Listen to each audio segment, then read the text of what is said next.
everyone, and welcome to another episode of Tinfoil Tuesday. How's everyone doing? We're doing an extra long stream today, so that's fun. We're going to get some extra tinfoil in. Should be a good time. As you can see, the Spock outfit won today, so I guess I'm a science officer. I'm feeling a little better. I've been stepping down off those meds that I hate, and my brain has been getting clearer, so that's good. I'm feeling a little bit more like myself, which is always nice. See what I missed in chat. F. Hannah thanks for 18 months. Says sub baby number 2. This sub baby's name is going to be Cynthia Tortellini Oregano. That is the name of this sub baby. So welcome everyone. I hope you're ready for a day full of tinfoil goodness, reptilians, flat earth Tartaria, and more. So yeah, we're just gonna hang out. I don't think I have much housekeeping other than if you're on YouTube, do me a favor and like the stream, hit the thumbs up. I'd appreciate it very much. It only takes a second, and it helps out the channel. Other than that, I'm still behind for the month because I took time off because I was grieving the passing of one of our cats. So if you are so inclined and want to help support the show, please use bits or gift subs to help us catch up. Other than that, we can just jump into it. Cool beans. All right. We will start with some David Icke, the reptilian fella, shall we? So you had these gods, and you talked to. Oh, sorry, there was a tip, I guess. Also, tip. Oh, are you just reminding people to tip? Okay, gotcha. I thought you were saying there was a tip. Ancient cultures and shamans and stuff, and they'll describe these ancient legends and stories about these gods operating in another dimension. The question is why, and it's become clear as I've because myths are a fundamental part of human culture and they exist everywhere, and just because you can syncretism a bunch of different myths together doesn't mean that the commonality between those myths is true. As I've researched this and others have researched this, that these entities are feeding off human energy. You remember? Ken's sister Sue says he was a goalkeeper. We don't know what sent him into this stuff. Did he block a lot of balls with his head? In the Matrix, when the Morpheus character held up a battery and said, the Matrix is a computer-generated dream world designed to turn humans into one of these. A battery, a source of energy. Except that never even made sense in the movie because you're always going to have to put more energy into the human being than you're going to get out of it. So it would make a terrible battery. You're just expending energy to keep them alive. Miss Andry with 30 months says, just had my first hormone follow-up. The numbers are looking good, switching from oral pills to injections. Hell yes, the injections work a lot better in my experience. And by the way, good news on my transition front. I finally have a consult for my vaginoplasty scheduled. So hopefully that all gets done. Miss Andry, thank you also for gifting a sub. Feeding off good energy or bad energy? That it's very specific. These entities, because of what they do, because they're a bunch of prats. Oh yes, Matrix on the bingo card. And they give evil a bad name. They are in a low vibrational state. So to absorb energy from humans, it has to be low vibrational energy. And what it does, and so people have researched this. I like that they just gesture at the concept of energy, but don't specify, like, what kind of energy is it? Is it electromagnetic energy? Some other kind of energy that you're making up right now? An experience as long back, they've given it the name loosh, this low vibrational energy. And it's based on fear. I'm sure they've given it that name, not the crackpots. The reptilians call it loosh. Anxiety, depression, anger, hatred. Not so much anger, that can be turned into a positive emotion, but hatred, conflict, war, all these things obviously generate this low vibrational energy, because it's been long known by mainstream science that every time we think and every time we feel an emotion, we're actually generating an energy. We're generating a frequency. And that's, No, we're not. What are you talking about? That's just a lie. Why are you just lying? What are you talking about? You think you get mad and it projects an energy out to people? What do you mean scientists have long known? Just making shit up. that frequency relates to the nature of the emotion. And fear, which is the tool of oppression in this reality, is a low vibrational emotion. Oh, geez, Regina with $100 tip says, hopefully this helps. Love your streams. Thank you. It helps a ton. Thank you so much. If I'm looking at you and you're in a terrible emotional state, yeah, we can count this as vibes-based conspiracy. I can see by your facial expression and I can see by your body language that you're in an emotional state. What I can't see is the energy that emotional state is giving off, because that's outside visible light. It goes into this astral dimension. Well, yeah, people talk about. Bittergrin says, so is the choice of pain being low vibrational as opposed to high just arbitrary? What makes pain low? Because it's bad. And everything that's bad is the fault of the reptilians. He's just trying to categorize good versus bad, basically. People can see auras around people and stuff it's all like part that. of it, yeah. You go deeper into the... Christopher asks, Hannah, how good are... Oh, deleted the message, but it was they were asking, how are the libraries near me, and do I ever check out Blu-rays there? The libraries near me are actually pretty cool, and they have a pretty big collection of, like, DVDs and Blu-rays. They're pretty awesome. Into the field of the visual... Of course, reptilians on the bingo card. Dimensions beyond our own. Field than the normal visible light, you'll see things that are just a bloody... We might actually need to take a quick bingo break in the middle of this video, because we have quite a bit already. Hold on. Reptilians, vibes-based conspiracy, dimensions beyond our own. Where's dimensions beyond our own? Jesus. Hate this guy. Where the heck is dimensions beyond our own? Someone shout out the number if you see it. Dimensions beyond our own. 27. The Matrix, yes. Oh, Nemesaur! Thank you for gifting 20 tier 1 subs. Thank you so much and welcome. How you doing? Why am I blanking on dimensions beyond our own? I always do this with some of these.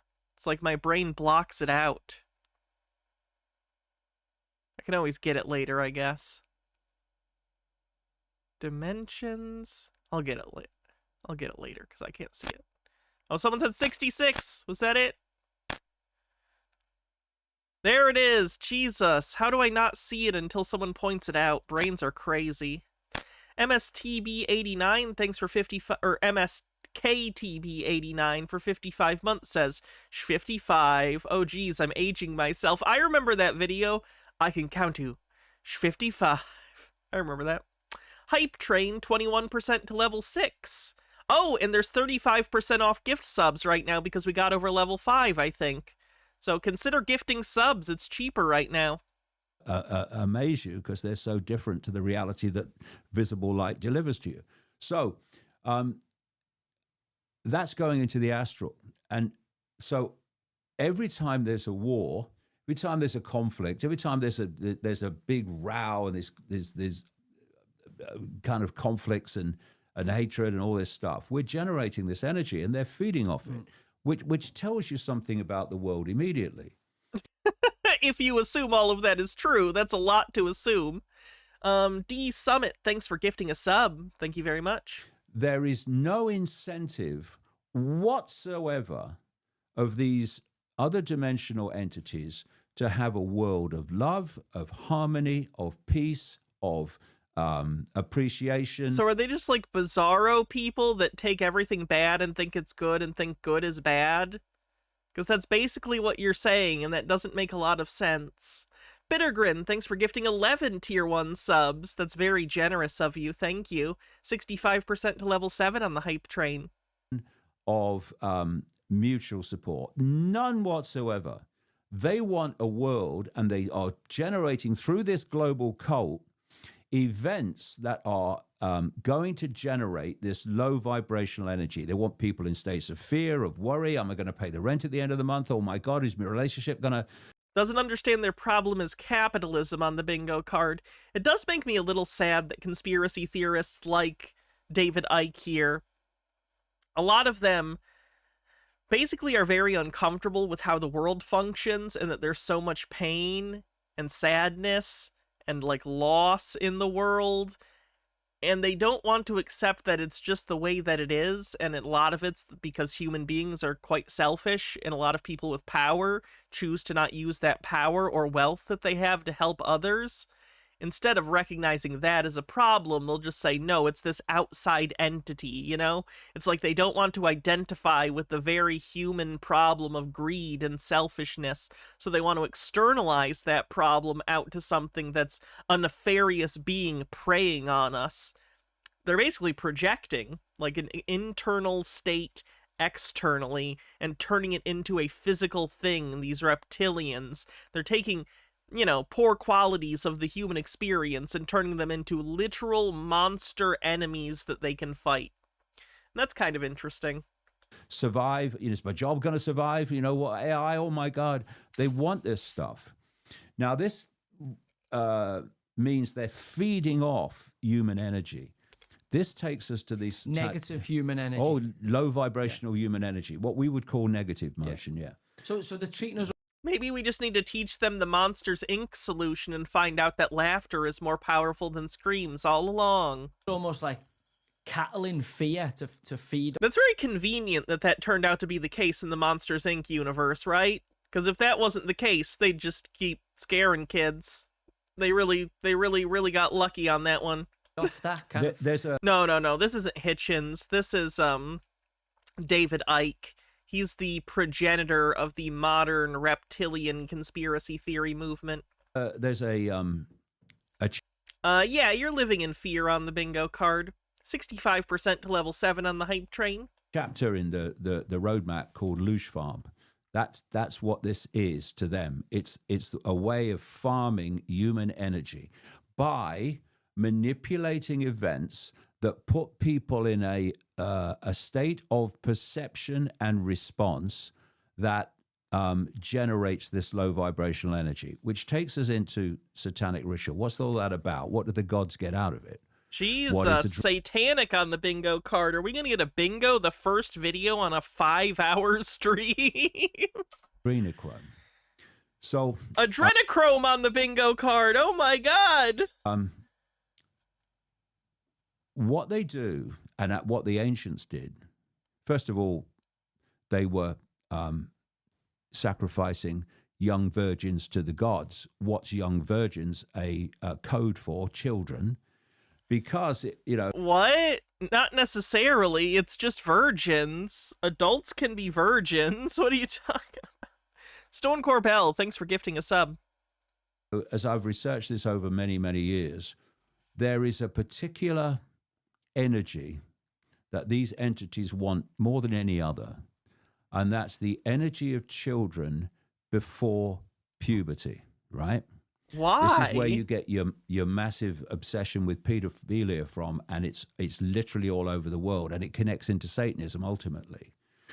What? I hate how they try to take the real problem of like child molesters, which is a real problem, and then they turn it into a Satan thing, and it's like, no, so many pedophiles are Christians. What are you talking about? Or a variety of religions, you know? Pedophilia is a thing that exists all throughout human society. It is not specific to a singular religious group. That is so disingenuous and so ignoring the reality of the problem. It actually makes me kind of mad. Steve with a Q, thanks for gifting 5 tier 1 subs and getting us over level 7, 23% to level 8 on the hype train. But the energy of children... Innocuous Blonde, thanks for gifting 5 tier 1 subs. I appreciate all the generosity. You guys really coming in clutch to help me out, and I appreciate it. So thank you for all the generous gift subs. Has to be turned into a low vibrational state So abused children, people who are violently abused, people who are sexually abused in all the ways that they are. That experience of the child puts them in a low vibrational state. And so this prepubescent energy suddenly becomes a low vibrational state that these entities can absorb. This is the whole basis of pedophilia. No, it isn't. You're such an asshole. Sorry, I don't have anything intelligent to say about that. It's just making me mad. So fuck David Icke. Fuck David Icke for belittling the real experience of child molestation. Sheesh. Adventures in .net with a 7-stream streak says Star Trek came out the year I was born, so I always know what anniversary it is for it. The Beatles' last concert was also the same day I was born, so there's that one too. Oh, well that's kind of neat. And so if you're looking at a satanic ritual, they are conducted specifically to generate... Oh, I forgot to turn off the message for the Christmas thing again, but I did private the wish list, so at least the link shouldn't go anywhere. Extreme levels of terror in the victim, understandably, terror. So as the victim is getting more and more terrorized in the build-up to the sacrifice, they're generating this... terror is an extremely powerful low vibrational energy, and these gods are feeding off it in their astral state around the ritual conducted by their... I like how they can just say astral state like it means anything. They'll be like, oh yeah, they're in their astral state. What do you mean? The astral plane isn't real. That's a thing in D&D. What are you talking about? You can't just say fictional things like that and expect people to take you seriously. Initiates and global cultists. Almost like a Hunger Games, like a version of Hunger Games. Well, I used to call human society for a long time the Hunger Games Society. It basically works in a very similar way. So what then happens is, as this terror manifests itself, it enters the blood in the form of an adrenaline. This terror produces this adrenaline in the blood. And that's what the Satanists drink, and we call it adrenochrome.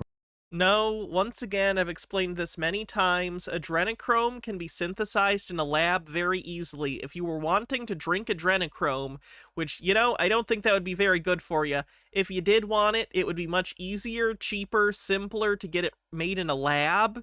You wouldn't need a person, much less a child, to produce it. Sheesh, 30 seconds on the hype train. Orion Cooper with 28 months of membership says, meanwhile, America is making real Hunger Games. Oh, things are going great.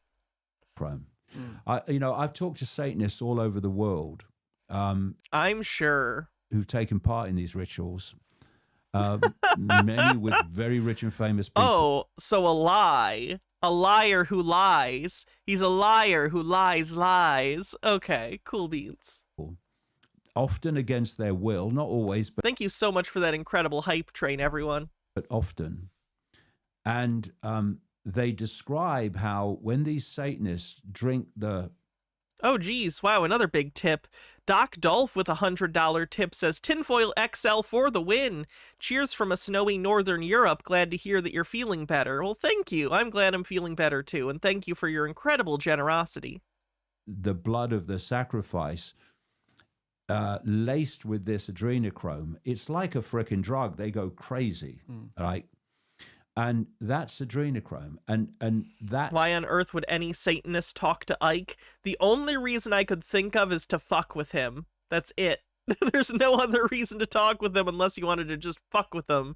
Be like, yeah, I've been to the ceremonies. We cover ourselves in the blood of children. Ah! And you just wanted to scare him. That's what these people are consuming. So all these stories in Washington, D.C. about adrenochrome drinkers, it's true. That's what goes on.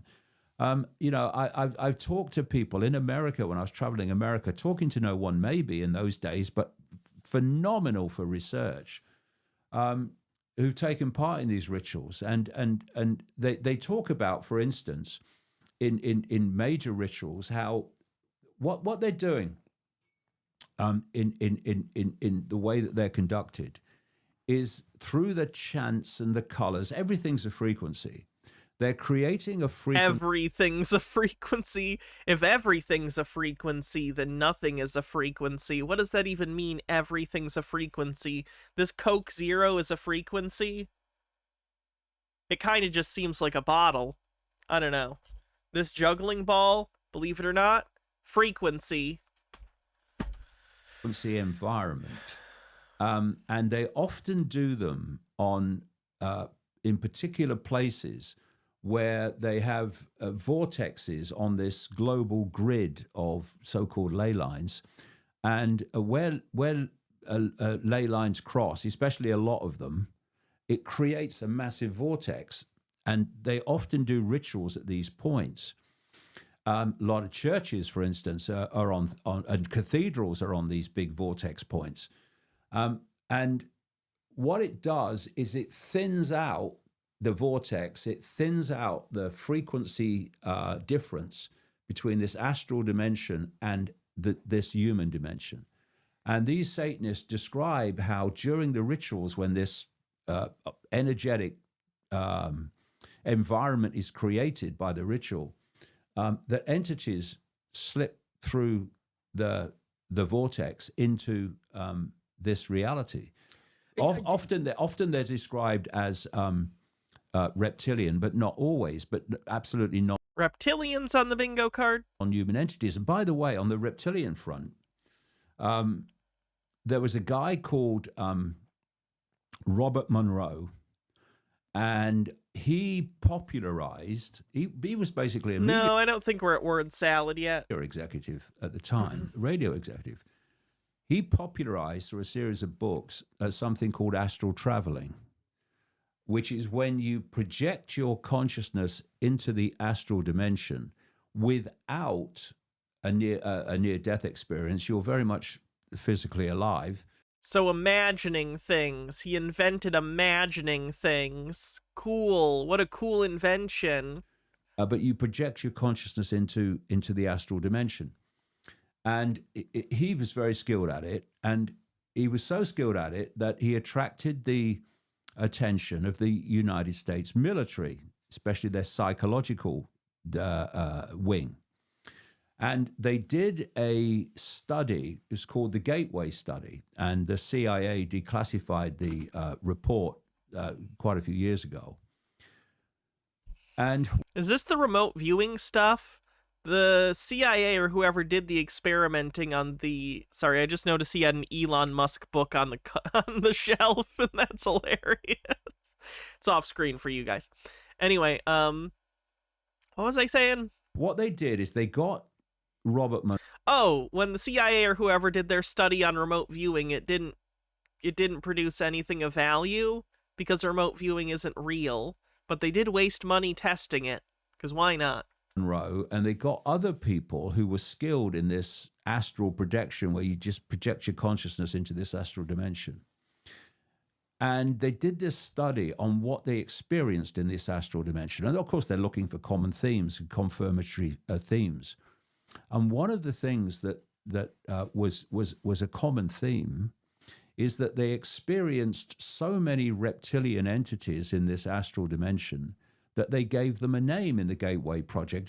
They called them the alligators. And I've been saying all along that this reptilian manipulation is coming from the astral dimension. That's where the But the most of them Egyptians, are. wasn't the Egyptian gatekeepers of the underworld, kind of crocodile? Yeah, heads, all this stuff. And And More syncretism. you know, I mean, I think they do exist within the Earth as well, in some kind of in a physical form, if you like, in our dimension. But overwhelmingly, it's coming from this astral dimension.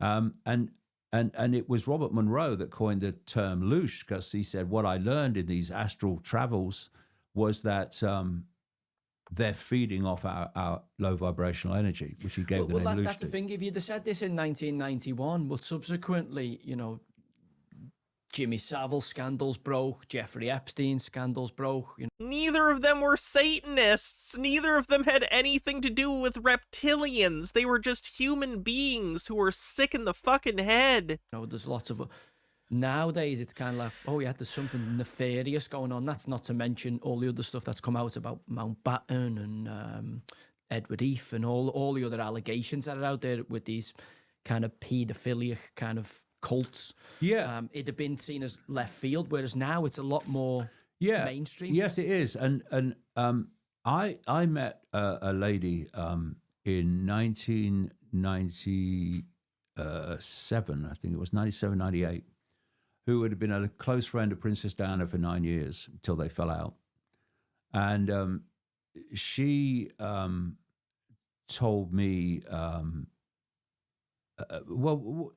going one step back, I talked about the 12 separate people I met over a period of 15 days in America, 1996 time, 96, 97, that said they'd seen this phenomenon of someone in a human form turn into a reptile and then go back again.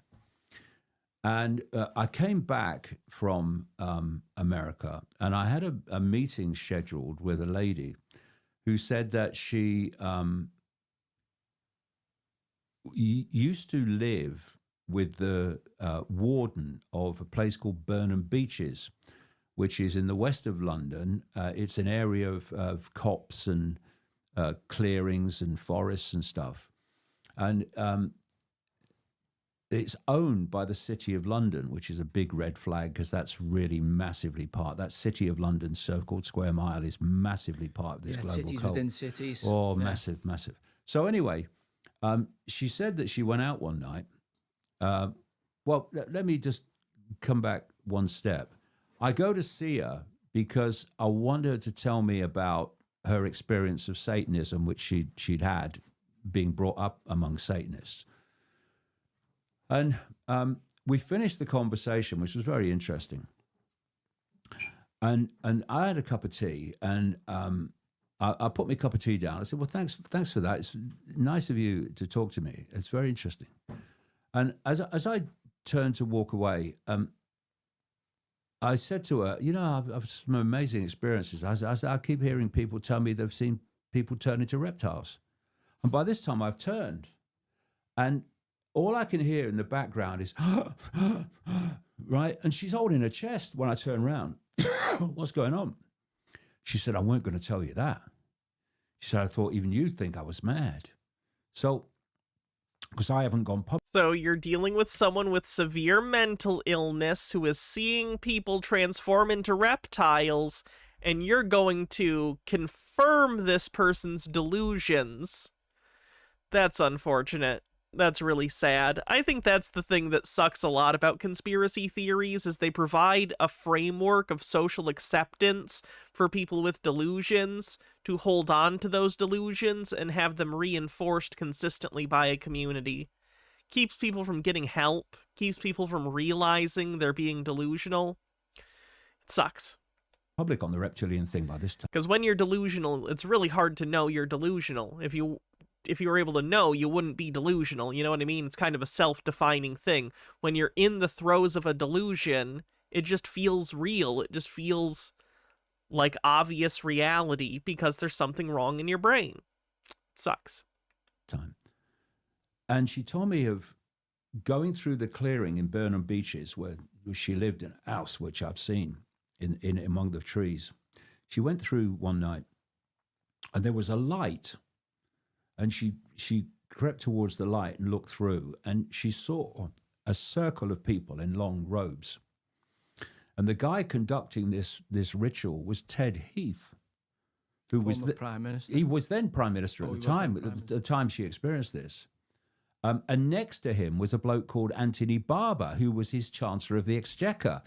Not Rachel from accounts. No, but ladies and gentlemen, this is how it works. This is the people that are telling you they're on your side. Anyway, she said, I'm watching. She said, and suddenly Heath transforms into a reptilian figure and grows by about 1 foot 2 feet. That is a common theme you find all over the world. When I haven't seen it, Harold Ubbleman. Is that a show? people see people shape Are there reptilians in it or something? shift from human to reptilian, the reptilian is taller. And she said, first of all, when he started speaking in a reptilian form, it was like the old transatlantic telephone line where there's big gaps between it, like he's coming from far away. And she said the thing that struck me most was that when the transformation happened, no one in the circle reacted. It was as if to them it was the most common thing that they've experienced. Absolutely, Okay, that would mean that no one else saw it, ma'am. Ma'am, I feel so bad for you. They didn't react because no one else saw it, because you were having a hallucination. You were seeing a hallucination, and that's why no one else reacted, because it wasn't there and no one else saw it. The fact that he knows this and is still acting as though it's real is incredibly upsetting. all the time. There was no, it was all very much as they expect. And I named in The Biggest Secret in 1997, I named Heath as a Satanist, a pedophile. And the passage was read to him by a local journalist on the Isle of Wight, if you can call her a journalist, in the week of publication. And all he said was, David Icke must be mad, and there was nothing else. It took 17 years for allegations to appear about Heath, who was a absolute brutal paedophile. And Wiltshire police investigated and said if he was still alive, then he would be brought in for questioning on the evidence that we've seen. And that reminded me then of something I experienced. When I was in the Green Party in 1989, the European elections, the polls were showing that the Green Party was suddenly having a real surge in interest. And I was invited onto Sky News, their live election program, to talk about the results as they came in. So I arrived at Sky News, and I got met by this lady in reception, and she took me through to this makeup room. And the door of the makeup room was open. So I walked in and I sat down, and she said, someone will be along in a minute. And she walked out. So I'm sitting there looking at the mirror, and something caught my eye just to my right. And I turned around, and just behind the door, which is why I couldn't see him, was Ted Heath, who'd just been on the program and was waiting to have his makeup taken off. And so I looked at him, and, being a friendly chap, I said, all right, mate, how you doing? I couldn't stand his politics, but hello, how are you doing? And he turned and he looked at me. And in all this experience, he never once said a word. Never said a word. Maybe he's just a dick, or maybe he doesn't like you and doesn't want to talk to you. He started at the top. It makes you a reptilian if you don't want to talk to David Icke. Oh my God, I'm a reptilian. Top of my head. And he went slowly down. Chat, I think we're all reptilians. Down, like that. Like the thing that came to me as being scanned in some way. And then he goes to my kind of feet, and then he goes back again to the top of my head, and then turns and looks at the mirror. Chromatic Cuttlefish, thank you for a 3-stream streak, says, or more likely, none of this ever happened and Icke is just making it up. Quote, introduce no unnecessary entities. Never said a word. And then eventually the makeup woman comes in, and it's like, what the fuck just happened? Anyway. What? Starmer wants to rejoin the EU because British public opinion has done a complete about face on the issue, and I think that's hilarious. I hope they do. That would be nice. That would be nice. Wouldn't it be nice if we could undo the Trump years as easily as they could rejoin the EU if they wanted to? Just be like, hey, this was all a mistake. Let's do better. Wouldn't that be nice? I hope the 2030s are a better decade. I really, really do. While he's scanning me, I'm looking at his eyes, and the entirety of his eyes turn black. Not just the pupils, the whites turn black. And I've described it as like looking into two black holes. It was like I was looking through his black eyes into some other dimension. And none of the Betty Shine stuff had happened before at this point. It was all kind of an experience that was all kind of new to me. I had no way of explaining what I was seeing. And as I then when I really started getting into this information, I kind of remembered that, and I started researching what they call the black-eyed people, and you find there are stories all over the world of exactly that same experience of people seeing someone and their eyes, including the whites, turn jet black, because these people are not human. Jesus Christ. Well, that's David Icke. Thanks, David. Let's see what else on the bingo card, because we got so much crap. I'm going to need some help on this one for sure. Okay, let's just start at the top and read across. Mark of the Beast.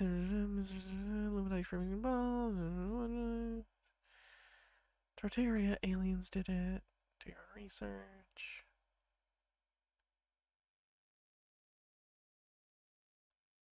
We can do MK Ultra for the remote viewing thing. It's not quite the same program, but it's similar enough. I'm okay with that.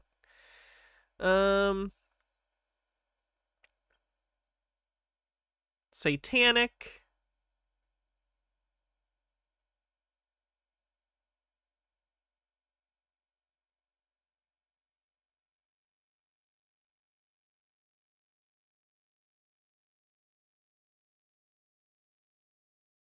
Doesn't understand their problem is capitalism.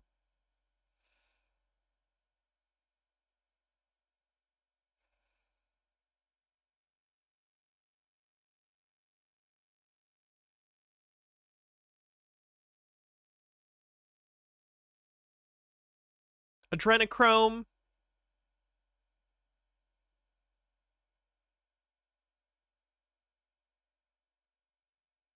Okay, I think that's it. Did I miss anything? I don't think so. Did he say my research?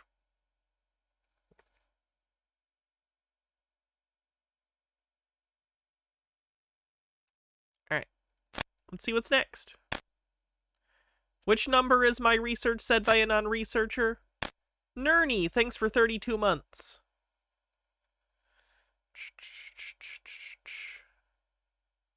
My research said by a non-researcher.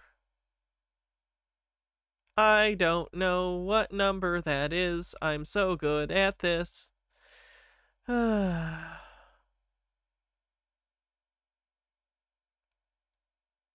get it next time. I'm sure someone will give me a number. The 51. I always click away just as someone gives me the number. Thank you. My ADHD is strong.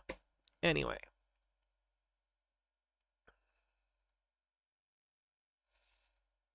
Oh, this guy thinks Erica Kirk is a demon. This guy thinks Erica Kirk is a demon. I'm a reptile. Did you think my eyes were actually human? I'm a grifter, and when I stop, my eyes will make you obey. What did I make, y'all? I made that with Uses AI on the bingo card. AI. It's so great. I can't believe he made something with AI and he's like proud of it. That's so fucking bizarre. But in all seriousness, one of you viewers in this image of demonic Erica's right on the screen, but that's literally what she looks like in the spirit, I believe. But one of y'all sent me a clip showing her having a tail. It was a shadow, a tail. And I know you're skeptical. I know you're skeptical. I was too, at the least. It's very weird and you gotta question what's going on. So the video we're going to review is by Friend Chop Blue. And that is the tail right here. Now, when I saw this shadow outline, I'm like, okay. Bittergrin says, metaphorically, he's not wrong. She is the worst. I agree, she is the worst. However, she's not a reptilian, because reptilians aren't real. Okay, there's got to be some kind of rational explanation because it looks like a We can say accidentally based for him not liking her. That's fine. shadow. So what is behind this podium right here? It almost looks like there's another podium behind the podium. But that doesn't make too much sense. But I'm like, what else could that be? What else could it be? Is there something else behind the podium and that's just the pole of a secondary podium? But here's where it gets weird. I'm also really excited about everything that we're doing at Turning He thinks it's a tail. Point Action. We are Yes. locked in and mission focused Yes, Lizard Queen. for both 2026 and 2028. We're investing in states and not just in races. So what I mean by that is we are building the red wall, Arizona, Nevada, New Hampshire. That's going to be very important to us. We're going to ensure that You see how it just moved right there? Like what? It moved. I'm like, what is the rational explanation? Because I'm a skeptic too. I know y'all are thinking like, this guy's crazy. Yeah, I'm starting to think you're not a skeptic, sir. He's going off the deep end with the conspiracy theories. I don't know. I just can't find an explanation for this. So please continue watching because this is going to freak you out. In just a second, I'm going to show you. President Trump has Congress for all 4 years. Now you tell me what that is. Yeah, so he's reviewing it. And I'm going to show you, I'm like, what is behind the podium? Is there an angle that shows what's behind this white podium right here that would explain this, whatever that is? So there's actually an angle. Look at that, y'all. There is nothing behind that white podium that should give that shadow, that third shadow down the middle. Okay, do you also see that she doesn't have a tail, though? Because you can see that in the wide shot, that there is no tail. So it's like an invisible tail, but the invisible tail still casts a shadow somehow. Now let's see if there's anything behind her.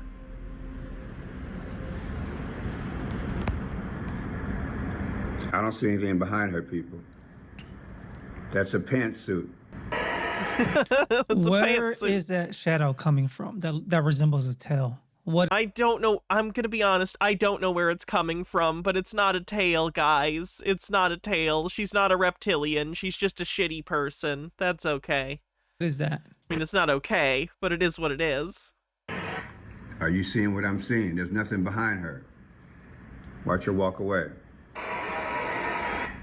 There's nothing behind her. Including a See, tail. but I was thinking the rational explanation would be there is another table that's like behind the podium, and I don't know, it's just a pole between her legs that makes the shadow like that.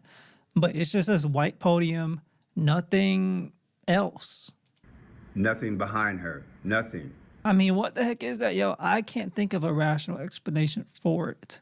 Let me know what y'all think. Y'all think it's a legitimate supernatural thing that's happening? Perhaps God is allowing us to Lennon Cat says, I think it's the wiring inside the podium. That would make sense. see what's behind this woman in the physical world. Sometimes Ryan says it's a shadow from the two floodlights behind. I believe the physical Someone else says cable management inside the podium. world can, kind of like Stranger Things. Let me put my face on full screen. Sometimes Kind of like Stranger Things. Oh, jeez. Oh my god, he's got a Sonic the Hedgehog and his above his left shoulder. I guess it'd be his right, but left from our perspective. He has a Sonic the Hedgehog and a ring. Oh my god, he's got a ring behind him too on the podium. This guy's a big Sonic head. I believe, like Stranger Things, if you ever watch that TV show, it's a good show. I like it a lot. But sometimes the spiritual world can come into the physical world or at least manifest itself in some way, maybe just for a split second, a blip, and you notice something that is supernatural. And maybe that's kind of what's happening there. It's being revealed, allowed to be revealed so people can see what is actually behind this woman in the spirit. And that leads to the theory of reptilians, humanoid reptilian creatures, which some people have the conspiracy talking about. That there are these bipedal reptilian kind of like beings that walk on two legs, they have a tail, and they shapeshift. David Icke is the one who really came up with that theory, or at least made it popular. David Icke. He wrote about that in the 1990s. Some other people commented on the video, and they are thinking that this is what this is. She is the happiest widow that ever existed. Lizard tail matches the eyes. So, in all of my years, I've never seen a widow bounce back so quick. She never said Jesus Christ is Lord. I never heard it, honestly, if she did. If people don't reject this evil, we are toast. So it's like people aren't thinking this is so crazy. We live in a time where conspiracy Oh, well, that's evidence then. There's crazy people that believe it, so it must be true. theories are becoming more normalized, or at least more acceptable. Because a lot of the conspiracy theories have become conspiracy fact. Like a lot of stuff, the No, they haven't. They always say this shit. Name some. crazy conspiracy theorists we're talking about have become reality. And this doesn't seem so far-fetched as it once did. Oh, reptilian beings exist. Now, what Christians believe, they believe in angels and demons. And so these evil reptilian beings, if they exist, a Christian would believe they are demons. And that's personally what I Aliens are demons on the bingo card. I'll count that. It's the same kind of thing. believe. Now, how do they operate in the world? Do they actually reveal themselves and shapeshift into the physical world? And yes, believes evidence is self-evident on the bingo card. Can they do that? I personally never seen that. It's 2025. The amount of crazy stuff that's happening, the amount of things that are in the Bible that are supernatural, I wouldn't doubt if this is a reality just because I haven't seen it personally with my own two eyes. I'm not going to say that theory is just crazy. Matter of fact, it would make a lot of sense. These wicked people in the world that are running the world, how could they do it? It would make sense that they're literally shapeshifters and just completely evil beings. I'm not going to say everybody in politics and that has high power is a non-human demonic being that's a reptilian. That would be crazy. Obviously, it's only most of them. I'm not going to go that far, but I'm going to be honest, I don't doubt that they exist. And this was on Netflix, by the way. It's like a Netflix show or movie. I forgot what it was, but it's basically This is from Inside Job, which is a show that's literally parodying conspiracy theories. It's a show whose premise is, what if conspiracy theories were all real and there was a government agency behind protecting the secrets? kind of making fun and light of this theory that has become more popular over time. Again, David Icke came up with it, and this Netflix show is essentially making fun and mocking this theory. And stuff like this actually makes me think it's more real than not if they're going to make fun of If they this is the what's the paradoxical belief that if someone is making fun of you, you must be on to something is bizarre to me. Like, you can't imagine people making fun of you for saying something very silly or ridiculous. That's most likely when people are going to make fun of you, not when you say something real. it like it's a joke, because that's kind of what the elite does. They mock stuff that's actually truth just to make it all a joke, like, and people wouldn't believe it because it's comedy, it's humor. Oh, it's just You can't go through life like that. Do you know how screwed up you're gonna be if you use that as a heuristic? That if people are laughing at something, it must be true? You're literally setting yourself up to be on the wrong side of virtually every argument. a joke. And I believe that's a tactic of the elites. They're making fun of the theory. The world is controlled by shadowy elites and So they're essentially making a mockery of this theory. But I'm like, maybe there is some truth to this. And again, if you're not Christian, you're going to believe these beings are aliens. But Christians don't believe in aliens like the world does. We believe in angels and demons, demons being fallen angels. And just I'm pretty sure there are some Christians who believe in aliens. They just don't think that God only created life on Earth. Like, I don't know how common it is, but I know it exists. the regular angels are God's angels who have not fell. But the beings who control the world, if they're reptilian, these are demons. And maybe this is their physical manifestation, reptilian beings. You know, obviously demons exist in the spiritual world, but maybe they can physically manifest as literal reptilian beings. I don't know. I never seen one. And then you have a new movie coming out in 2026 called Disclosure Day. Disclosure Day by Steven Spielberg, talking about aliens, the day of disclosure, the day of reveal. Oh wow, Steven Spielberg's never done anything about aliens before. It must be something. These aliens, and I believe this is going to happen. It's going to be a major psyop. We've been prepared for this for decades now, that aliens are in outer space and they're going to come and visit humanity at one point in time, if already not already here. Men in Black, that movie was basically saying they're already here. Other movies are saying they're coming. It's just so much programming that we've gotten. Did I see Eric Von Daniken died last week? Who's that? About these quote aliens I don't recognize the name. that exist, when we know as Christians they're just angels and demons. So I'm going to try to show you some aspects of this trailer, but it'll get copyrighted if I play it too much. If you found out we weren't alone. Then what? I mean, we're not alone. There's angels and demons, other spiritual beings that have intelligence. Oh, the ancient aliens originator? Well, fuck them. And then they show the cross. Like, oh, what does that mean? I saw the Dilbert guy died too, yeah. Fuck him. We're not alone, so... Generty with the 10-stream streak says, as someone who really sucks at recognizing sarcasm sometimes, he needs to know how to spot sarcasm. All these religions, especially Christianity, has to be false now because aliens exist. I think that's going to be a major thing and I believe that's part of the programming to try to get people to think, oh, Christianity doesn't have to be true because there's other intelligent life out there. And so... That's crazy. If we found intelligent life in space, religions would adapt. They adapted when we found the New World. They'll adapt when we find aliens someday, if we ever do. You have to believe in the God of the Bible because other intelligent beings exist.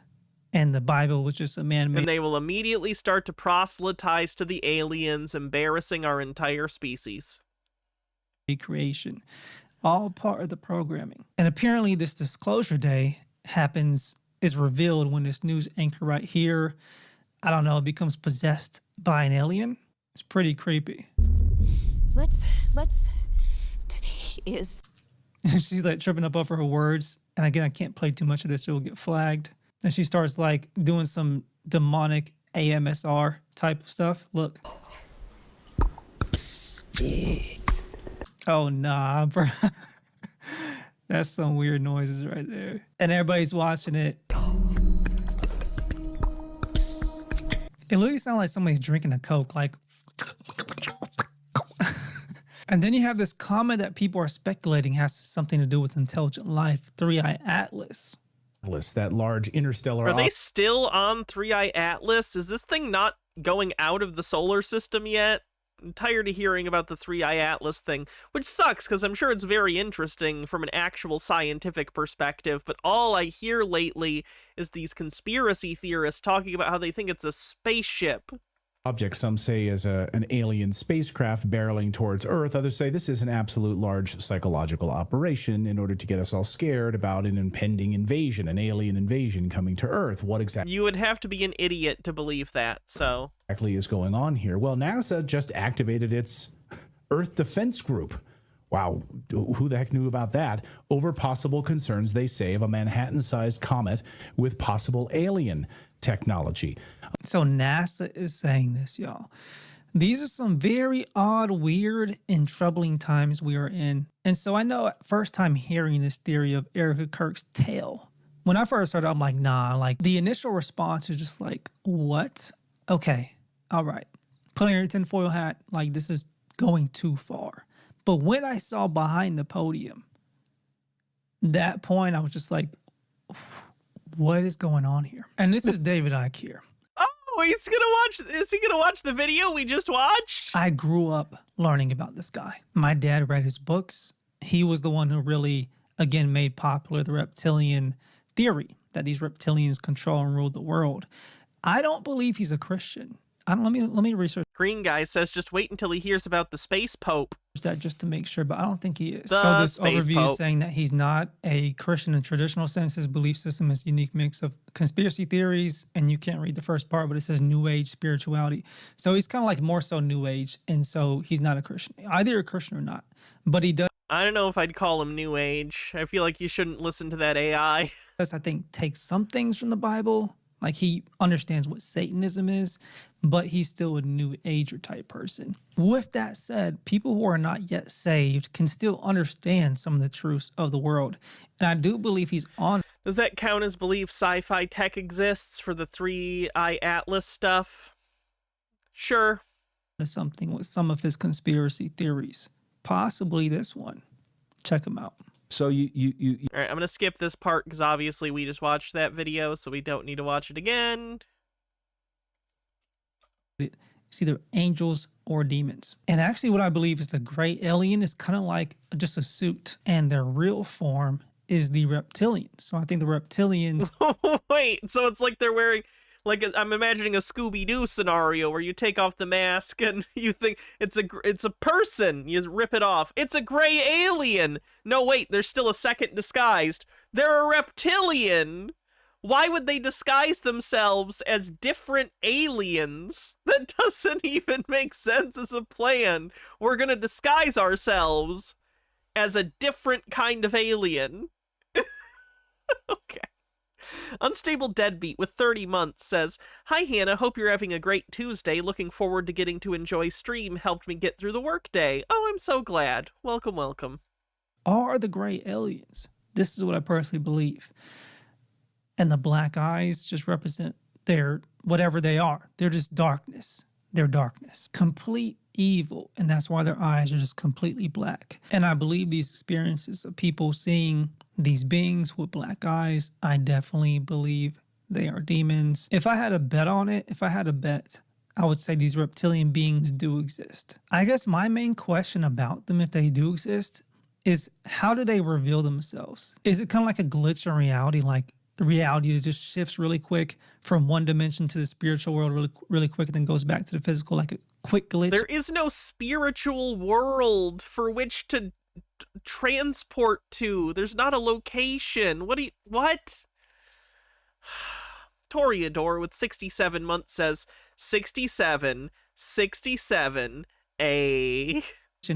God damn it. It's like a mess up. 6-7.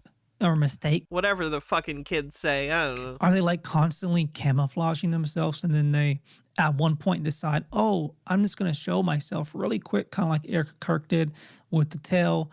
Or is it an accident thing? Is it purely like a spiritual thing? Or is it the spiritual world mixing in with the physical world? I don't know the full details about what's happening with that. But you have to admit it is weird seeing that shadow. We're going to look at it one more time before we click off this video. I didn't do the hand gesture. Wait, is there a 6-7 hand gesture? I really am out of touch with pop culture, man. I used to be young. I used to be hip with it, you know? But then they changed what it was. Yeah. Okay, now this is not the guy's video. This is actually from the actual video that was posted that he was reviewing. So now it's more clear. Now it's more clear. We have over 8,000 church partnerships and counting. Yeah, the more I look at that, it does probably look like wiring and stuff. This one's very special to me. Charlie. Nothing behind the podium. What is that? And it grows or whatever. What in the world? Y'all, you gotta somebody let me know what you think. There's gonna be people. It's like the I don't know shrug, but the hands alternate up and down motion, like this. You just do this and say 6-7. What? Why? What? I don't understand the youths.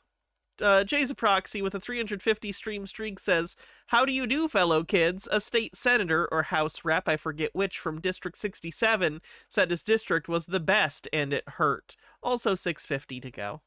Trying to come up with rational explanations like, oh, what if it's the light hitting the bars above in the roof and it's, I don't know. There's probably gonna be a lot of theories about what this is. But I just think some things you cannot explain and some things are spiritual. And I'm thinking this is perhaps one of those things. You just can't explain it logically. I'm thinking this is one of those things because this is Erica Kirk we're talking about, the Bride of Chucky. And remember her eyes? Wait, what? The Bride of Chucky? I have a reel I want to show you before. Charlie Kirk is Chucky? In this video. I literally posted this reel on my story. Y'all follow me on Instagram. If you want to send me any more cool things that you find, the best place to send it to me is my Instagram, Naji_for_real. Did before tours, we said our prayer and we asked the Lord to protect us and we asked the Lord that his will be done. That's what we did. At one time, an employee of Turning Point, she has been one of the main peddlers of these conspiracies, and she is making a huge amount of money on it. Every time she goes... Okay, it does kind of crack me up. It's not indicative that she's a reptilian, but her weird eye contact is a little funny. Max with her eyes, that horror music plays. She's building her business. What do you want to say to her and the other people that are putting these lies out into the world. She literally looks like a reptile. Even her eyes look reptilian. So They really don't. I mean, I'm afraid to say maybe this is the case, that maybe she does have a tail. We usually did before Look at that. we said our prayer. We said our prayer. Like, what is she doing there? Put my glasses off. We said our prayer. Looking deep into your soul. Like, how does she? I can't even do that with my eyes. We asked the Lord to protect us. And we asked the Lord. We asked the Lord to protect us. All right, I'm done playing with you. I gotta go. My family's gonna cook something for like a little Christmas get together tonight, so I gotta wrap this up quick. But again, send me anything on Instagram if you come across stuff like that. You can send it to me, DM me. I'll check my DMs. Naji for real, Naji_ for real, NAJI_, or you can read that. I mean, you probably can read it. I don't gotta spell it out for you, but right there. May the Lord keep you. May He bless you. May He shine His face upon you always and give you peace in the mighty name of Jesus Christ. Amen.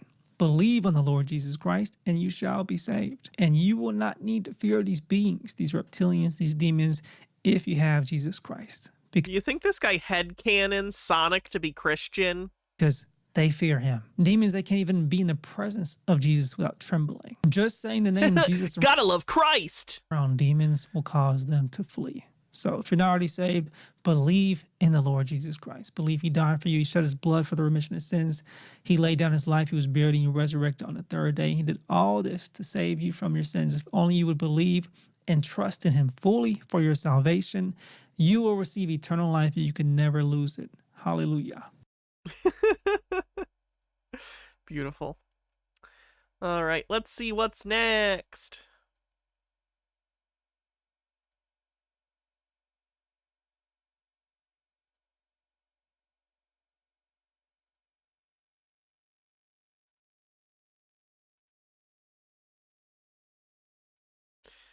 Here's a classic Hans Worm hat. We haven't seen Hans Worm hat in a while. And also, I'm starting to work on... I'm putting a pause on, I think, the Cameron video for a little bit, because I'm really struggling with it. And I'm going to work on some shorter videos in the meantime, and I want to do one about Hans Worm hat. So let's take a look at some classic Hans Worm hat, since we haven't seen him in a while, shall we? Toreador says, my favorite conspiracy theory is that nothing ever happens and that everything will be okay. Ooh, that one's rough. Gestures broadly. I don't know. Today's Thursday, November 5th, 2020, and today I'm just going to explain as simply as I can why people make up animals. And it's nothing new. Way back in the day, if you've ever looked at really old maps that have oceans on it, you'll usually see a few scary ocean monsters drawn on the map. And people have been telling tall tales of fake animals probably since the beginning. And I find it funny that some conspiracy theorists use those old maps to try and prove that those animals are real, and yet Hans is doing the opposite by saying those old maps with the fake animals prove that modern animals are fake. Man, conspiracy theorists can just use anything as evidence for anything if they stretch hard enough. We'll still come up with them. I guess Chupacabra is pretty recent invention, and it's just nothing new. Okay, Chupacabra is an animal. They're a cryptid, as is the jackalope. No one's claiming, at least most people do not claim that they're real. Chupacabra, got the jackalope. They're not broadly considered real. Every area has their own hoax animals. Drop Bear's a double hoax because it's a hoax built on a hoax. Koalas are not real animals. They're just little plushies that people used to build a taxidermy bear and stick it up in a tree, and they tell people that it's an animal. And nowadays it's just a little bit more advanced. They have CGI and animatronics. There's Wolpertinger. It's just nothing new. The platypus, people knew that the platypus was a hoax when they first came out with it. The platypus is so weird that scientists, even the scientists, thought the first specimen was a hoax. And they were right. But they weren't right. That's why it's even notable that they thought it was fake, because it was real. Like, if it was fake and they thought it was fake, it wouldn't be notable. It's notable that they thought it was fake and it was real. The story doesn't even make sense to tell if it was fake. There's this whole concept of a big lie. If you tell a lie... GamerG says, if Hans thinks all animals are fake now, what about snails? Is a tiny human operating inside the shell? Wait, I'm actually curious how Hans feels about snails and pill bugs now. If it's an animal he personally sees in his everyday life, then it's real. Anything else could be fake. That's his primary determining factor is, does he see the animal in his personal everyday life? Big enough and keep repeating it, people will eventually come to believe it. And so just like the platypus, the scientists at the time, they knew it was a hoax, but they just kept telling the lie over and over and over again, and it's just been adopted and people just assume it's true. No, platypus are not real.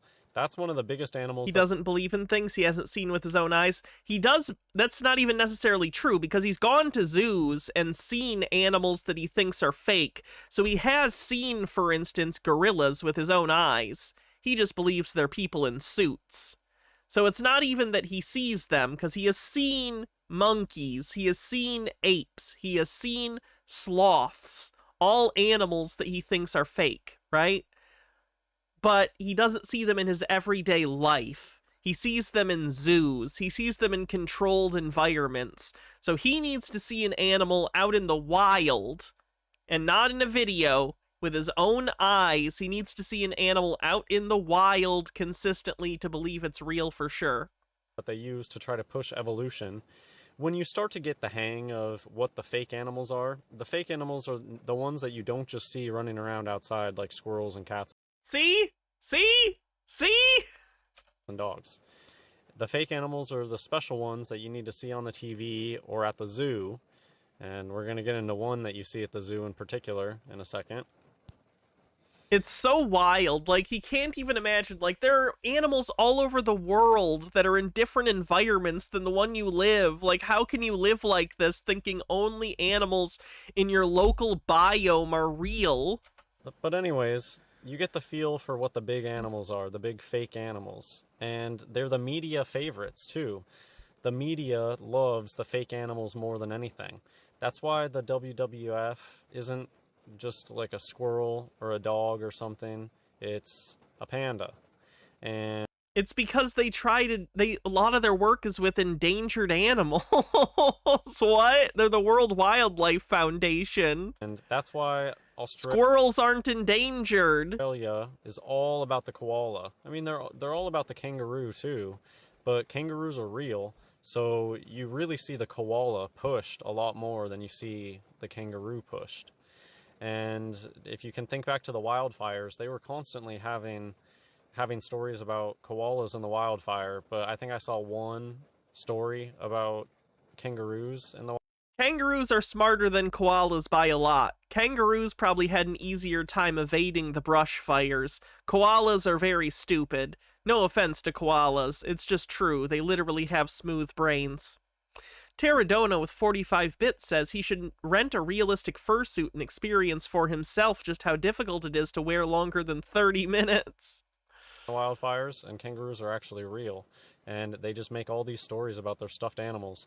People would go out into the woods wherever they keep these plushies up in the trees, and they would save the plushies, and then they love to make their viral video with all the plushies in their car. Oh, look at these things that I saved. And yeah, there was some bad footage out of that. Anyways, I'm going to spend probably the bulk of this video just talking about this one fake animal in particular. It's not a fake animal in that it's not alive. It's that they take an animal that is alive, say a donkey or a horse, and they camouflage it, they paint it, and they tell you that it's a new animal. And it's one that you can clearly see the brainwashing when you're able to step back and look from afar and see how many times were you told Z is for what?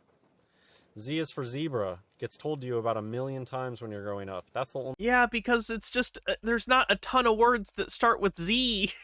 What do you want them to use? It needs to be easy to remember and something a child can easily identify. What else do you use as a Z word other than zebra? The only reason that you believe it's an animal. Kids love animals. Zebras is because Z is for zebra has just hypnotized you into living in a place where you can't even question it. What do you mean zebras are painted that way? Well, that's the secret. So this is from the Wikipedia article on animals in the Bible. And if you go and you read where it talks about the ass, and it talks about how it's such a huge, it's a very important animal in the Bible. And then when you just keep reading, get down to this part. The custom was introduced very early, as it seems, and still prevails, to paint the most shapely and valuable donkeys in stripes of different colors. Brave from the A says, "Hey Hannah, hope everything's been going all right lately. I know you've been through a lot and surely the news isn't helping. Thanks for the great content. I've been trying to avoid the news, unsuccessfully, because it's just everywhere. But yeah, my personal life has kind of been a shit show, so I've been trying to avoid the world's problems because I can't handle it." And I don't know about you, but I've never seen a donkey painted up with green and white stripes. I've never seen a horse painted up with blue and white stripes or any color combination. Why don't I see green and red striped horses around Christmas time? And it's because they don't want to tell you in on the secret, but they're telling Or you maybe they don't want to paint horses like a dick? plainly here that it still prevails. Do you just see how clearly whoever wrote this knew about the secret about zebras? The custom was introduced very early, as it seems, and still prevails to paint the most shapely and valuable donkeys in stripes of different colors. Today, their favorite colors to paint them are black and white, and they tell you it's a zebra. That doesn't even look like a zebra! Zebras have so much programming out there. Like, that's clearly a horse that they... Because zebras don't look necessarily like different horses. Zebras have a particular look to them outside of just the stripes. And you can tell that this is a horse! You can tell this isn't a zebra! Kind of hinting at the truth. There's 1,000,001 comics of the stripes falling off of a zebra or somebody painting stripes on a zebra. There's 1,000,001 instances of things like this where they will tell you that you disguise a horse as a zebra.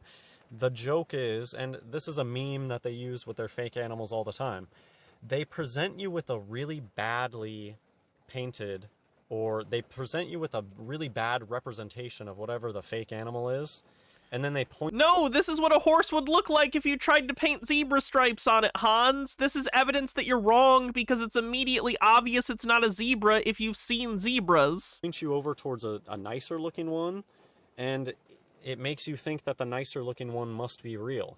Oh, if this really bad attempt, right? This is like if a non-artist attempts to paint up something to look like a zebra.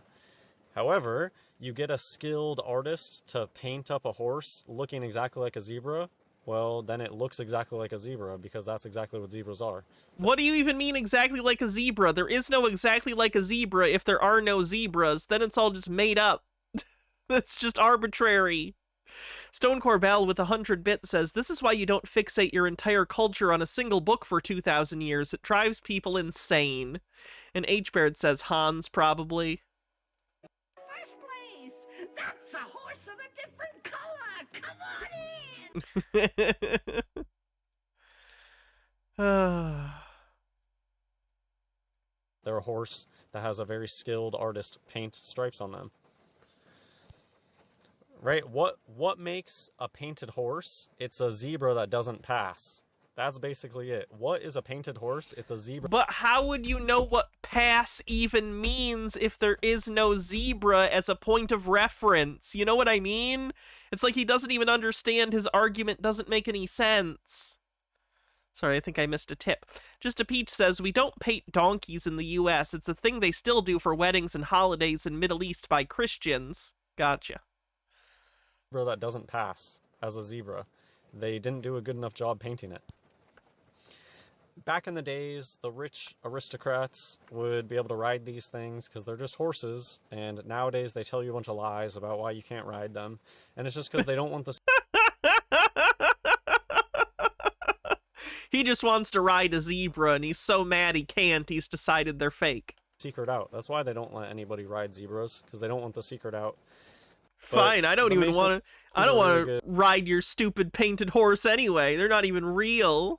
Keeping these secrets, they know that even if somebody goes out and tells the truth, there's going to be a ton of people that can come out of the woodworks and shame them for pointing out the simple truth that zebras are painted that way. That's why some of them are so nice. Like, these ones are really, really nice. They're not all this good quality.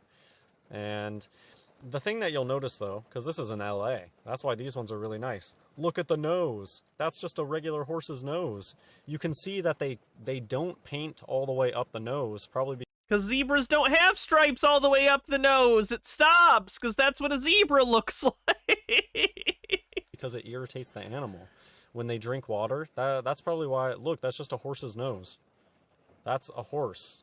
That's not a zebra. Zebras look a lot like horses. They're still a different thing. So, you know, when people are like, are zebras black with white stripes? Are zebras white with black stripes? Neither. They are clearly brown, and they've been painted black and white. It's brown. Look at underneath it. It's brown. And a lot of times around the eyes, too. It's like you can even see the brown in the hair, too. Yep. Gotta touch up those roots. They are brown, and they're painted black and white. Why are there so many different types of stripes? How come sometimes the stripes are faded? Sometimes you'll see them smudged, and it's because it's up to artistic interpretation.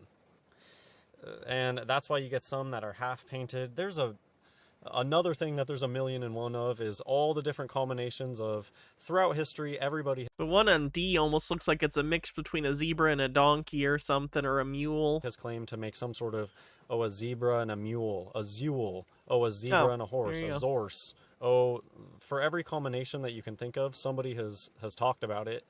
And all it is, it's just a horse at various different stages of painting. We're going to just paint its head a little bit. That's a Kyoga or whatever. They're all horses. Horses are horses. And I guess... He just wants the world to be simple. If look like horse, why not horse? You're lying to me. That's a horse. We can't have multiple animals that look like horses, even though donkeys already exist. Don't worry about that. Donkeys are fine. Why are you lying to me about these horses? Oh, Mr. Ed. That's another point of this video. Why do they fake animals? A big reason they fake animals is to push this false notion of evolution. There's no such thing as evolution, but God... There is. God did create animals with the ability to adapt. That's why squirrels in one area might look a little different than squirrels in another area. You have big squirrels, you have small squirrels that fill different areas of things that squirrels do. But I think at the end of the day, they're all squirrels. And so when Noah had to bring squirrels on board the ark, I don't think he had to bring 5,000 different squirrels on board the ark. I think he probably just brought, maybe 2 different types of squirrel-like creatures. I don't know. But that's a... Normal Gamer Gal, thanks for 27 months, says, Sub Baby, please name based on zebras and or horses. We'll go Striped Equestrian the Third. Big thing about their fake animals, they want you to think that Noah's Ark is an impossibility because how could Noah have fit all the different species on there? Well, Hans reinventing kinds. Because there's a lot of fake species. Kinds pisses me off so much because it's just vibes. It's literally just like, I don't know, I think this looks like this thing. So they're the same thing. It's just the most arbitrary, like, aesthetic categorization Out there. And a lot of them are the same species, just slightly different. Stuff like this, they just took some cat-like creature and painted some stripes on it. And I liked the title here, Playing God. And they have, see how they have the bricks in the background? That's a masonry reference. Anytime there's bricks, that's a Freemason reference. Freemasons on the bingo card. They love this idea of showing you why zebras have stripes, because they are horses with stripes on top of them. Why would they use a picture of a horse with a zebra covering? This is a BBC thing, and it's because they're showing you the truth. You take a horse and you put a zebra cover on it, and that's what makes a zebra. Can't you tell this one's painted different? This artist really prefers the white. Not many stripes on this one. It's up to artistic interpretation. It fades, And just look how poorly done sometimes it is. Not every zebra is created equally. And that's why when you go Now I just feel bad because he's bullying this zebra. to Africa and you see the herds of zebra, they keep you far away from them. You see them off in the distance because they're probably painted poorly like this one. This one, they didn't even do anything to the legs. It's just a white horse with paint on it. And yeah, a lot of times you see the faded paint. I notice he never brings up that the manes look entirely different. Does he even notice that, do you think? Because the mane of a zebra and the mane of a horse are quite visually distinct. Look, it looks like they took a yak and put some stripes on it. That's why I picked this one. Devil Tree threatens the world's rarest zebras.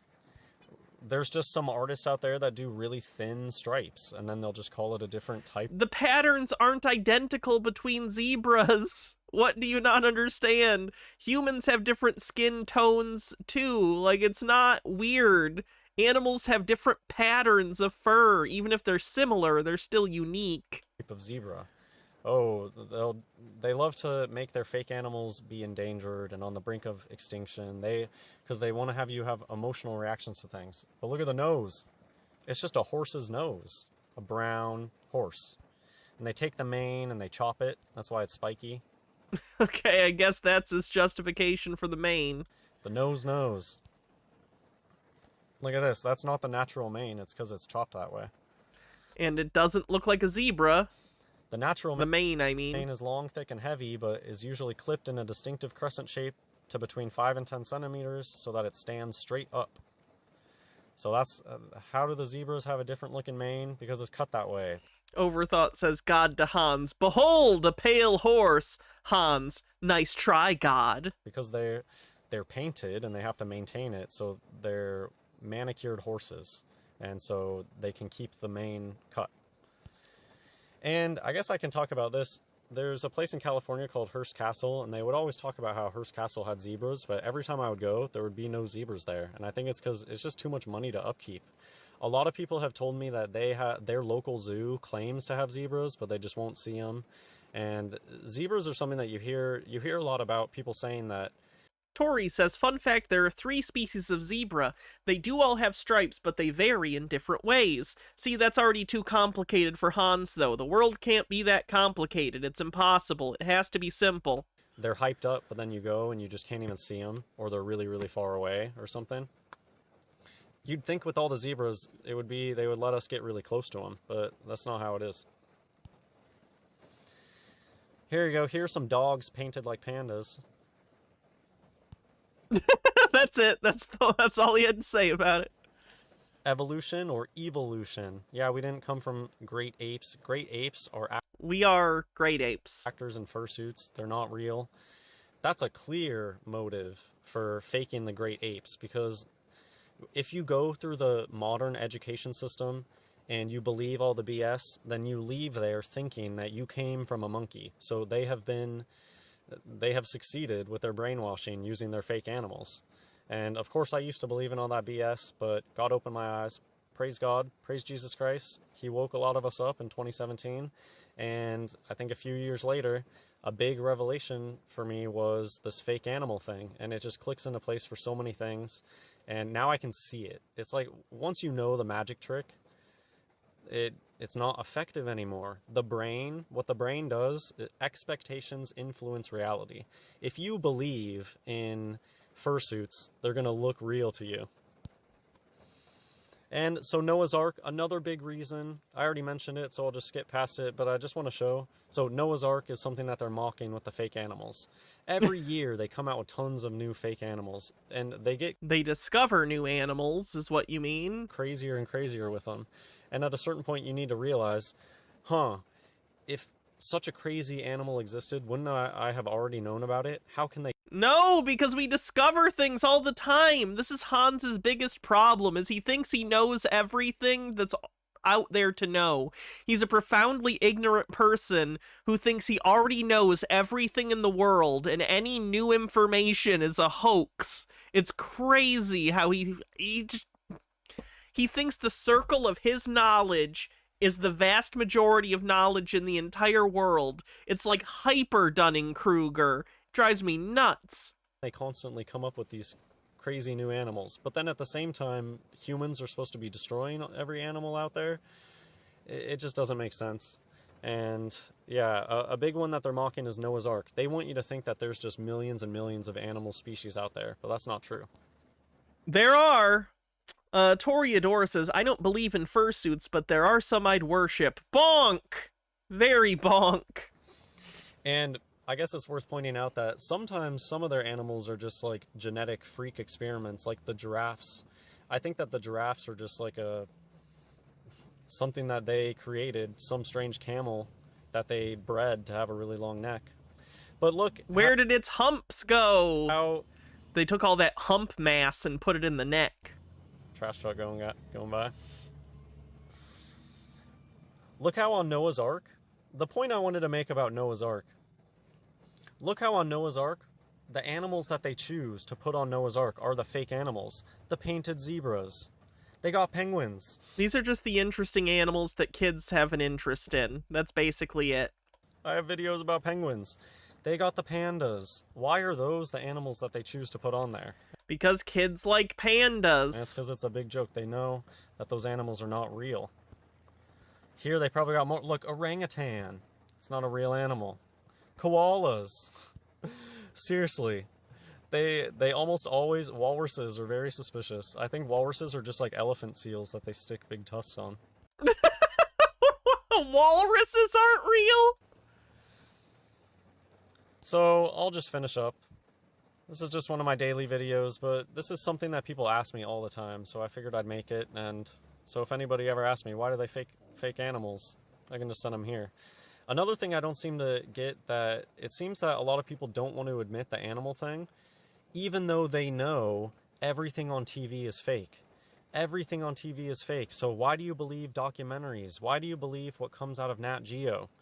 And, I mean, you should just think about how pandas are just a... How stressful must it be to believe everyone is lying to you all the time?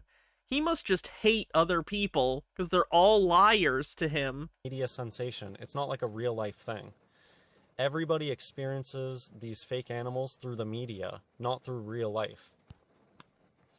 Revelation chapter 12, verse 9, And the great dragon was cast out, that old serpent called the devil and Satan, which deceiveth the whole world.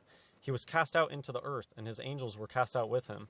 So I guess the final reason why they fake animals is because they're liars, they're deceivers. Satan's a liar. Satan comes up with fake things. And Satan tries to be like God. So God created all the animals. So of course Satan wants to create his own animals. And just think of... Think of nothing, I guess. The video abruptly cuts off. Alright, what else? Oh, Happy Meals are evil, I guess. The reason the food tasted the exact same everywhere, from Ohio to Oregon, wasn't quality control. It was dosage control. The agency needed a stable chemical baseline to prepare the subjects for the intake process. The salt content wasn't for flavor. It was an electrolyte spike to heighten neural conductivity. And the delivery system? The Happy Meal. Look at the design of the box.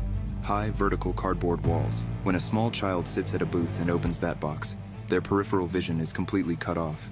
The sounds of the restaurant dampen. They enter a state of forced tunnel vision, focused solely on the objective placed inside, the toy.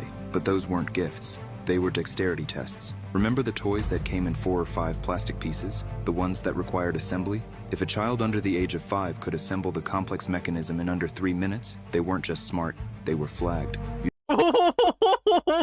didn't win a prize. You passed the preliminary entrance exam for the engineering corps. Once the caloric intake was complete, you were moved to the processing center, the play place. You remember the Officer Big Mac climbing tower? Look at the blueprints. The layout of that cage is a 1-to-1 scale replica of a solitary confinement cell in a federal supermax prison. What they are weren't you building a gym. talking They about? were building a panopticon. You were climbing behind iron bars before you could even read. They were conditioning you to feel comfortable in a cage. And the slide? You remember the static shock. That sharp snap of electricity every time you went down. That wasn't friction. It was a low-voltage perimeter fence. The plastic was conductive. It generated a specific 15-volt discharge, enough to cause pain, but not enough to leave a burn mark. It's literally static electricity, you freak! It was Pavlovian conditioning. If a child got shocked but ran back up the stairs to do it again, they had high pain compliance. That's not a child. That's a future soldier. The kids who cried and refused to go back, they were washed out. To understand the true scope of the project, you have to listen to the Vance tapes. In 1996, a regional director for the agency was deposed during a closed-door legal settlement. The audio was supposed to be destroyed, but a transcript survived. When the frantic parents asked him why their children were becoming lethargic, aggressive, and obsessed with the food, he didn't apologize. He laughed. He told them, quote, "You are looking at this like civilians. You think we are selling hamburgers? We are subsidizing the caloric intake of the next infantry division. We aren't That's how people talk, making right? them fat. We are increasing their density. We are building biological armor." When the lawyer asked him about the parents' role in this, his Last I checked, being fat doesn't make you less susceptible to bullets. Like, believe me, if that was the case, what a bonus. That would be great if I was bulletproof. No, though, adipose tissue does not make you more protected. It actively harms your health. Toreador says, I got my super soldier training at the McDonald's play place. I got my lobotomy at Claire's. answer was even colder. He said, I wish I had a lobotomy. God, how relaxing. "The parents are the supply line. They are tired. Anyone got an ice pick? They are overworked. They need us to take the asset off their hands for 30 minutes. They don't care what happens in the play place, as long as the child comes back quiet." He was right. The silence wasn't peace. It was compliance. And once the body was broken in, they were ready for the final phase, the breaking of the mind. But physical traits were only half the data. They needed to map your psyche. That's why the mascots existed. Take the Fry Kids, the fuzzy, goblin-like creatures. H-Bird says, Burger King was a plot to make us all want a single autocratic ruler. Notice anything missing? You played Sneak King? Pretty convincing. Another hype train. If you want to help the hype train, you can use subs or bits, though we had a pretty big one earlier, so I don't expect anything. They had no arms. They were helpless. They were designed to test a child's empathy response to deformed or amputated entities. Did you try What? to help them, or did you push them over? And then, there was Grimace. You thought he was a taste bud? He was a hostile biothreat simulator. A massive purple non-human anomaly. The test was simple. Flight or negotiation. Does this mean that Wendy's, is where kids are turned gay? That would explain this. So anyway, I just came out of Wendy's, and there was 8, I shit you not, 8 homosexuals there having lunch. That'll do it. Stone Corbell, thanks for gifting a sub, and Moira Soma, thanks for 56 months at Tier 2. Thank you so much. Most kids ran, but the agency wasn't looking for cowards. They were looking for the high-potential subjects who would walk up to the monster and try to talk to it. If you hugged the purple giant, you weren't showing affection. You were demonstrating the ability to de-escalate a hostile organism. You were a negotiator. So, ask yourself, where did the play places go? Why are they being torn down? Why are the colorful mascots vanishing, replaced by gray modern boxes? Capitalism. It's not because of safety. It's because the quota was met. The engineering core is full. The infantry is stocked. The negotiators are in place. Avila, thanks for 45 months. Sub baby number 5. This sub baby's name is going to be Ronald McGrimace. It's derivative, I'll give you that. The program was a 27% to level 2. H-Baird says, Mayor McCheese truly was the Hindenburg of his time. He should never have made Ronald the Chancellor. success. The children of the 90s aren't children anymore. We are the workforce. We are the soldiers. We are the silent majority, trained to sit in traffic, eat the sludge, and stare at the screens. And the final piece of the puzzle? The ice cream machine. You think it's always broken? It's not broken. It's a receiver. It's been down for 20 years because it hasn't received the activation code yet.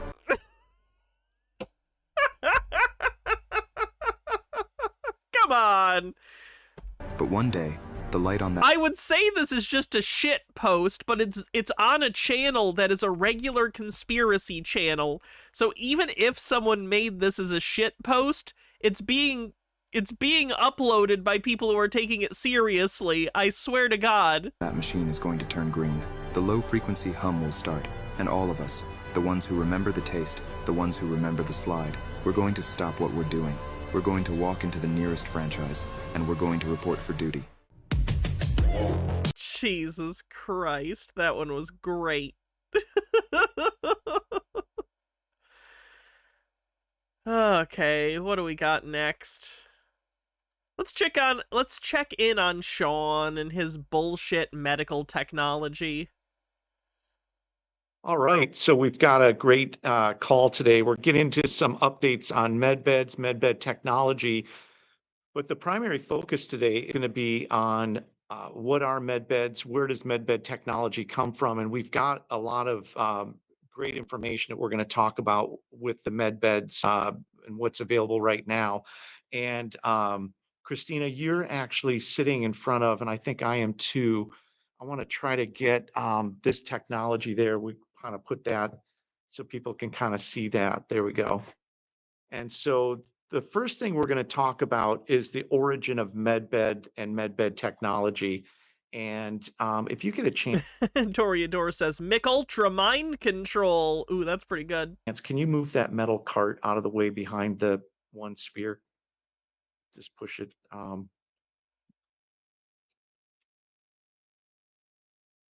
Perfect. There we go. All right. So, yay, out of frame. There we go. The cart has all those accessories and stuff on it. And so Chrissy says, I wish I could be a hot girl hired by a weird guy to sell med beds. Anything to be a hot girl.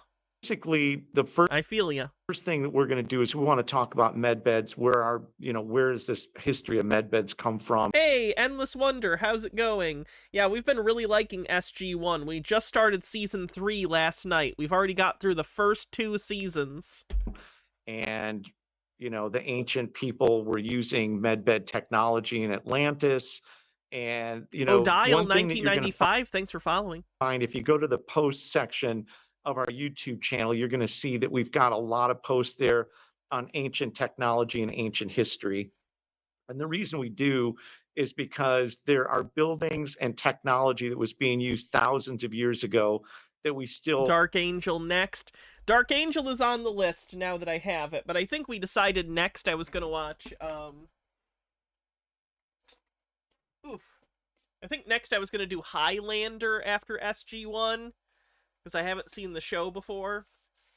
But then after that, maybe Dark Angel. I have a lot of shows to watch. Ah, shit! Almost dropped it. There can be only one. 30 seconds on the hype train. Can't replicate or do today. Apparently there's a tip. One sec. Just a Peach says, so McDonald's has an army of 35 plus overweight people and no new recruits? Yeah, they're gonna absolutely kill it on the battlefield. Nor are we. And by it, I mean their conscripts. We doing. M. Scheffler with a 5-stream streak says, bam, 5 in a row. Thank you. And so there's all these different Göbekli Temple and Chichen Itza and all these absolutely amazing... The first 2 seasons of SG-1 are the worst. It gets better. See, I like them, so that's good if it gets better, because I already like the show. Amazing structures, including the Khufu Pyramid in Egypt, where they just found that... Thanks for the hype train, everyone. There are bases, and there's actually cylinder with spiral around them, bases going down a kilometer underneath these pyramids. And so the first thing you see when you come on this video is dual tube plasma energy systems, which are inscribed in hieroglyphics that were clearly being used well over, 2,000-3,000 years ago. Yeah, no, that's the hieroglyphics of the flowers that some other conspiracy theorists say are light bulbs. They're flowers. And so it's obvious that if he mentioned Atlantis, then Atlantis on the bingo card, I missed it. Technology, the medbed type technology was being used at earlier times in our history. Is that a Terminator in the background? That is a metallic, shiny dummy he uses to make his treatment room look like a sci-fi spaceship. At this point right now, we're sort of... The Dendera lights, thank you, that's what they're called. Rediscovering it. We do have, various types of technology here. You can see we've got a pod that we'll get into that's right here behind me. And we've got the plasma systems, and we've got some of the most powerful energy and frequency-based technology right now that's available to the general public here at our location. But the goal is to kind of understand the past and understand how that intersects with the future. And when you understand that the technology that they were using thousands of years ago was actually in many ways much more sophisticated than what we have now, we don't really need to go to the future to figure out what were med beds and what med bed technology. And we've got brilliant scientists now, including Mr. Dan Winter, who are producing technology that is rediscovering the medbed type technology that was available thousands of years ago that was being used. So as the story goes, the ancients Does would SG1 Dark Angel count for mentions Blu-rays on the bingo card? Highlander does at minimum because I picked it up and showed the Blu-rays of it. So yes, Hannah mentions Blu-rays on the bingo card. they came down to the Earth's atmosphere, and they were the ones responsible for building the pyramids and building a lot of these structures where you've got 900-ton stones that are perfectly put in place, that are chiseled out to laser type precision. It's clear that they also had technology that was advanced also for health and wellness, and that's really where medbed Why technology does comes that from. follow? Why do you think they must have medical technology? What? It comes from off-planet civilizations. It comes from off-planet technology. Even the quote unquote free government med beds are nothing more than technology that's coming from off-planet civilizations and deep ops type programs. So all the talk about med beds and med bed technology far exceeds anything right now that we are using or anything that we've got on a human, Earth platform. This is all technology that was brought to us, and it was coming from very advanced civilizations. So one of the technologies that we have here behind us are the plasma spheres, the dual tube plasma systems. And these, once again, if you start off the video, you'll see that we've got these inscriptions where they're using dual tube plasma systems, which really constitutes true medbed type technology. So there are medbed pods out there now. We'll talk about that. But if you really want to get into some of the history of the med beds and the med bed type technology, it's as easy as going back and looking into our past and seeing who were the people that were here, that were building the pyramids, building a lot of these very sophisticated structures. And therefore, you're finding that by going into the past, you'll see that this is technology now that's coming out in the future, but it's technology that's been around and has come from off-planet civilizations going back thousands of years. Now, the dual tube plasma systems that we've got here featured, and we have two of them. Me and Christine are in between the plasma spheres. Those actually run off an app, so we can pick very specific frequency sets to run for those. But basically what they're doing Wrong is button. Sorry. Hit the wrong button. I really do wonder if the app even does anything, because there are hundreds of, frequencies, quote-unquote, to, set it to. I really wish someone I knew could look into the app and tell me, does it even do anything? Are the buttons basically programmed to be dummy buttons that look like they're activating something, but it doesn't really do anything?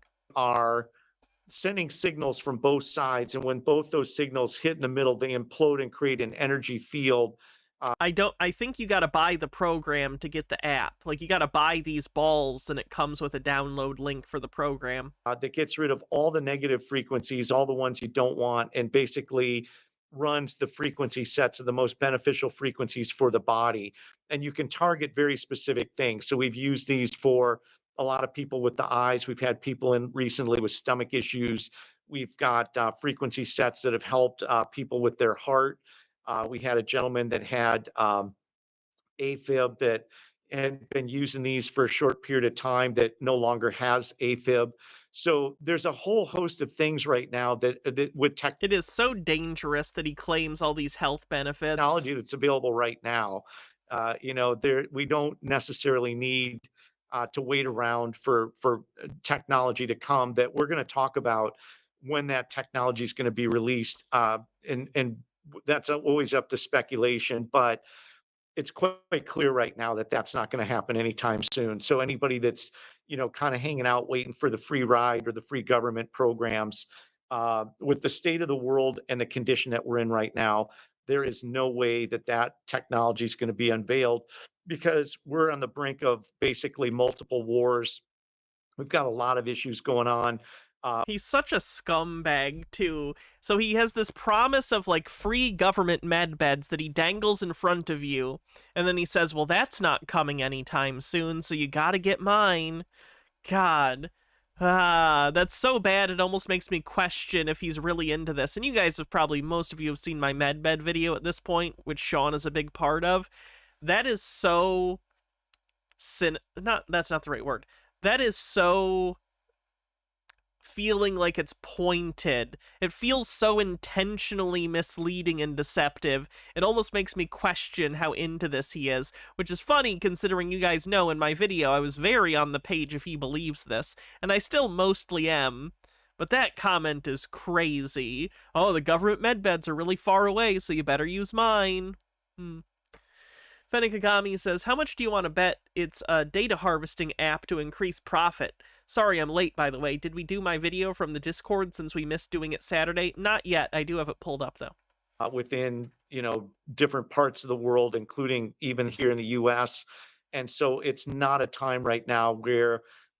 Yeah, sure. Shilling scamming on the bingo card, speculatively, sure. You're going to see all these amazing things happening. Even people like JFK or Robert F. Kennedy, who's doing amazing work, is he's having to really get deep in the trenches and really fight. This is not something that is clearly over, and there's a lot of back and forth. So with all that being said, it's definitely going to be a while before anybody's going to see that. But the good news is that if you dig around and look at technology that is available now for a various host of different health issues, there's a lot of technology that's available right now. So why wait if you don't need to? And if you do a little bit of research on the technology, you'll find that there's a lot of really powerful technology out there. Now, we deal with a lot of medbed type technology. The unit behind us right here,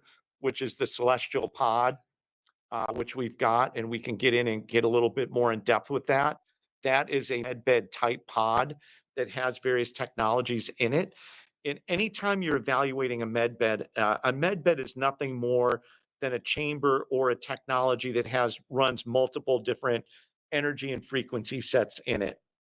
And Christina here is joining us. Who works with and is part of the whole family here. That's my favorite. Is the Celestial Pod. I like that one, and I like the Phi Ray. Yeah, the Phi Ray we're going to talk about the Phi Ray system. That is the most powerful medbed type technology on the planet Earth right now that's available that we have found to the general public. And okay, I'm going to move on because Sean is pissing me off. Let's see what this guy's up to. Talking about Alex Jones. As you guys know, the Alex Jones character has been replaced. They replaced him with, I believe, Will Sasso, with assistance of some AI. So here is one of the latest Alex Jones crash outs. But I got bad stuff to say about Candace. Because if you go through all the things she said, and when they're not right, it's like, well, I'm allowed to ask questions. And I didn't imply TPUSA killed him. Oh, bullshit. Or if you don't agree that the guy shot Charlie. No, this isn't the 8 homosexuals guy. That's Rage and Rob. We haven't covered him in a long time. Under his arm, or the guy with a bottle of water isn't really a camera gun, or there weren't trap doors and all this stuff. Then I'm, every time I would say, well, that doesn't look accurate to me. Oh, you're So first thing you got to notice is the bright greenish blue eyes that he never used to have, right? Bill Hicks didn't have bright greenish blue eyes like that. Neither did the old Alex Jones character. But new Alex Jones, boy, it's very noticeable that he's got bright greenish blue eyes, right? That I'm, every time I would say, well, that doesn't look accurate to me. Oh, you're on the payroll of the Jews. Well, I sure as hell ever found the damn check. I sure as hell ever found the damn check. It just sounds like an imposter doing the Alex Jones character. It doesn't seem like this is the same dude who's been doing it all along. He was saying it sarcastically, though, so I don't know if... Because he wasn't meaning that, like, intentionally. He was mocking someone saying that. So I don't know if that counts. Because Alex Jones wasn't saying that literally. He was saying it facetiously because that's something that people say against him. So I don't know if that should count. Right? So whether it's Will Sasso or some other guy, it's definitely not Bill Hicks anymore, and it's not the same old Alex that it used to be. In fact, this is the only channel that will show you this right here. See? See a difference? See here? You see here? You see? You see? The guy on the far left is Bill Hicks, who is dead. The guy on the right is Alex Jones. The guy in the bottom middle is also Alex Jones, but older. You see here? I don't see no bright blue-green eyes on Bill Hicks. And I don't see it on the old... Let's look up Alex Jones.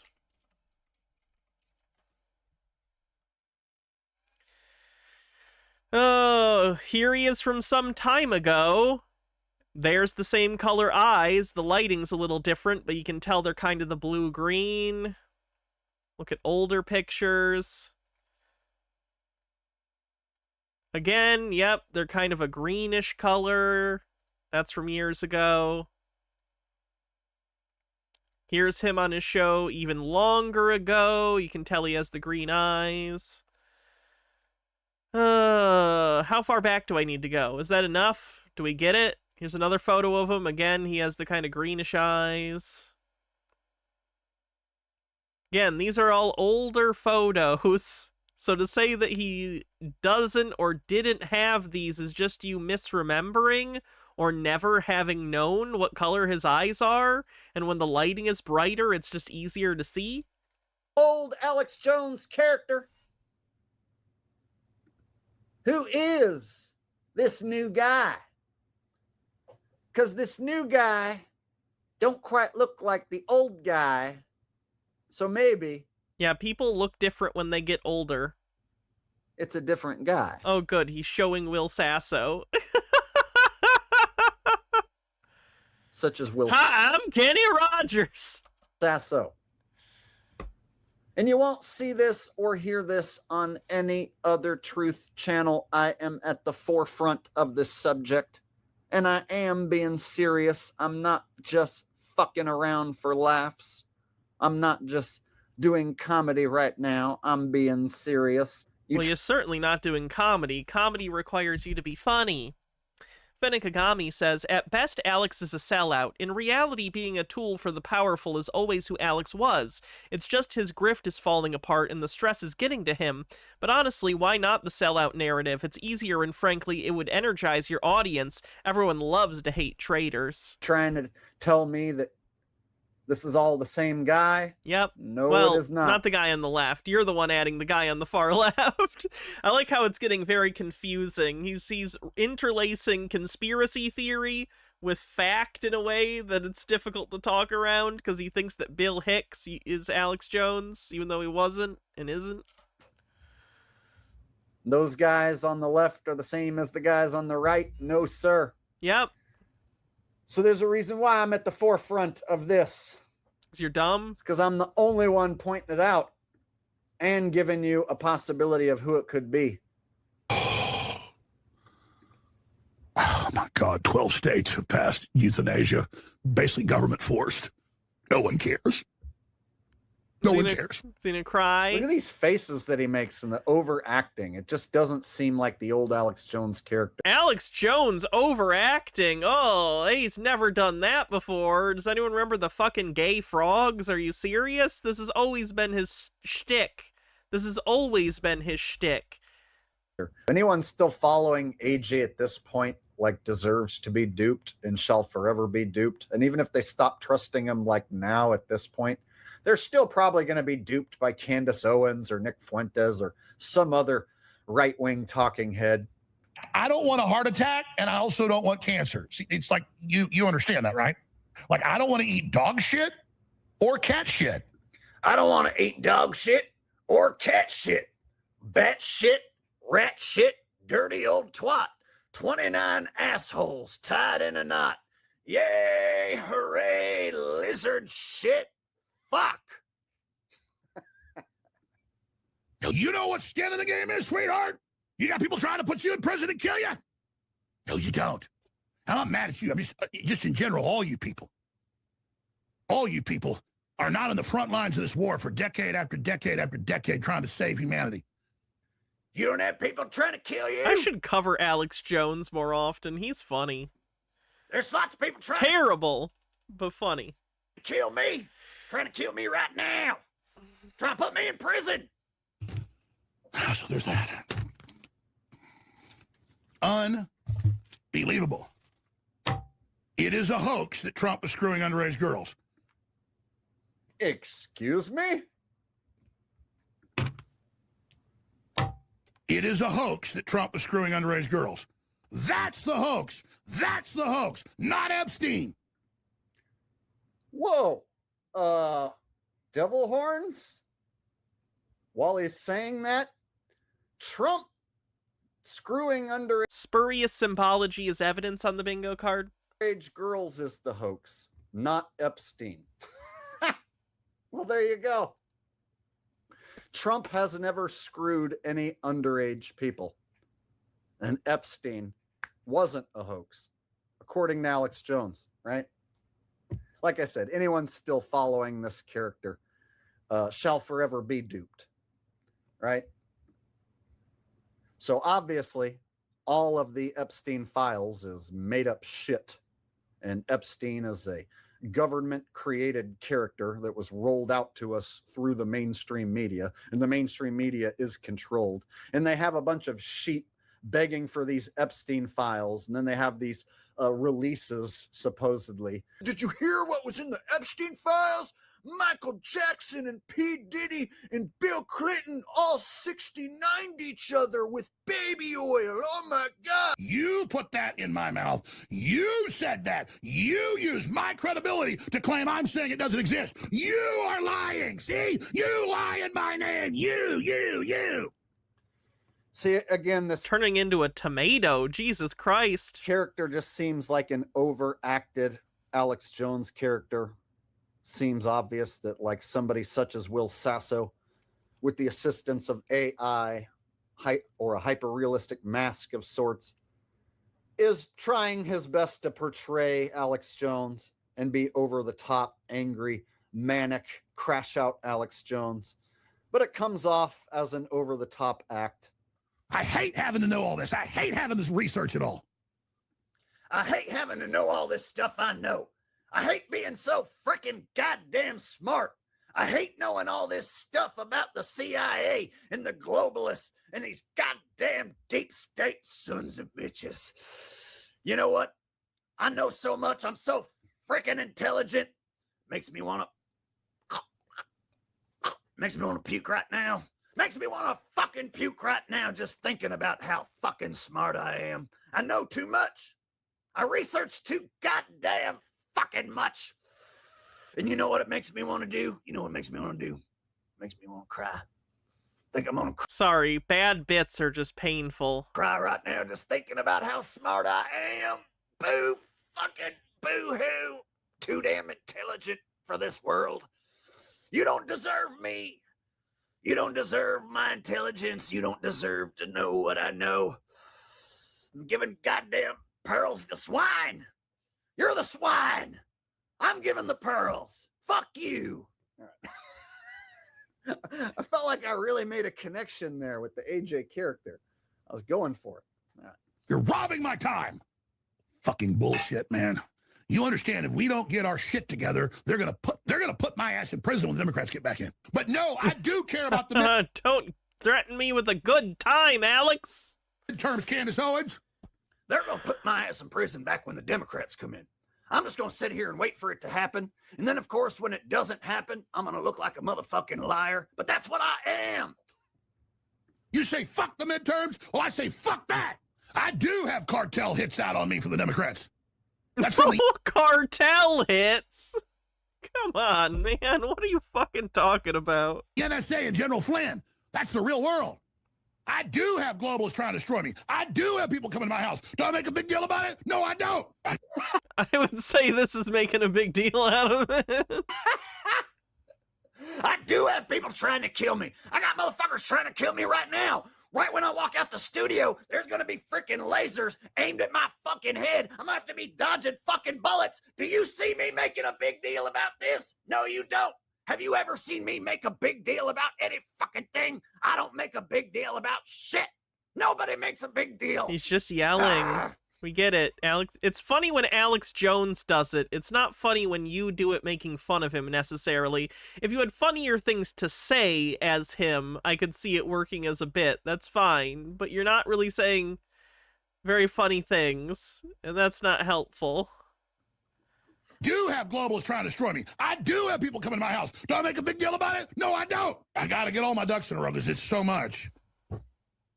Probably take me 5 hours to collate it all. But you want it someday this week, maybe Wednesday or Thursday, you're going to get 2 hours. But that's coming up. Because I just can't handle it anymore. So and it's driving me crazy. So you want it, you're going to get it. And I don't think people are going to like it. See right there, that's like so Will Sasso-y. Like he did like these cross-eyed stare, like into his cup. Watch the way he does this stare here. And it's driving me crazy. So you want it. Look at this. This is some Will Sasso looking shit. You're going to get it. And I don't think people are going to like it. So sassy. Chad, you ready to get into this? Can't wait to hear all about it, Alex. Yeah. You take the. great. It's like Morpheus. You know what I mean? You take the blue pill. Yeah. You can stay asleep, or I could give you the red pill. Go to and hell. then, hey, Jesus Christ! There's no turning back. There's no turning back. See, Will Sasso's funny. He can pull off an Alex Jones impression and be funny because he's a funny guy. Oh my God. Still getting hell off of my skin. Yeah. Greasy. Saw Hillary Clinton down there in hell. Wait. No, Okay. I know what you're thinking. Hillary's not dead. She can't be in hell. But Hillary Clinton, who's been in American politics for 50 years, is just a meat puppet being controlled by the real Hillary Clinton, a 16-foot tall pus demon. Seeing a similarity in the eyes between this one and New AJ. A 16-foot tall. The bulging of the eyes. Yeah, he's doing an impression. Pus demon. The dines on the terrified screams of infants in the forest of life. So new Alex Jones will often go. Yeah, he's doing an impression of Alex Jones. He's copying his verbal tics. That's why he's doing that. Folks, let me tell you right now. And so he stresses this during his Alex Jones impression. And of course, new AJ seems to do that stutter more so than I remember. Just like this version that Will Sasso does. So the fact that Will Sasso is on camera doing this version of Alex Jones, and this seems like a half-assed version. So if you can imagine him doing his best version and reading a script and getting as many tries as he needs and the assistance of AI or a hyper-realistic mask of sorts, Hollywood makeup and whatnot. Why do all these conspiracy theories rely on people having face blindness? Someone needs to do a study on this someday. I have no idea what the correlation is, but there does seem to be a really high propensity for people who believe in conspiracy theories to have some level of face blindness. I don't know what's up with that. I really don't, but I'd be fascinated to find out. Someone figure that out. Go do science. You can. With today's technology. The Black Narok with $10 super chat says 16-foot tall pus demon is for real a sound clip. 16 feet Take someone tall like, pus demon. Will Sasso and turn them into the new Alex Jones. souls. We had a beer and a laugh about the apocalypse that she's putting together for 2027. Okay, what else? What else did I see here? Oh, they have Joe Biden's penis in a glass case in the center of Satan City. See, he's not doing it serious, but you can hear he is able to do the voice. He is able to do the character. He already kind of looks like Alex Jones. So there you go. Will Sasso. That's the top contender for who's probably playing the role, as far as I'm concerned. There's no video of President Trump sucking a ding dong.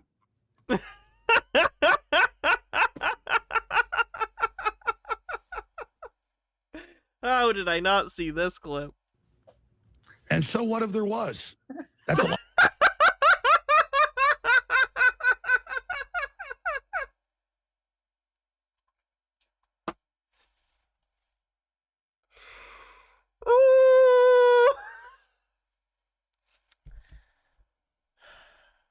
Please soundboard that, Hannah, please. You gave me $10, so I guess I have to. Give me a sec. Let me find it. Who's been in American politics for 50 years is just a meat puppet being controlled by the real Hillary Clinton, a 16-foot tall pus demon. Seeing a similarity in the... All right, I have it saved. Of President Trump sucking a ding dong. And so what if there was? That's a lot better than World War III, Owen. I never sucked any ding dongs. But I'll tell you, if they were going to blackmail me to start World War III about one, I'd say, hey, I sucked a golf ball through a freaking garden hose. Didn't you already tell Der Spiegel that? Fennikagami says it's likely a bit of chicken or egg question, but I'd imagine it has to do with them cranking up their pattern recognition up the crazy 11, and it erodes their ability to distinguish uniqueness as a consequence. Maybe. Now, the son of a bitch walked in there in my own office when I'd splattered stuff on myself and I was changing shirts. He goes, oh, that's a good shot. Let's get your shirts. And then he goes, I go, hey, have some of this chicken and sausage. So technically I said, Jones offered me his sausage. Yeah, give me a break, you son of a bitch. I like women, not men. And if I like men, I'd be proud of it. I'd have a line of them. But Hey, where's his bright green blue eyes? They're still there. It's the lighting, and you're too far away to see them distinguished, man. Oh, well, Jake, don't you know Alex Jones started wearing contact lenses, colored contact lenses? No, it's not colored contact lenses. It's fully the lighting and your distance from his pupils. Skifazoa says, don't forget Alex Jones made a song transvestigating Michelle and saying Obama sucked her off. Of course he did. Of course he did. Okay. And then he took Ozempic. He took Ozempic and started wearing colored contact lenses. Okay, Jake? It's the same guy, dude. I ain't ever been in bed with no man. I've been in bed with probably 300 women. And you sons of bitches sit there and you play these games, and I'm sick of it. That's classic AJ right there. That's the AJ character I remember. I have never sucked a ding dong in all my life. All right, but if I did, I'd be proud of it. I'd be king ding dong sucker if that was the case. If I did enjoy sucking ding dongs, I would not be ashamed to admit it. But that is not the case. What is the case? I have slept with countless women, the most beautiful women in the world. None of them even had any ding dongs for me to suck. They had nice big boobies. I sucked a lot of boobies. Never once have I sucked a ding dong. Wow, he's not funny. No schling slong, no cheech and chong, no ding dong. So. Okay, let's see what's next.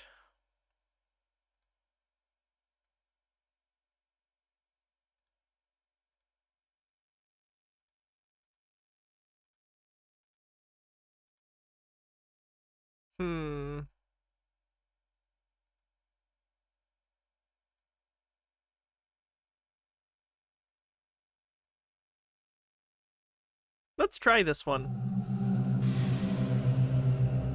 Fennec Kagami says, Alex, we know Trump has sucked dick and is likely some flavor of bi. The man will not shut up about handsome men these days and has mimed deep-throating a mic multiple times with surprising familiarity with the subject.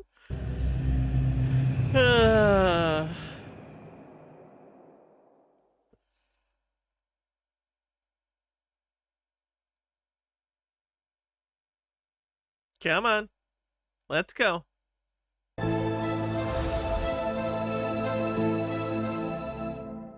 Hi, everybody. I'm Jay Widener. You're watching Cosmic Disclosure, and we're back with our guest, Jason Rice. Hey, Jason. Hi, Jay. Thank you again for having me. Yeah, it's great having you.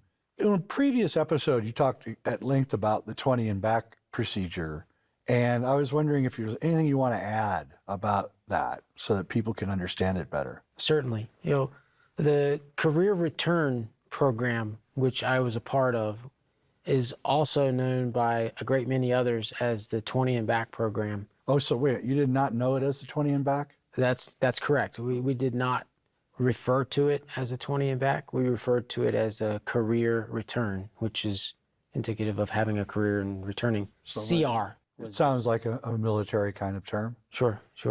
The whole process of a career return was to give the soldiers an opportunity to have and build on their last experience and training so that they could develop further training and skills and pass those on to other soldiers that are also... This is about the super soldier program, the same thing James Rink believed in, by the way. Part of the career return program. Before you did your career return, Yes, this is a super soldier thing. you did 20 years into the secret space program. During your time, how many different ET groups did you meet? And I guess we should also include hybrids and things that were created. How many did you meet, do you think? During the entire career return program, there were 2 different ETs on Planet 1. There were 2 more on Planet 2, and there were 3 more on Planet 3. There were also other ETs that we were working with during the training period at the very beginning of my career return, and as well as at the very end of my career return when I was on the other side of the fence as a trainer. And you worked with other ET groups as a trainer? That's correct. The ET that we referred to as Charlie during the initial first day coming into the underground cave facility. The first ET you actually ever The saw. very first one that I had at that point recalled, because I had seen and worked with others during the desensitization program training. The first one that I'd seen and recalled up to that point, his name was Charlie. That's the name that we had given to him, and he didn't have a problem with being called Charlie. He was a typical gray, and his presence and work with us in the FIG, the Fort Indian Town Gap Cave Facility, was one in which he was a resource for us, in which sometimes... I'm sorry, he's somehow making talking about aliens really boring. I'm gonna move on. It's putting me to sleep. Try this one. This is about reptilians. Who are reptile people? When people refer to the concept of Yeah, believes they speak to aliens regularly on the bingo card for that guy, though. reptile people, what does that mean? Well, I know some people want to laugh and say that sounds like a farce, but when you look into the ancient texts, you find that there were people that were reptile-like beings. The ancient that were texts! Bilateral, bipedal beings, just like us. And the culture that we found in Iraq is called the Ubaid culture, U-B-A-I-D. They found remnants of their cities and civilization, and hundreds of statuettes have been discovered, which are now in the museums. And they even were able to establish that these people had a monarchical type society based on their clothing. Monarchical, I would assume he means, not monocle. Some had, long robes, short robes. Some had staffs. Some were naked. Those would be the poor people. Women were breastfeeding babies, but they looked like reptiles. They had reptilian heads, reptilian scales on their skin. They were reptilian people by any account. and in some way, shape, or form, they died out, or maybe they just left. No one is really sure. They probably made it. Maybe some people say they made it and bred into humanity, and that bloodline is still on the planet till this day. It's not really too clear, but in some way, they were here. Now, in the What does a bingo give you? A free gift sub to either use for yourself or someone else, or to gift randomly. Commodity scripts. If you already have a sub, I'll just write down your name, and when it's time to renew, you can let me know. They also talk about these reptilian beings, and they say that they have the capability of hovering in between dimensions and attaching themselves to a human's consciousness, and kind of almost like remote controlling them or creating angst and anger and so forth within them. That's in the Nag Hammadi. So 2 different accounts, one more spiritual, multidimensional, and one more physical. Is all of this happening on this plane of reality? Thinly veiled for it being in the bloodline? I would say so. Thinly veiled anti-Semitism on the bingo card. The way that most humans perceive things through? Or is some of this potentially other dimensional? It could be both. It could be third dimensional reality, where things are engaging us within this dimension, but also it could be that some of this stuff came from a higher dimension or a different dimension. There are so many dimensions compactified, which is actually a real word for people who like to tell me my words aren't real. Compactified, real word in science. Last time I said compactified, there were like 1,000 messages. That's not even a real word. I'm like, I learned that in a science class. It's a real word. And so all the dimensions are compactified on top of each other, and each one is at a specific frequency.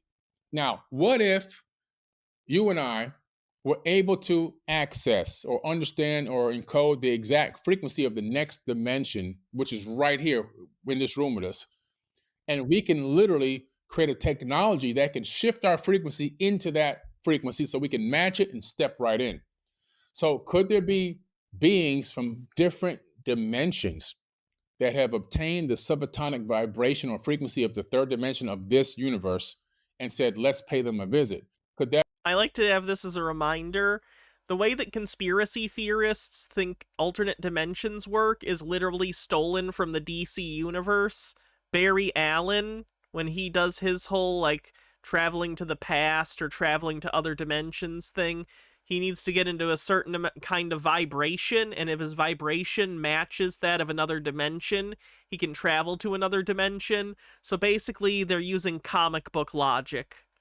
I find that very funny. They're cribbing their worldview from DC Comics.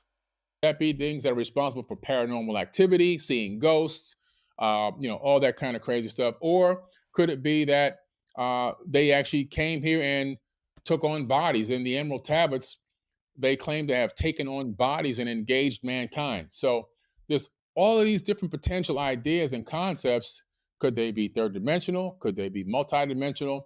Could they be just spiritual beings, non-corporeal, that then somehow talk to us through dreams and visions? In actuality, it could be all three. There's so much going on. What is up? I want to first of all thank you for being here, and secondly announce we are doing a giveaway for subscribers of this channel. All you need to do for a chance to win sweet prizes such as this port. Appreciate you being here. I'm looking up the quote that I heard from Nikola Tesla. It was, if you want to find, I think I might have found it here. If you want to find the secrets of the universe, think in terms of energy, frequency, and vibration. I think that is probably something that I've heard you say in the past is something. My favorite quote from him is, "I love this pigeon. I definitely fuck this pigeon. Please don't tell people I didn't fuck the pigeon." Something along the lines, I have my notes here, but it's something along the lines, actually I have it written down the way you said it. The deeper you go into antiquity, the more perfect the construction was. And I think that there's something to that in association with Nikola Tesla's quote, if you want to find the secrets of the universe, think in terms of energy, frequency, and vibration. It seems like we're starting to rediscover some of those ancient technologies. Mm-hmm. Oh, yeah, we are rediscovering them. In my book, The Compendium of the Emerald Tablets, there's a quote in there from Thoth where he's talking about utilizing basically what he's saying. A quote from Thoth? And it's photons, which is light, and cymatic frequencies, vibration, to create solid matter or manifest solid matter. He was a great alchemist. Now, if you don't know anything about that happening in science, you might think like, man, that sounds like fantasy. But then all of a sudden, just 3 years ago, 3 years, two scientists took photons and cymatics and created solid matter in the laboratory. So modern science, again, has just replicated what was written 36,000 years ago. And they created new matter. You can't destroy or create matter. They created matter 3 years ago. 3 years ago, they were able to use light and Yeah, I'm going to go ahead and say no. frequencies to literally manifest some solid matter. Now, I don't know what study or experiment he's talking about, but I do not think they created matter out of nothing. Small amount, but yes, they did it. They made solid matter. You can look it up on physics.org. It was an incredible, incredible experiment. Yeah, the frequency. Fennikagami says, technically time travel for speedsters works differently than dimension hopping. Dimension hopping uses vibrational frequencies, but time travel works with speed. They have to run at high enough speed to build up enough speed force energy to break the time barrier to time travel, usually using the cosmic treadmill for efficiency. Frequency stuff, That makes sense. I'm a Marvel person, not a DC person, so I apologize. I wonder how much of this, like, what does all this mean to a normal kind of like plebeian layman person going to work, drinking a Coors, just trying to, get the rent paid and have a good time? What does this mean to them? It means that we're living in an amazing universe, and it means that what appears to be this drinking a Coors life, wake up and grind all day, drink a beer, lay back down, do it all again, it's not the real living. It's not real living, right? That's like an NPC, non-player character. They have us playing these programmed roles like rats in a maze, when the reality of what's really going on around us is so amazing and astonishing. It would blow our minds on a day-to-day basis to realize how much is out there, how much we just don't know. But also for the people who have the futuristic mindsets, when I make a statement like they just created solid matter from lights and vibrations, a person with a futuristic thinking mind can begin to get all kind of downloads as to how and what kind of technologies can now be developed from that. And those become the minds that help build and create the bigger, brighter future, right? All of a sudden, you don't need a construction crew because a building can manifest itself based on programmed matter. The building will just manifest itself. It's that easy. All these kind of things start happening. A building that gets damaged can repair itself. You don't need to hire a team or crew to come out and fix it anymore. All these things begin to happen. So it's just, it's amazing when you can see these kind of experiments happen and then extrapolate 30 years into the future, 50 years, 100 years into the future, and see, envision what kind of technologies can come out of it that can literally lift the burden from humanity and change the way we live.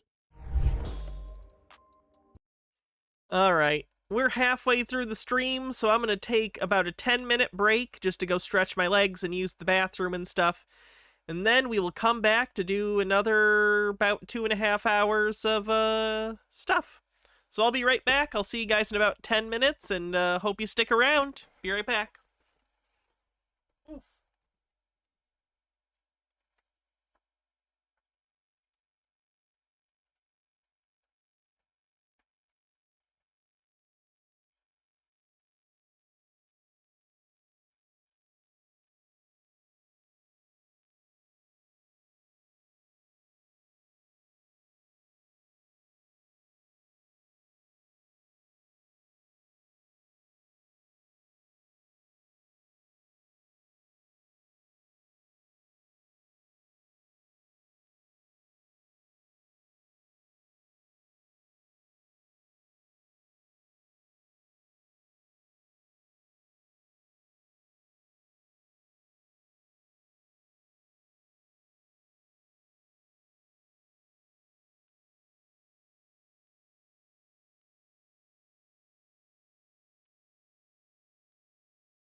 Hello, everyone. Oh, my wife's in chat. Hi, wife.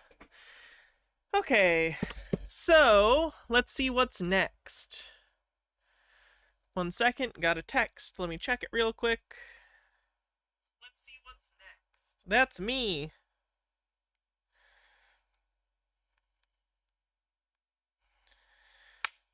Okie dokie.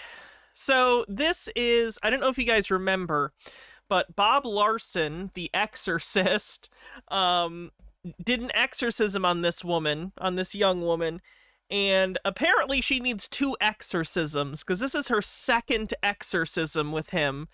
Not a joke. Doesn't speak to the efficacy of his work, if I'm being honest. So let's see what this 2nd exorcism is like. This one is not in person. This one is over the internet. If only Father Karras knew that was an option. Which one of these? Can we do a bingo check before getting into this video? Oh boy, it's gonna be full. What have we had? Oh, Jesus. Uses AI. Spurious symbology as evidence. Believes they speak to aliens regularly. Incorrectly believes evidence is self-evident. Believes sci-fi tech exists. Accidentally based. Shilling scamming. You're living in fear. Hannah mentions Blu-rays.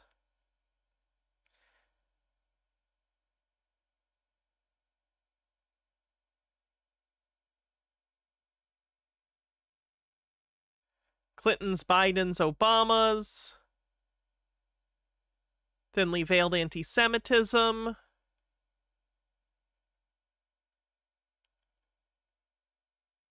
Aliens are demons.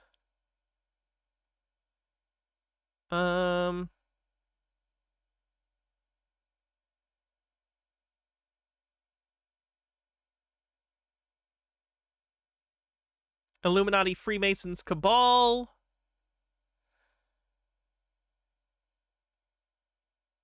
Aliens did it. I think that's it. I think that's it. Ancient wisdom for the ancient texts guy? Sure. Still no bingos? A little surprising. Happens, though. Oh, Atlantis. Almost forgot Atlantis. Thank you. All right. I think that's it. These forms of the occult do you think damage you the most, or do you know? Did I like the Dead Man Knives Out movie? Yeah, I thought it was good. I saw it in theaters. Child, receive freedom. Which one of these forms of the occult do you think damage you? What would the cameras thing be for the Kirk tale? I don't know if that's cameras, because it wasn't really an optical effect. It was more just being obscured by something, so I wouldn't say that's cameras. The most, or do you know?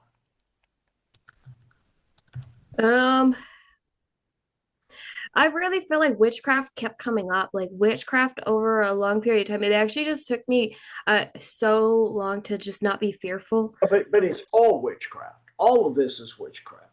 I mean, there may be a spirit of witchcraft behind it. It was basically like lots of spirits of witchcraft were like, you know, they just kept coming. Sweet Lily Love, could I see your bingo card? Post a link to it in the... There it is. Accidentally based. My research said by a non-researcher, Free Space, The Matrix, and Reptilians. You are indeed the winner, Sweet Lily Love. I'll write down your name. Let me know what you would like me to do with it. Or when you would like your gift sub. Sweet Lily Love. Cool. Fennikagami with 40 bits says, oh, gift it? Cool beans. Wait, why isn't... How... 1 second, it's not letting me the way I normally do. I'll have to do it on mobile. Shut up, me! Gift a sub. 1 gift sub. Are gift subs $8 now? Jesus Christ. Used to be 5, went to 6, now it says 8. That's fucking crazy. Anyway, there you go. Fenekagami says, by the way, I want to point out DC is aware that their comic books are an affront to science. The Speed Force is an in-universe described as a physics cheat code that allows speedsters to defy the laws of physics. There's a similar principle with Kryptonians. Their bodies emit a skin-level force field powered by solar that's a big part of their invulnerability, and someone explains their physics nonsense. Also missed my bits. Sorry, I missed some bits earlier. Where were they? Oh, this was when I was on my 10-minute break. Fenekagami said, the law of conservation of mass and energy is absolute. You can't create new matter or energy, but theoretically you can create matter from energy and vice versa through conversion. It's theorized that matter is solidified energy, and so any new matter created in the Hadron Collider is just forcing energy to solidify into new particles. Gotcha. That makes more sense.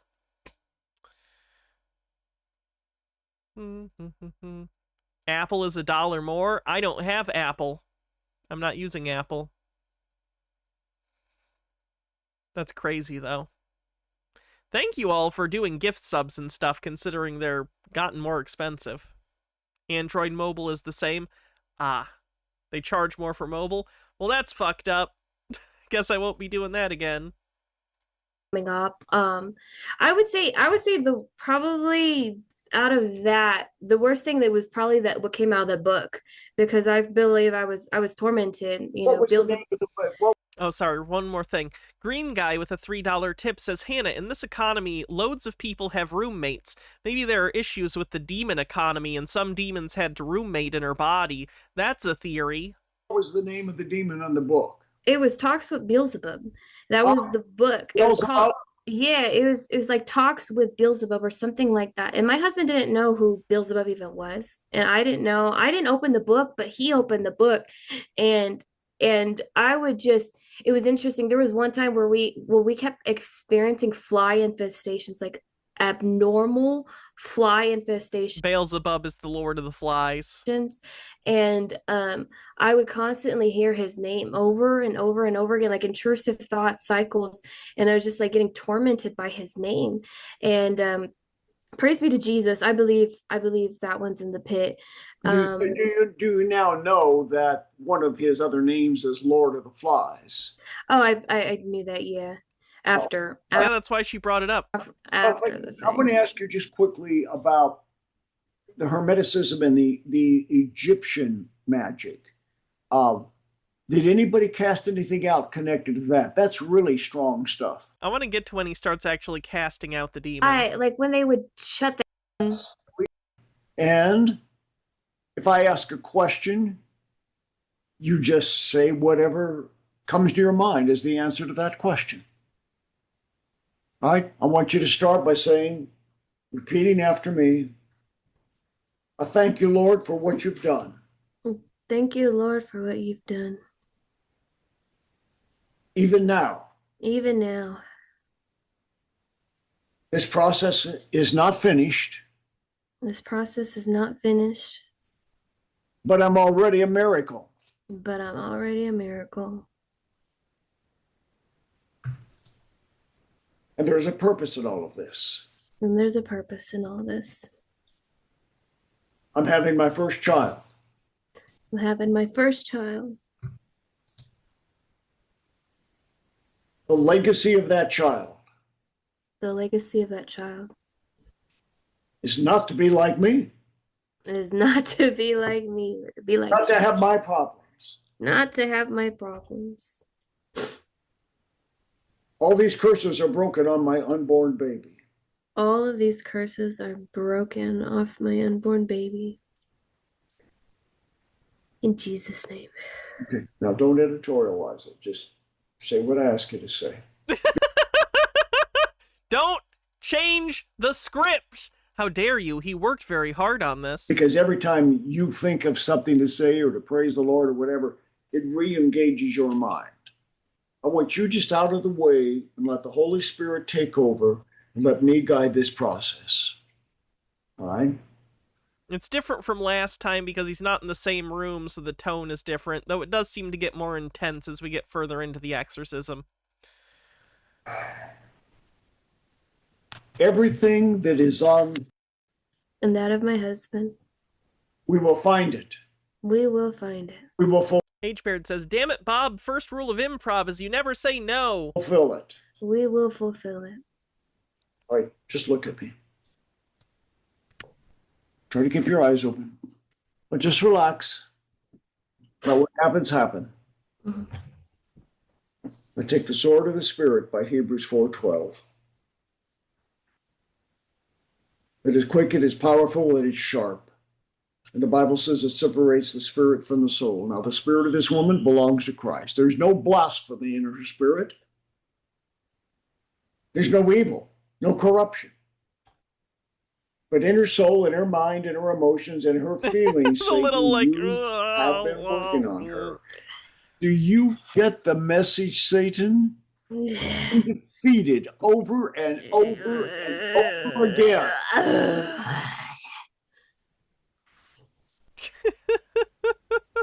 Constantly Do defeated. you think it feels sillier over Zoom to do this? Numbers of ways. Because it looks sillier. What happens if the demon, I've said this before, what if the demon just exits the call?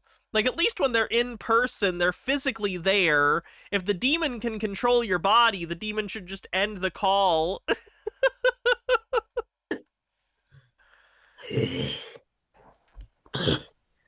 You can't win this battle. You've already lost so many battles. And this is a war. You Grr, I'm a little demon. cannot win. No. You're not going to win this war. And you're not going to play games. And I demand to know, who's the ruler of this kingdom? Keep your head up and your eyes open and look at me. Who is the ruler of this kingdom?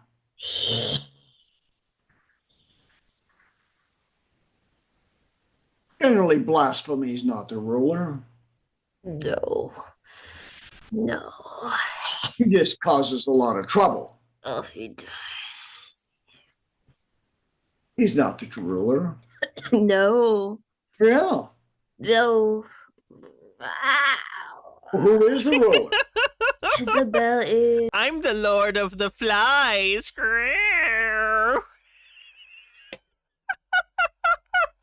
can't. Keep your eyes open and look at me. Who is the ruler of this kingdom of evil? Just making weird random noises. I've been training to make weird random noises my whole life anytime I'm alone. Jezebel. No, Jezebel. No. Jezebel's not the ruler. Jezebel's there. Yeah. Jezebel's not the ruler. No. Don't brag, Jezebel. You're not the ruler of this kingdom. Who is? Quetzalcoatl. Cue the winged serpent. Now that would make more sense. Quetzalcoatl. Lucifer. Snake.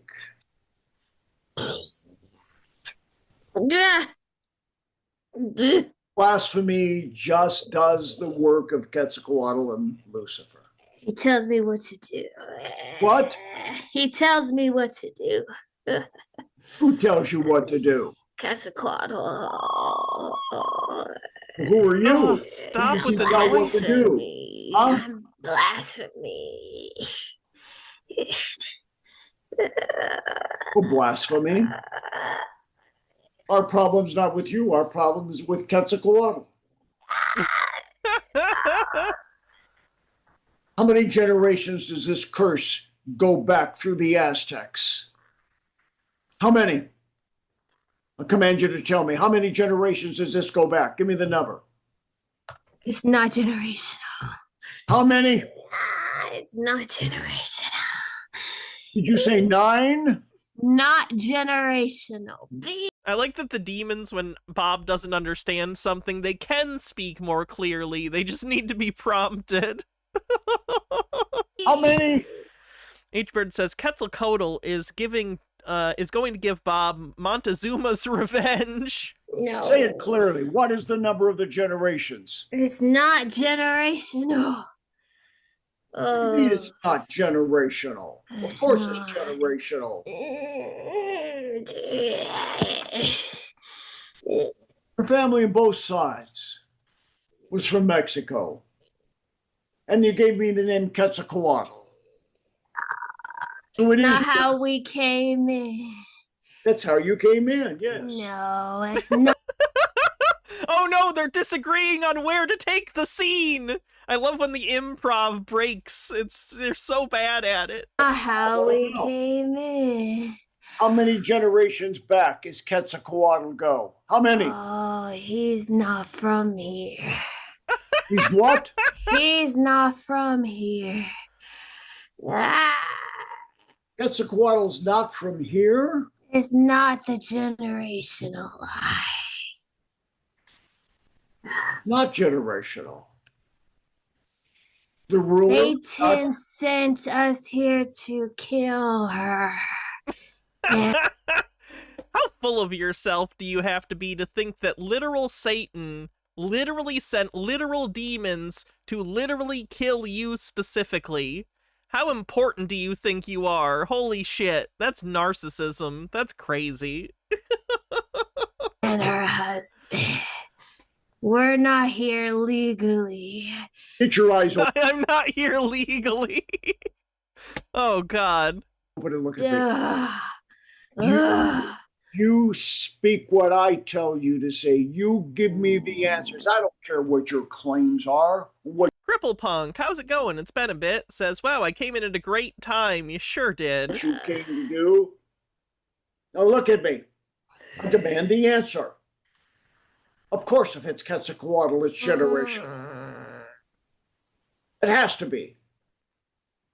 So how many generations does Quetzalcoatl go back? Talk to him, he'll tell you. What? Talk to him. Fennikagami says, stop posting your fetish roleplay sessions, Bob. Also, a real demon would shout, God, I serve the great deceiver, God, you foolish sheep. You think God can save you? You know, like a real agent of chaos would. And he'll tell you. Yeah, they never get fun enough with the demon. If you get me to play a demon in this, I'm gonna do a good job. So I'll get real blasphemous with it. Well, yeah, we'll see. So by the sword of the spirit, I divide her soul, and I want Quetzalcoatl to come forward. Oh,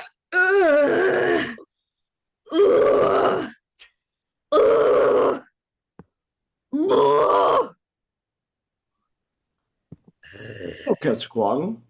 Look at me, Quetzalcoatl. Look at me. I demand to know how many generations you go back through the Aztec ancestry. How many? How many generations? 824. 120. Oh no, here we go. Says, what in the wild world of sports is this? This is a Zoom meeting exorcism. I forget how weird this stuff is until people come in and are like, what the fuck is this? I'm so desensitized to this that this is just a normal video to me. I'm not even that phased. My brain is so broken. Terradona says, I hope Bob paid her well, but something tells me he's as cheap as his setup. 54. Is that the truth? 824. 800? 824. Did you say 824 generations? Wouldn't that be like before human civilization even existed? 800 generations? Not her bloodline. Her husband. Let me see. 800 times, let's say 20. We'll do an average of 20. Let me pull up a calculator real quick. 824 times 20. That's 16,000 years. That's 16,480 years, which is older than human civilization. Okay. 3 to Pollo 13 with 2 months says noise. Thank you for your subscription. Her husband's bloodline? Her husband's bloodline. They hated God. It did to her by her husband? Yeah.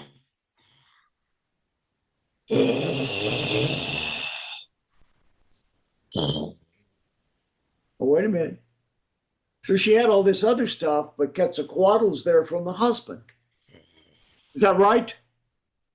I don't know if Bob is a young Earth creationist, but if he is, that would be older than the Earth. If you're a young Earth creationist, that would be like 10,000 years older than you think the Earth is. Is that right?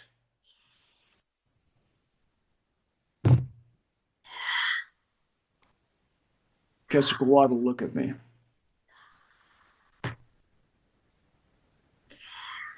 Quetzalcoatl, look at me. You know what I'm going to do? Look at me, Quetzalcoatl. No.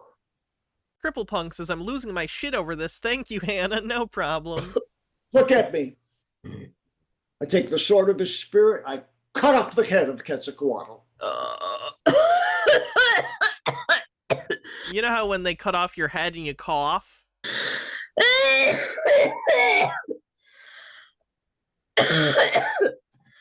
Oh, look at me, Quetzalcoatl.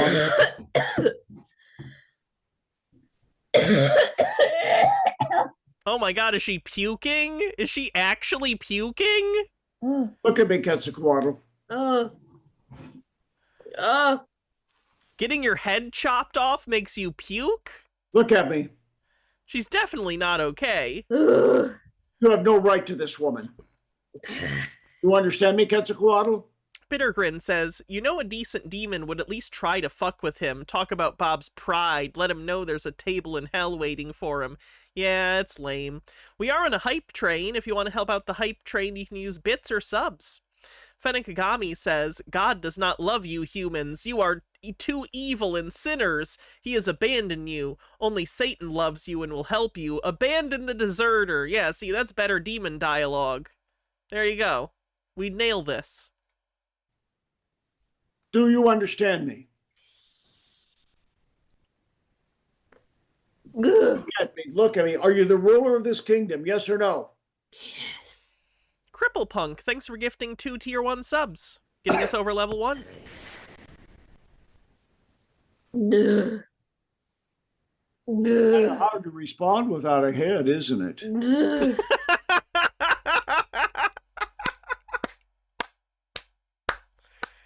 I'll give him that one. If he was actually fighting a demon and he cut their head off, that's a pretty good quip. I'll give him points for that. Pretty hard to respond when you have your head cut off. Alright. Juggle command will do. Look at me, Quetzalcoatl. Look at me. Say, I, Quetzalcoatl. I, Quetzalcoatl. I rule this kingdom. I rule this kingdom.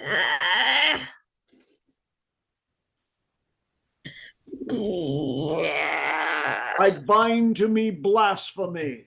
Oh no, I hate blasphemy. Well, I don't care whether you hate him or not. I bind to me blasphemy. Oh, no, I bind to me blasphemy. I bind to me blasphemy. Are all non-Christian deities demons? Yes, there's a big racist streak through Bob's whole activity where basically any other culture's spiritual beliefs are demonic, which is why he usually asks people's like ethnicity or the family's ethnicity, because he always tracks it back to whatever the, you know, predominant religious deity or religious belief of a certain area is, and then he says it's a demon, and then he exorcises the demon. It's an easy shtick. He's been doing it for decades. Terradona with 100 bits says, assuming Bob is a young Earth creationist, that many generations would also mean we carry all that same curse, given that the whole Noah thing, and he'd have to carry that curse too. True. I hadn't even considered that. And all the other 18% to level 2 on the hype train. of my kingdom. And all the others of my kingdom. Get your eyes open and look at me.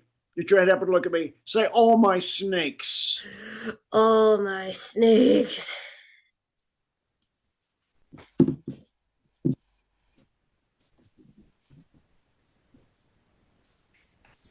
We have no right to this woman. And we have no right to this woman. We have no right to this woman. Her marriage. Her marriage. Or her child. Or her child. Oh, yeah.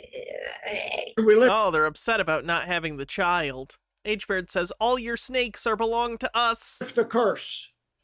We lift the curse. Of 824 generations. 824 generations. Lift it. No. Lift it now. I command you by Christ. Ah! Lift it. Lift the curse. There's more Lift the generations. curse of the feathered serpent. Lift the curses of all the blood sacrifices. There's more generations.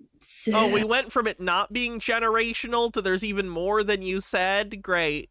There's more what? Generations. What do you mean there's more generations? 924 generations. Oh, you were she was hiding that last 100 generations, so add another 20 times 100 to the 16,000 year figure. 924? Don't play games with me, Quetzalcoatl. Get your head up. Don't play games with me, Quetzalcoatl, you fuck. Eyes open and look at me. Look at me. Don't play games. First of all, it's not 824. The kingdom of the Aztecs doesn't go back that far.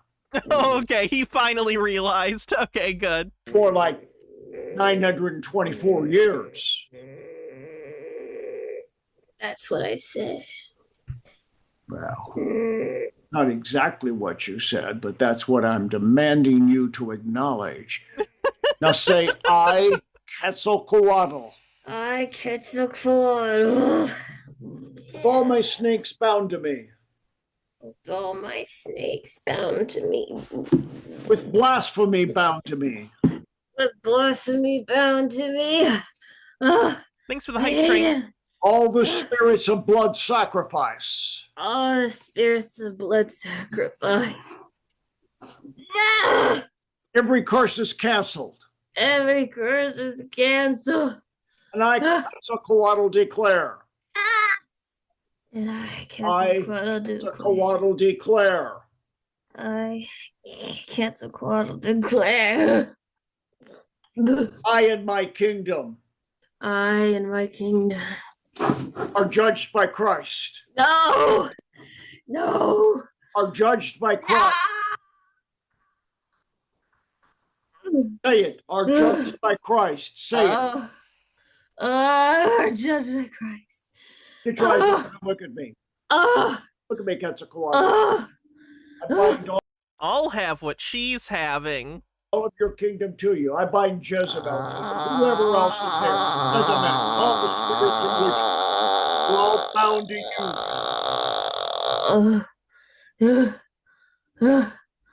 you. Say, we all. We all. Go. Go. Now. Now. To. To. The. Pit. Pit. Come out of her. Come out of her in the name of Jesus.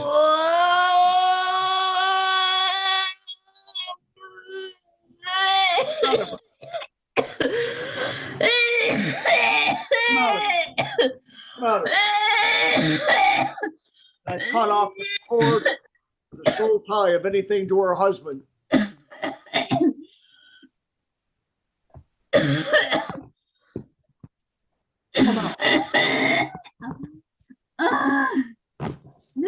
Come out.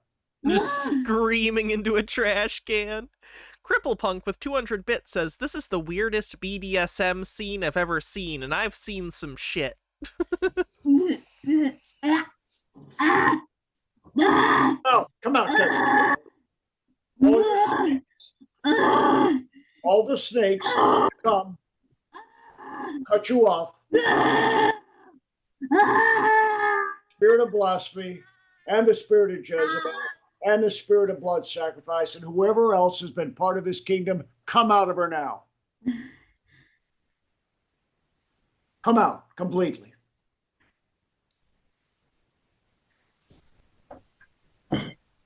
Praise Jesus.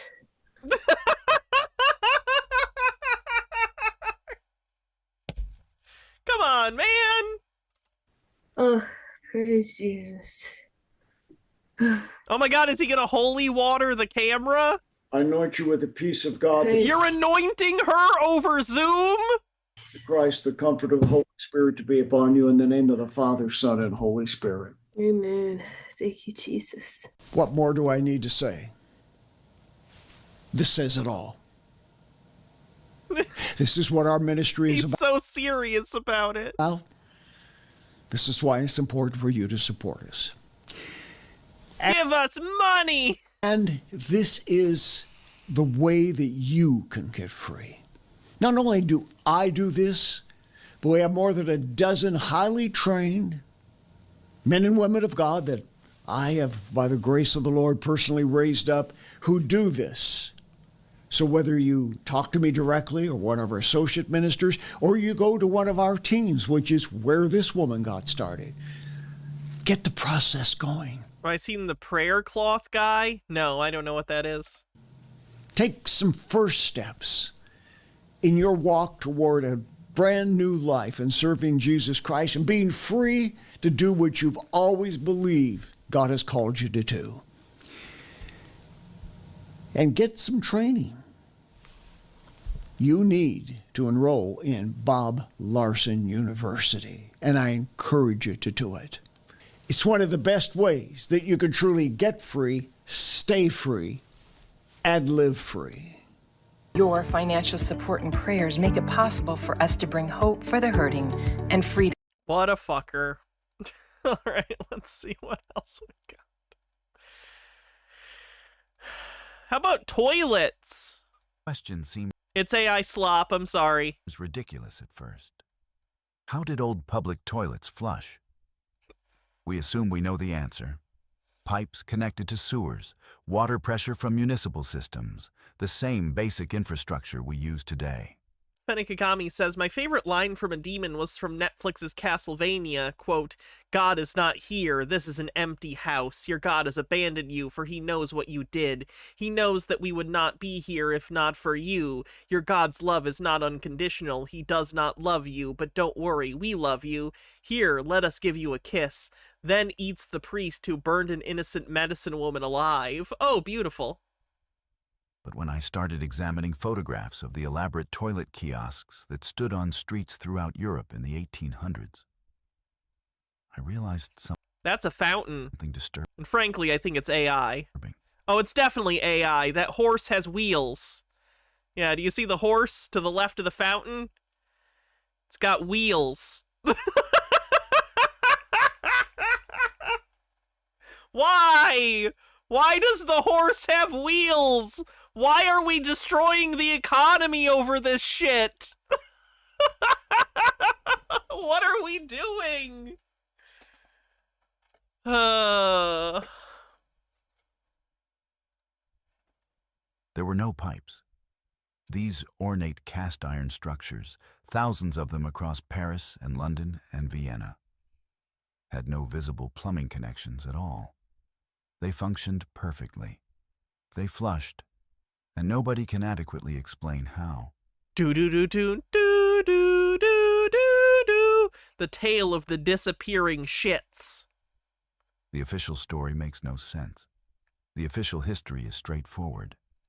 These structures were called Vespasiennes in Paris, public conveniences in London, simple sanitation solutions for growing cities. No, I think all the photos in this are bullshit AI generated. We're told they were I don't even know if there were, I don't know what public toilets actually looked like in the 1800s, but I don't think they looked like this. installed in the mid-1800s as urban populations exploded and hygiene became a public concern. Cast iron kiosks, manufactured in foundries, transported to city centers, bolted to sidewalks, and connected to underground sewer systems through pipes buried beneath the streets. Nothing mysterious, nothing unusual, just practical Victorian engineering solving a mundane problem. But when you actually examine the photographs, when you look at these yes, a toilet that is completely see-through, that makes tons of sense. structures with careful attention, the official explanation starts to collapse. I spent months studying images from archives across Europe, photographs from Paris, public toilet in the archives, 1860s and 1870s, images from London dating back to the 1850s, street scenes from Brussels, Vienna, Berlin. Do you guys know how frustrating it is finding videos now? Because half of it's this shit. I'm not going to watch the whole thing because it's obviously just AI fucking slop. Try this strange 10-second sugar hack to reverse high blood sugar practically. It's obviously just AI fucking slop. But let me tell you, it is so difficult to get through anything these days and find content for Tinfoil Tuesday because it's all AI. It's all AI. It's all fucking AI. So it's annoying. Anyway, let's do some Eric Dubé. Soren Kierkegaard said, "There are two ways of being fooled. One, to believe what is not true. Two, to refuse to believe what is true." All the arguments put forward here boil down to one issue. Does the Earth move against a background of stationary stars? Or is the Earth still? One sec. Someone sent me a link to the prayer cloth thing, and I gotta know what this is. Talking to somebody that's having financial trouble. You need a financial miracle, and you need that financial miracle right now. It's almost like the devil trying to take something away from you. It's a fear in your heart that you're going to lose maybe the house, the car, I don't know what it is, God. Supernatural miracles that happen for you. I'm getting ready to take you into the service. You're getting ready to see miracles happening right before your eyes. Sick bodies are being healed. Pain instantly leaving their body. Let's log on to our website. Order the Red Blood of Jesus praying handkerchief, and watch God work a miracle for you just like this. Where you hurt? My hip is deteriorating and they say I need a hip replacement. A what replacement? A hip replacement. And you're hurting right now? Yes, I am. You sure? Yes. Look for the pain right now. What? It's left. No, 4 minutes. This is almost too easy. How many know Curtis Thomas? Benekagami says, that's why I sent you my video. It's a break from AI slop since her conspiracy is Trump's building a secret AI data center under the ballroom. I know, we're going to watch it. We'll watch it soon. We can watch it after this. I know we were going to watch the Eric Dubé thing, but I know you've really been wanting to watch that, so we'll watch it after this video. This is not a healing. God's the healer. God's the worker miracle. What you got this stick for? To help keep my balance. You won't need it no more. Oh, Pentecostals are the fucking worst. Just a Peach with $1 says there were public urinals and outhouses done down alleys and behind buildings. The pee went to the ditch at the side of the road, and the shit went in a hole. Okay. I want you to move that hip. Shake it to the east. Shake it to the...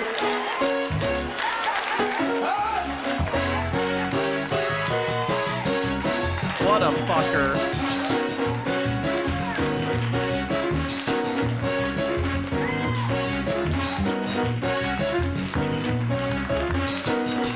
He just healed my hip. I don't feel any pain at all. God is wonderful. Praise God. Praise Him. You're gonna want to grab that cane for when the adrenaline wears off. And is all the pain gone? Yes, it is. Not some of it, but all of it. All of it. And you've been suffering for how long? For about 4 years. About 4 years. I don't care how long you've been suffering.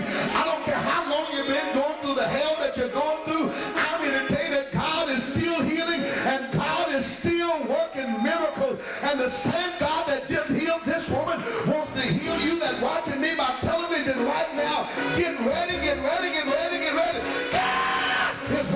miracles for you. Somebody pray. What is it that you need? What is it that you're going through that you feel like God can't help you? Well, let me tell you what. That's the devil. I said that's the devil. It will try to make you feel like what you're going through is too big for God, that God cannot help you. God not only cannot help you, God is going to help you. But first of all, you got to help yourself. You know, I found out everybody in the Bible days who got a miracle from God, they had to go somewhere, they had to do something. Nobody just sat still or sat around. That if God told me to make them red, representing the blood of Jesus that covers all. Spiritual, mental, physical, material, social, as well as financial. I want to see God bless you in every area of your life. The Lord just told me to tell you that he wants to make you whole. Want to make you whole spiritually, mentally, physically. Kosha. I feel such an anointing. And yea, I would say unto thee, my child, yes, I'm talking to you, that this is your time and this is your season to receive miracles in your life.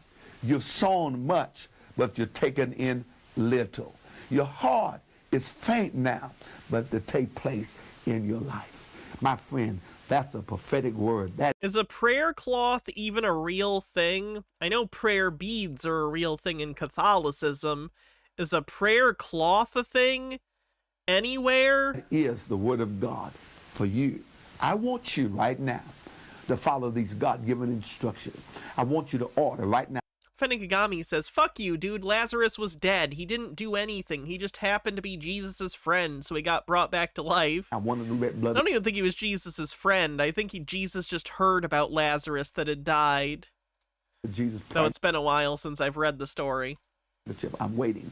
I'm waiting to get your information. Because once I get your information, I'm going to go into spiritual warfare for you, just like I promised. I'm going to bombard heaven until I get a word from God. God's going to speak to me concerning you. And then I'm going to send you that word from God right along with the red blood of Jesus, with the point of, which is our point of contact between you, God, and myself, with instructions on how to work with Jewish prayer shawl is the closest thing you can think of. How to use it to cause miracles. What is a miracle, Pastor Thomas? Chicken Bacon Swiss says, I think this has to do with the story of Mary dipping a cloth in the blood of Jesus. Okay. Miracle is something that's not supposed to happen. It's scientifically unproven.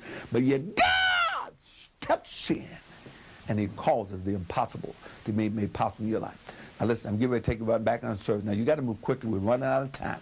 We're only here for a short period of time. So you got to move quickly. Thank God for the use of these airways that we have now, that we can come into your home, into your hospital rooms, wherever you may be. I called him, and he started praying for me. And next thing I knew, I went to sleep, and I slept for 12 hours straight. And I never sleep 12 hours. I can't even sleep 8 hours at night because of the pain for twisting and turning. But that night I slept for 12 hours. And how you feeling now? I feel good now. Don't fool me now. No. So you couldn't sleep, and it's in the middle of the night. She had to go to work the next morning, but you called me, and I prayed for you, and you slept how many hours? 12 hours. 12 hours. God done healed the cancer in her body, and don't ever look to feel the pain of the cancer no more. Well, glory to God, it's been a blessing being Yikerinos here with you on this telecast on today. Part evil spirits is getting to come out as we use this most powerful point of contact, the red blood of Jesus. Pranked. I really have tens and thousands across this country to receive their miracles that they need from God. Now, this is your time for your miracle. Well, this is Pastor Thomas reminding you, as I get ready to leave these wonderful airways, that I will be praying for you. And when I will go into prayer for you, in just a few minutes. My whole body started feeling good, not only physically, but also financially. By bringing my mortgage up to date that was 3 months behind. Thank you, Jesus! My son out of jail and off drugs. He went back to school to finish an electrical course, and now he makes lots of money and takes really good care of me. Instead of me having to take care of him, had breast cancer and back pain. My back has been hurting for as long as I can remember. It's been terrible. The lump is gone. I've been touched. So glad I made that call.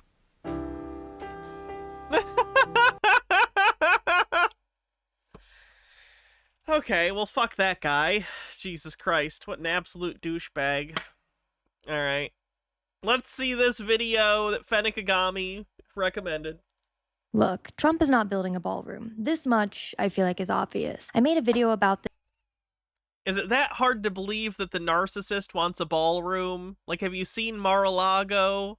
I don't understand why anyone would think it's that hard to believe. This a few weeks ago, giving a thesis of what I think is actually being built, and that video got taken down on my TikTok after about 8 million views, so I re-uploaded it here. And if you haven't seen that one yet, I recommend going over and watching that because it gives you a good basis for where we're starting out. Why don't you believe it, Harold Edelman? But I wanted to follow up on my theory, okay? Because in the original video, while I had some solid architectural analysis from Andrew Kerr, it was mostly based off of like a gut instinct, in my own pattern recognition. And since then, I've been digging. I have been digging deep, scouring the web across databases and looking for records, and I have come back with actual receipts, like some actual verifiable public record receipts. And now my theory is stronger than ever, okay? Because I know that Trump is not building a ballroom.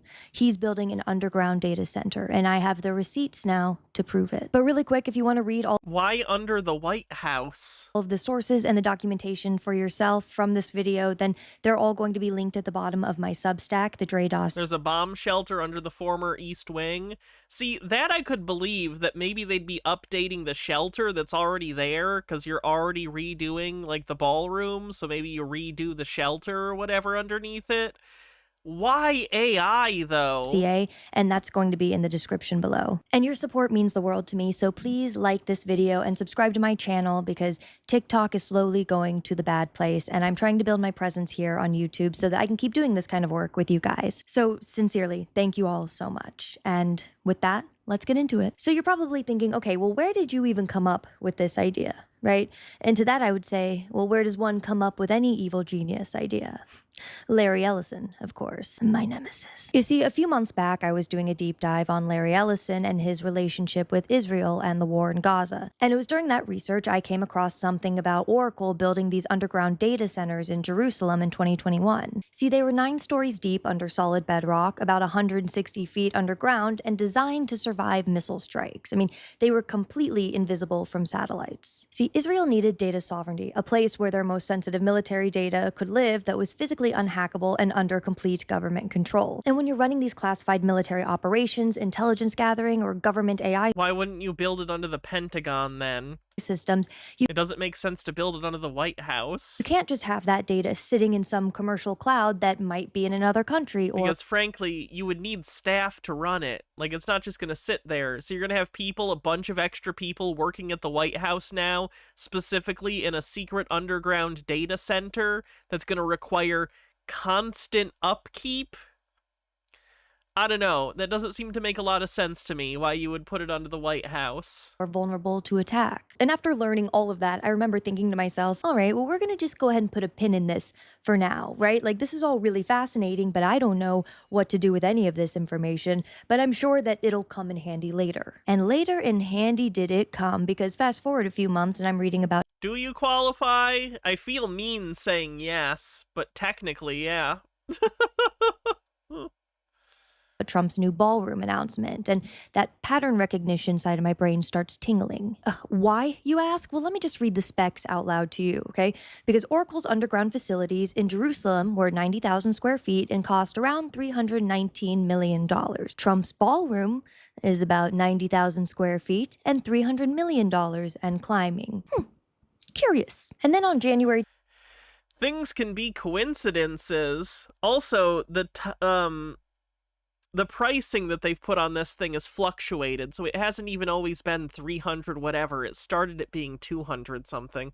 Stephen J. Neptune Man with 44 months says, this is too tame of a conspiracy theory. Where's the giants? Where's the dragons? Where's the lizard people? 21st, 2020. Yeah, this is one of those conspiracy theories that at least in theory could be true. In hypothetical, there's nothing about it that, like, breaks the laws of physics, at least. I just don't think it's likely. 5, you have Trump's first full day in office, and Larry Ellison is standing next to him and Sam Altman, and they're giving this White House announcement about Project Stargate. Now, I'm not kidding when I say I could write an entire dissertation on January 21st, because they gave us so much information in that announcement that I feel like, quite frankly, many of us just glazed over. And I've broken it down ad nauseum in other videos and over on my Substack, but the short version is this. Project Stargate is this $500 billion AI infrastructure initiative for government operations, defense intelligence, and consolidating federal data across agencies. Because all of these AI initiatives Trump and his team keep launching need infrastructure. They need servers, power, cooling, and security. And then you look over to who's donating to Trump's ballroom project, right? And the coincidences just keep stacking up on one another. And so I'm sitting here thinking to myself, okay, if this is actually what's happening, right? If this is actually what's being built, then there's got to be some evidence somewhere. Like, you can't just build an underground data center without leaving any paper trail. And so I start digging, right? Because the first thing I want to know is who's actually building this thing. So their lead contractor is Clark Construction. And I went to their website to see what kind of projects they normally work on. And under their critical facilities division, here's what they publicly list. So you've got National Geospatial Intelligence Agency campus, CISA cybersecurity headquarters, UCENTCOM headquarters at MacDill Air Force Base. I'm reading all of this thinking, okay, so these guys build some serious government facilities. Like, these are no joke. But then I'm thinking, okay, well, if they're this comfortable touting these publicly listed, high security projects, then what aren't they listing? So I keep digging a little The evidence that wasn't there. further, right? I'm going through these different government contract registries, procurement records, that kind of thing. And then bingo, I found some redacted contracts for Clark Construction, some top secret contracts, it looks like. And you'll never guess who they're for. Well, I mean, they're top secret, but she found them publicly. We can't guess because they're redacted. But I mean, the type of job they're for. Guess what kind of job they're for. If you guessed data centers, you'd be correct. And it's not even like one. Okay, but they also worked on other kinds of government buildings. So you can't just say they've built data centers, therefore everything they ever build is a data center. That doesn't track. One or two of these kinds of contracts I found, right? Not even 3. I found 6 redacted contracts for data centers that they built around the US. And again, I'll link all of these contracts in my Substack if you want to go check them out, but they're just listed as literally confidential client data centers 1 through 6. And the client names are obviously classified because the facilities themselves, I'm sure, are classified. I mean, Clark's own description of their work says that they focus on security and survivability, reliability and redundancy, and complex critical facilities. So the company whose specialty is building classified data centers for clients that they can't even name is building the ballroom. Yeah, it's the White House. I would imagine they would have to have some sort of company that has a lot of dealings with the government already and already has a pre-existing relationship to build something like this, because I gotta imagine at some point in the design there's some level of classified information because they don't want all the public information about how the White House was built out there. All of the materials, all of everything. I don't know. I just got to imagine there's something about it that's going to be like on the DL. So, yeah, I don't know, man. Just because they've built data centers and just because they've worked with the government before, I don't think that that's a strong argument. I don't get it.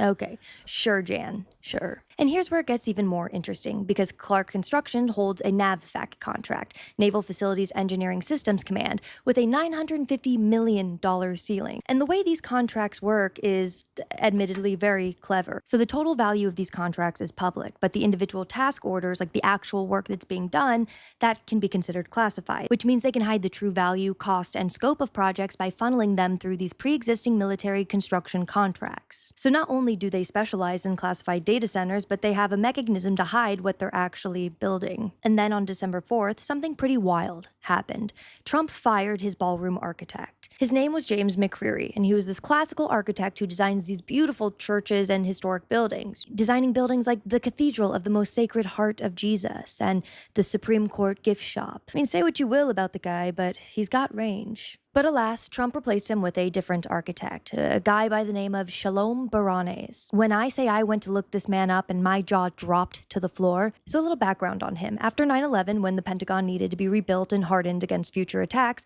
they hired Shalom Baranes. Yeah, this man designed the post-9/11 hardening project for the Pentagon, the secure wedges, the skiffs, the bomb-resistant architecture. This was all Shalom. And skiffs, by the way, are sensitive compartment information facilities. They have electromagnetically shielded rooms for classified intelligence work and are built to survive missile attacks. And it's important you know what skiffs are because this comes back into play a little later on. And his Loopy Mike says the design wasn't tacky enough. Unironically, I would bet it was something like that. I assume Trump wanted some ugly fucking thing, and the other guy was like, that doesn't make sense, and Trump fired him. The other guy, again, he has experience working on important government buildings. It's the White House. Are you surprised?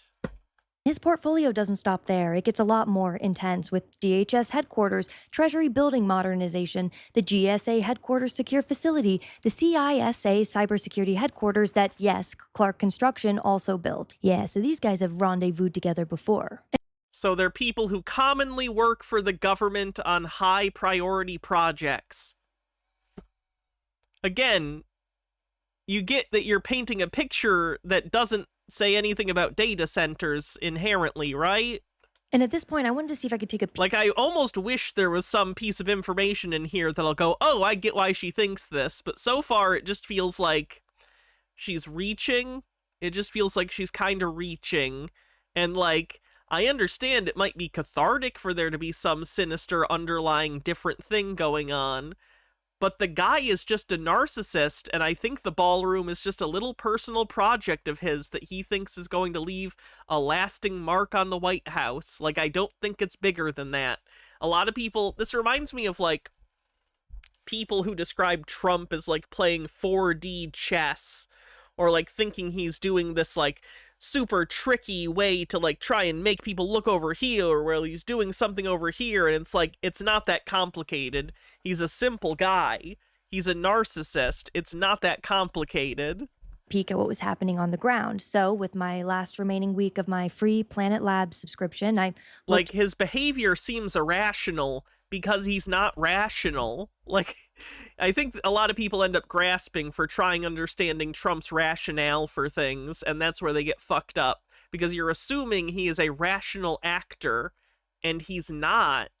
Through some satellite imagery, and what I saw astounded me. And I saw that these flatbed trucks had been photographed delivering these massive steel caissons to the site. Now, from what I understand about caissons is that they are these huge cylindrical retaining structures, basically. You use them for deep underground construction. They're designed very specifically to hold back soil and water pressure whenever you're going way deep underground. So you wouldn't use them for just standard foundation. And then I saw this heavy lift crane that was like permanently anchored into a concrete pad. I mean, that seemed to be for some long duration construction involving heavy structural materials and lifts from a deep excavation pit. And all of this brought me to my next question, which is if this is actually going to be a data center, then that means they're going to need a massive amount of power. Because data centers consume insane amounts of electricity. So I started looking into what's been happening with DC's power infrastructure. And here is where it gets interesting. In August and September of 2025, just weeks after Trump's announced the ballroom in July, PEPCO filed emergency requests for infrastructure work near the East Wing. And this called for an emergency relocation of water infrastructure, large-scale waterline modifications, and something called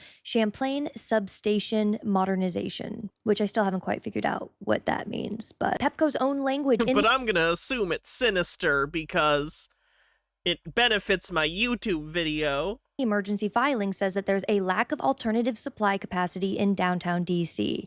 And now here's the thing about that. Downtown DC office occupancy has been declining since COVID. I mean, half the buildings are empty. In general, the commercial real estate market is shrinking, not growing. So where's this new massive power demand coming from? Are there other AI data centers being built around DC? Because there's data centers being built out all over the place because there's a huge gold rush to AI bullshit. So I'd imagine it has something to do with that.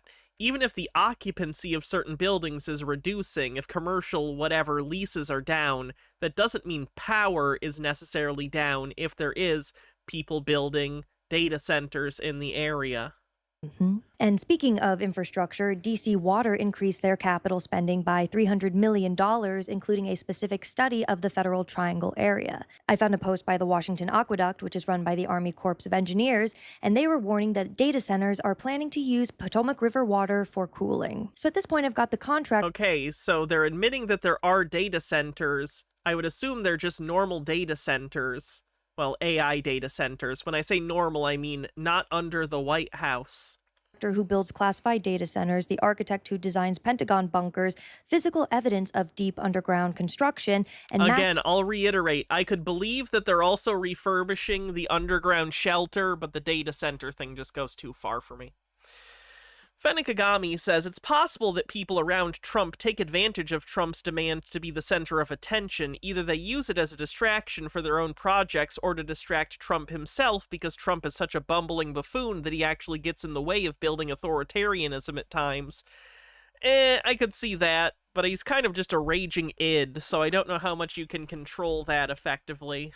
Massive power upgrades along with massive water upgrades. And so the next question I have is, who the hell is funding all of this? Trump says it's being privately funded, and the White House put out a rough list of donors, although most of the amounts from those donors is unknown. So, I mean, really, they could be donating anything from checks to cash to Bitcoin to their own product, maybe. And when I was looking for more information about these donors, I saw that the Carrier Corporation was bragging about how they're donating an HVAC system to the White House ballroom. And so this is interesting because I looked into Carrier and I saw that they have a lot of different products. They have residential AC units, commercial systems, and all kinds of stuff listed on their website. But they also have something called Carrier Quantum Leap, which is specifically their data center solutions.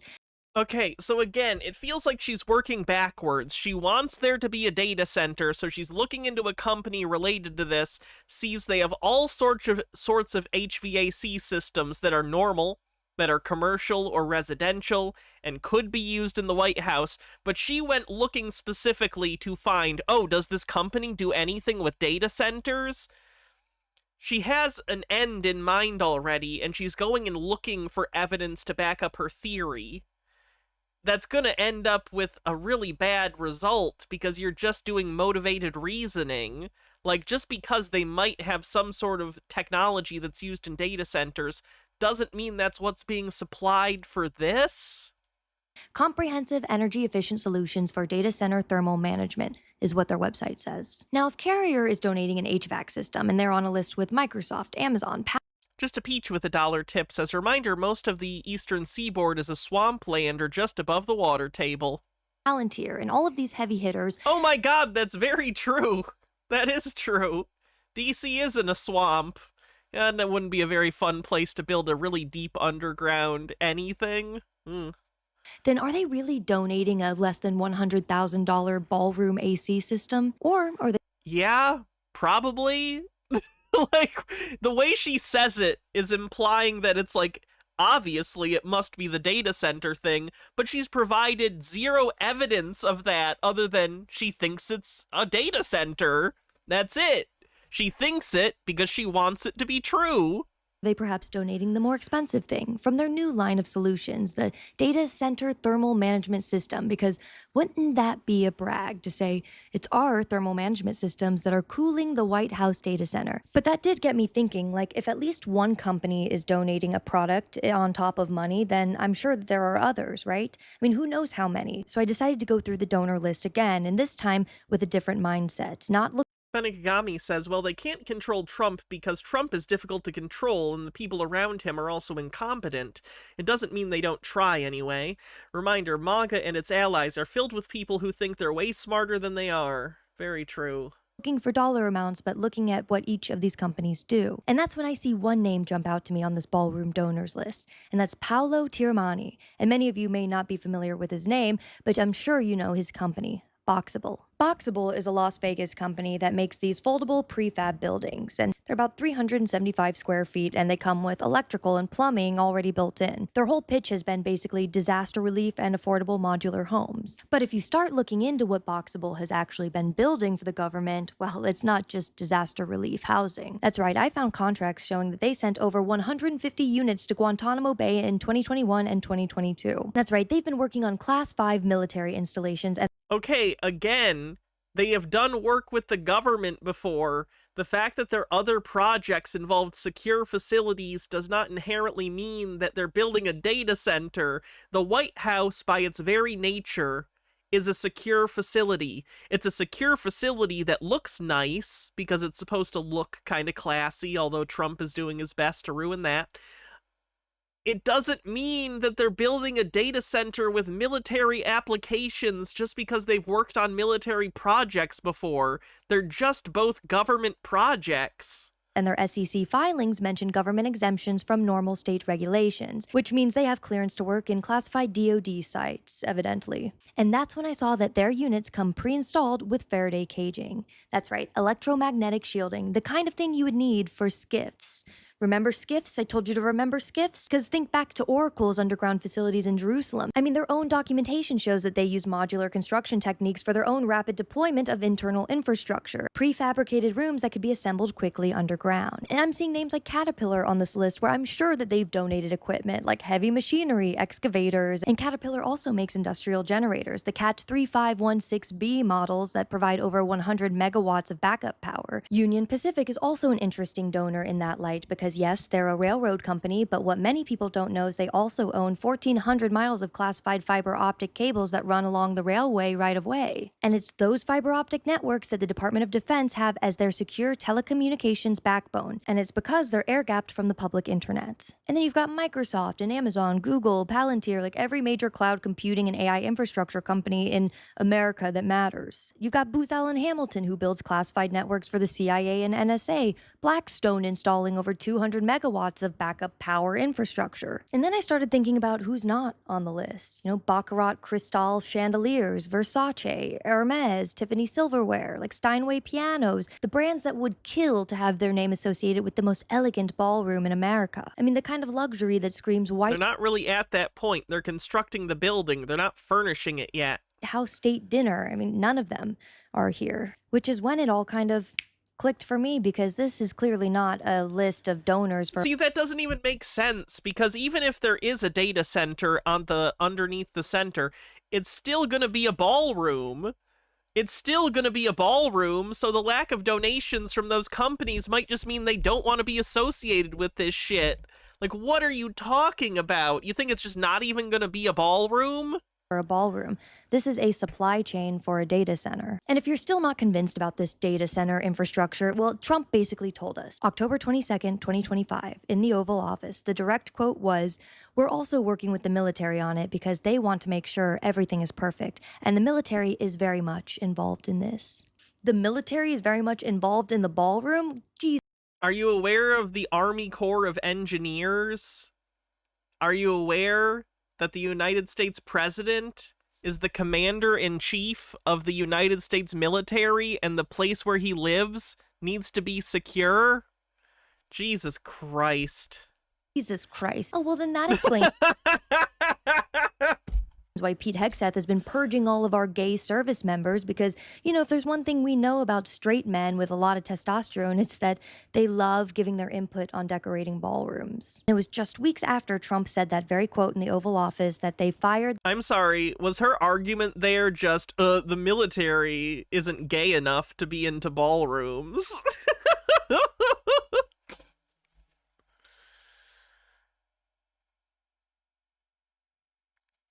Jesus.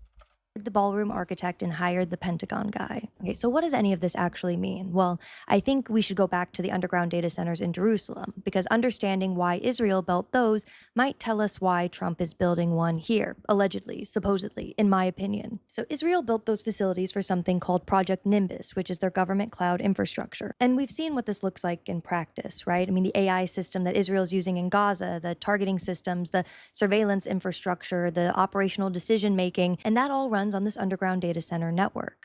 I mean, we're talking full AI takeover, military operations, intelligence gathering, government AI information systems like banking, critical infrastructure controls, everything that keeps the country running. And they put it 9 stories underground because they needed it to survive, not just survive a power outage or a cyber attack, but to survive a war. I mean, they needed it to survive missile strikes and keep running no matter what happens above the ground. Because when you have your entire government running on AI systems, that is now the brain of your country. country, and you have to protect the brain of your country with a thick skull. That's what data sovereignty looks like. That's continuity of government, and that's what AI warfare infrastructure actually looks like. And then I'm looking at Project Stargate, announced on January 21st, 2025, Trump's first full day in office, and Larry Ellison is going on and on about this $500 billion AI infrastructure that's going to save the government and cure cancer. But all of these grandiose ideas surrounding AI, all of that needs a home. And that's why I think it has to be at the White House specifically, because when infrastructure is a part of the executive office of the president, then it has to be classified, protected, exempt from oversight, and the president has to have direct access to it. Penigami with 40 bits says, actually, that's another thing. If this was about building a data center, wouldn't the price point actually be higher? Because Trump has to rebuild something over the data center, right? And to match the standard of the White House, we'll have to have a huge price tag. Yeah, it just doesn't make sense. And lest we forget, the East Wing sits directly above the Presidential Emergency Operations Center, the PE. This is why I don't get, if you're thinking it's anything, why not just assume that they're refurbishing that? Like, that I could believe. They're already doing the structure above. Sure, I could see them refurbishing or rebuilding the underground structure.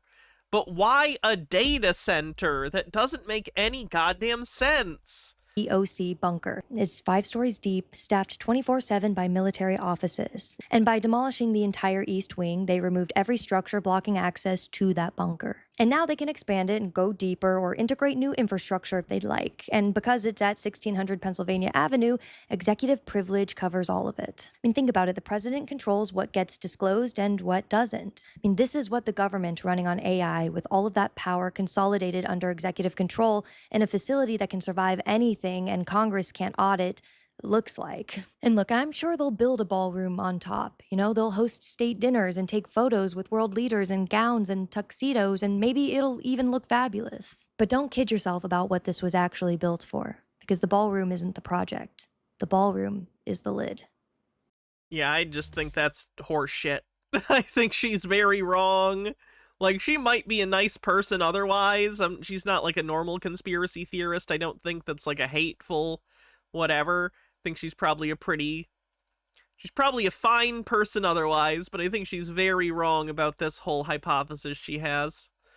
She's getting a lot of views, though, so I guess whatever. Alright, let's see what's next.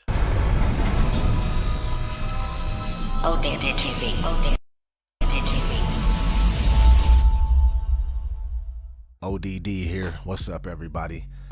Though this video applies to all professional sports, I want to focus on the NFL. I know that the video thumbnail that I made is probably overly dramatic for those with the wrong idea of what the Illuminati actually is. The documented order from 1776 may be long gone, maybe not. Another group may or may not have hijacked the name and changed the goals of the organization. One thing is for sure, the Illuminati does exist as it's referred to today by many. No, the Illuminati doesn't exist. Fennikagami says, this is stupid. If they were building a data center, it would get leaked to the press because these people can't keep a secret to save their lives. Especially because it would require a lot of people in the know. Yeah, I don't think that wouldn't leak. Many conspiracists, including myself. Being that the Illuminati is a blanket term. She has a video about the University of Michigan. Oh god, what about? Something weird is happening at the University of Michigan. Does she normally do conspiracy stuff? Do I need to save her channel? I don't really know what to do. Anyway, where were we? For several secret societies, wealthy, powerful, and influential organizations and people, all of which have a much greater potential to be privy to certain knowledge and information that the average person just does not. You both were members of Skull and Bones, a secret society at Yale. What does that tell us? Not much, because it's a secret. I don't blame people for not believing in it. Not only have we been conditioned since birth, but many conspiracists are no good at defending this subject, and a lot of their methods for convincing others are ineffective for whatever reason, like lack of research or the inability to Are there still Illuminati stands that aren't just Jewing JQ? Probably. At this point, it's gotten pretty muddied, though. A lot of people think that the Illuminati is tied in with the JQ stuff, but I imagine there are still some pure Illuminati believers. Express oneself properly. Another thing I'd like to say before we get started is that this video is not to bash on NFL fans. One of my best friends is so obsessed with the Denver Broncos, he may as well be the Barrel Man, a fan so dedicated that the NFL made a bobblehead for him. However, I'm not fond of the NFL whatsoever. I mean, I used to be, but now I just want to see them exposed. And if that pisses you off, then so be it. I would suppose that there's only so much you could teach somebody that's utterly fascinated by grown men throwing and catching a ball. Oh, Jesus. You guys know I don't like sports, but I kind of also hate people who shit on sports. Like, just because I don't find sports entertaining doesn't mean there's anything wrong with it inherently.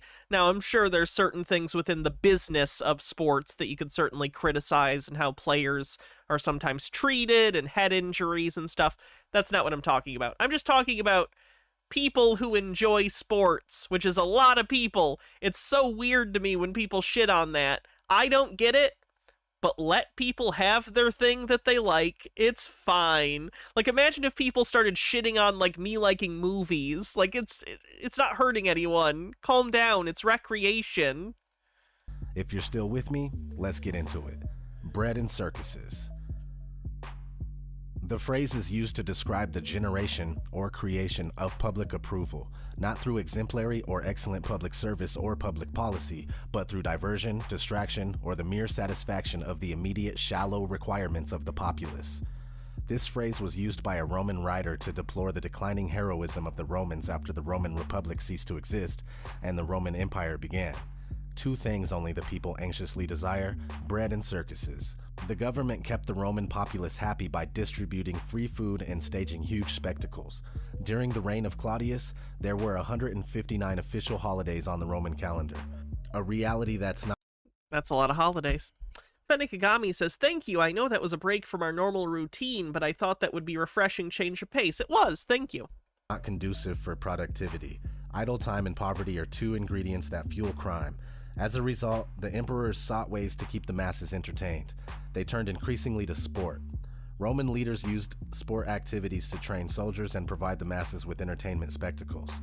For the Romans, sports became a show, a dramatic event staged for the purpose of diversion. I should point out that sports for the Romans involved people dying regularly, whereas our modern sports, that's not really part of the deal, at least ideally. Rome's citizens had become lazy. They had transformed into a nation of spectators, more content with watching other people play sports and athletics than performing such activities themselves. It could be argued that... Okay, bread and circuses was like a result of the Republic collapsing, not the cause. I feel like he's getting a little horse and cart backwards on this. It feels like he's gonna act as though watching sports is the downfall of civilization, which it's not. The United States has become a nation of spectators, much like in ancient Rome. Another thing that I found interesting, on the next page it says, during a halftime or a lunch break, executions would be performed against those convicted of capital offenses. Burning at the stake or crucifixion was a common method of execution. These also served to entertain the Roman spectators. The creation of American football. On November 6th, 1869, Rutgers and Princeton played what was billed as the first college football game. However, it wasn't until the 1880s that a great rugby player from Yale, Walter Camp, pioneered rules changes that slowly transformed rugby into the new game of American football. Walter was a skull and bones. If you do a quick search on him, you'll find a few other names of people that helped create American football. Those names are Amos Alonzo Stagg, Pop Warner, and Fielding Yost. I always hate when they do stuff like this, and they're like, these people were members of these societies, and they invented a thing. Here's the thing. The kind of people who tend to join groups like Skull and Bones, tend to be wealthy. Wealthy people have free time. Wealthy people with free time have the ability to do things like come up with new sports. You know what I mean? poor people have less opportunity to do so because they have to toil their lives away just to make sure they have food tomorrow. That's why. It's not sinister, at least not in a secret society kind of way. It's sinister in the capitalism way. All of which either belong to Skull and Bones or Freemasons. According to another video on YouTube, link is in the description, after the NFL was created in 1922, most, if not all of the earliest franchises had strong ties to the horse race industry and gambling. That seems nothing less than common sense. I would love a smoking gun, but seriously, rich people trying to get richer, common sense. Yeah. I did find that Burt Bell was a Phi Kappa Sigma, which is another Skull and Bones type fraternity. Here's a card from the Illuminati card game. Whether or not the creators of the game meant to expose truths and accurately portray catastrophic events is up for debate. It's not up for debate. It's not. They're making fun of you. But a lot of the cards... I want this card game very badly, by the way. ...are dead on, and this one is no different. It's been out of print for decades, though. In the game, the card is used to gain control over another group by using distraction. In reality, these things are going on. We sit and watch numerous amounts of these 3-hour events while bigger and much more important things are going on all around us. Types of things that will prove crucial to the freedoms and well-being of ourselves and our loved ones. Have you guys noticed the upheaval in political structure in the NFL? Getting into a stadium is now like going through the TSA at the airport. That's not political. Pink uniforms for breast cancer, but nothing about prostate cancer? I'm sure this helps recruit a bigger female fan base. Not only oh my god, he's so salty. Only that, but the money generated by the NFL during Breast Cancer Awareness Month is astounding. Doesn't understand their problem is capitalism? Stephen J. Neptune Man says, "You're being distracted by sports ball" is like the only thing I've seen used by both right-wing conspiracy theorists and left-wing tankies. It's interesting. Yeah, that's true. Sometimes people just get mad that people are enjoying things. I don't know. And only 5%. You must fight in our glorious revolutionary cause. You're not allowed to have fun. It goes to finding a cure. After the Sandy Hook drill in 2012. Oh, fuck off, cunt. The NFL became shrill gun control advocates.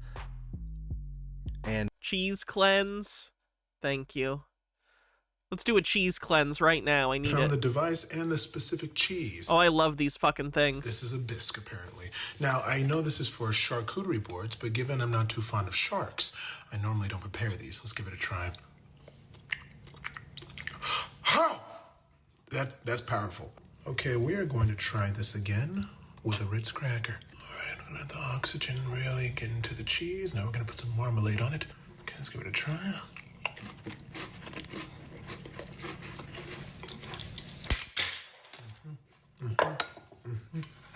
That combination was fantastic, I'm not gonna lie to you. Here's the thing, I fully was not expecting to like the cheese at all. I actually did. This was really good. I found the device and the specific... I want cheese. I'm gonna eat some cheese after stream. That's gonna be my reward for doing the 5-hour stream, is eating cheese.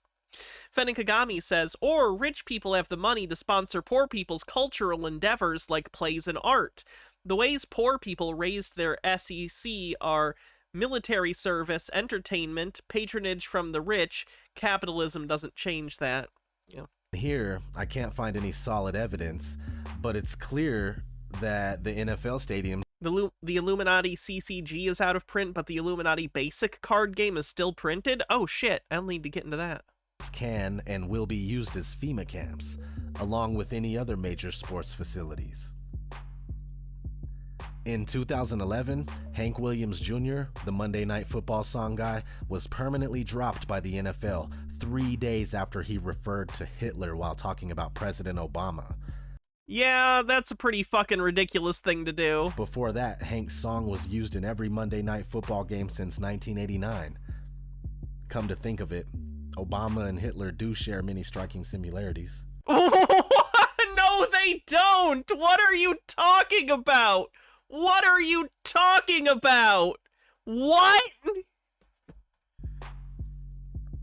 Please do a little bit of research before you start foaming out of your mouth. Fucking stop! Justify that statement, you goddamn psycho! American Wars and the Patriots. I find it strange that each time America kicks off a war after the new millennium, the Patriots win the Super Bowl. Pisses me off because, like, I'm fine with criticizing Obama. I don't give a shit. But, like, holy fuck, it's pathetic. It's fucking pathetic. The ways that they go out of their way to hate Obama are fucking crazy. They just make shit up. 2001, the owners of the Twin Towers and other really rich people destroyed their own shit, killing thousands of people, blamed Afghanistan. Oh boy, 9/11 out of nowhere on the bingo card. And invaded their country, followed by the Patriots winning the Super Bowl in 2002. In 2003, the US started it up with Iraq, followed by the Patriots winning the Super Bowl in 2004. In 2004, America went to war with northern Pakistan, followed by the Patriots winning the Super Bowl in 2005. In 2014, we started going at it with the Islamic State of Iraq and the Levant, or ISIL, as President Obama likes to say. Followed by, you guessed it, the Pats winning the Super Bowl in 2015, dubbing them America's team all over the media, even though the most recent NFL poll shows otherwise, and fan votes don't even match that. In the 2002 Super Bowl, right after 9/11, George H.W. Bush flipped the coin and became the first president, past or present, to do so in person. U2 performed the halftime show, and that's only more revealing, being that Bono has obviously been illuminated. He has ties with royalty and many powerful people all over the world. That's because of the charity work he does. Doesn't he do like a fuck ton of charity stuff? He much spends most of his time running in political circles, just kicking it with warmongers, liars, and people that openly aspire to depopulation. That is not something Bill Gates said. You don't have to like Bill Gates. That's fine. Especially with some of the Epstein stuff, depending on if he was actually involved in that. But he's not trying to depopulate the planet by murdering people. That comment is always taken out of context and is in regard to the fact that when you have lower mortality rates for children, people tend to have less children. It's a pattern we've seen time and time again as countries develop. Here's George H.W. Bush at the 2004 Patriots Super Bowl as well. Not flipping a coin this time. But here he is flipping the coin at the 2012 Texans-Bills game, again in 2012 at the Texans-Titans game. Here's Bush Jr. flipping a coin at the 2009 inaugural game between the Giants and the Cowboys. Here he is again on September 11th, 2011, 10 years exactly after 9/11, flipping the coin for the Cowboys and the Jets. And one more thing I found from 2013 at a Texans-Raiders game. What's up with presidents and the NFL? They are all cut from the same cloth. The NFL is probably the most popular sports league in the country is why. Last I checked, I guess I don't know, but at least for my lifetime, the biggest sport has always been football. Maybe it's changed now, I don't know.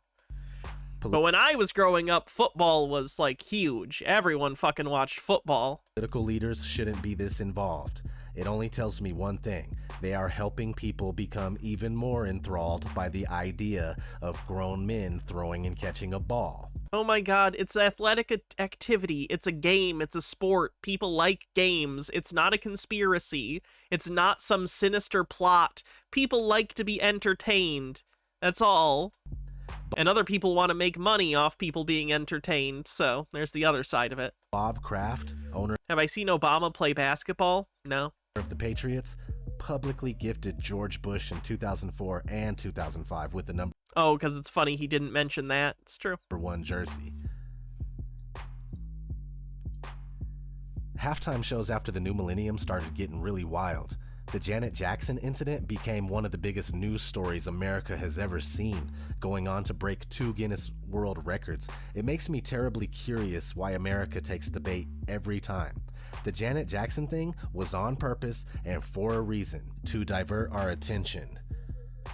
Yeah, I know, chat. Not only did we kick off a war with Pakistan, but we had the Abu Ghraib scandal, where American soldiers were taking happy pictures with dead bodies while torturing living people and others. Ew. This shit makes me sick. I feel a fire burning inside of me when I look at these photos. I'm not the only one. Sex and violence in the same video. About this, This is what they give us. It becomes the most talked about so-called news for years to come. And of course we have mucho Illuminati symbolism in a few of the following halftime shows.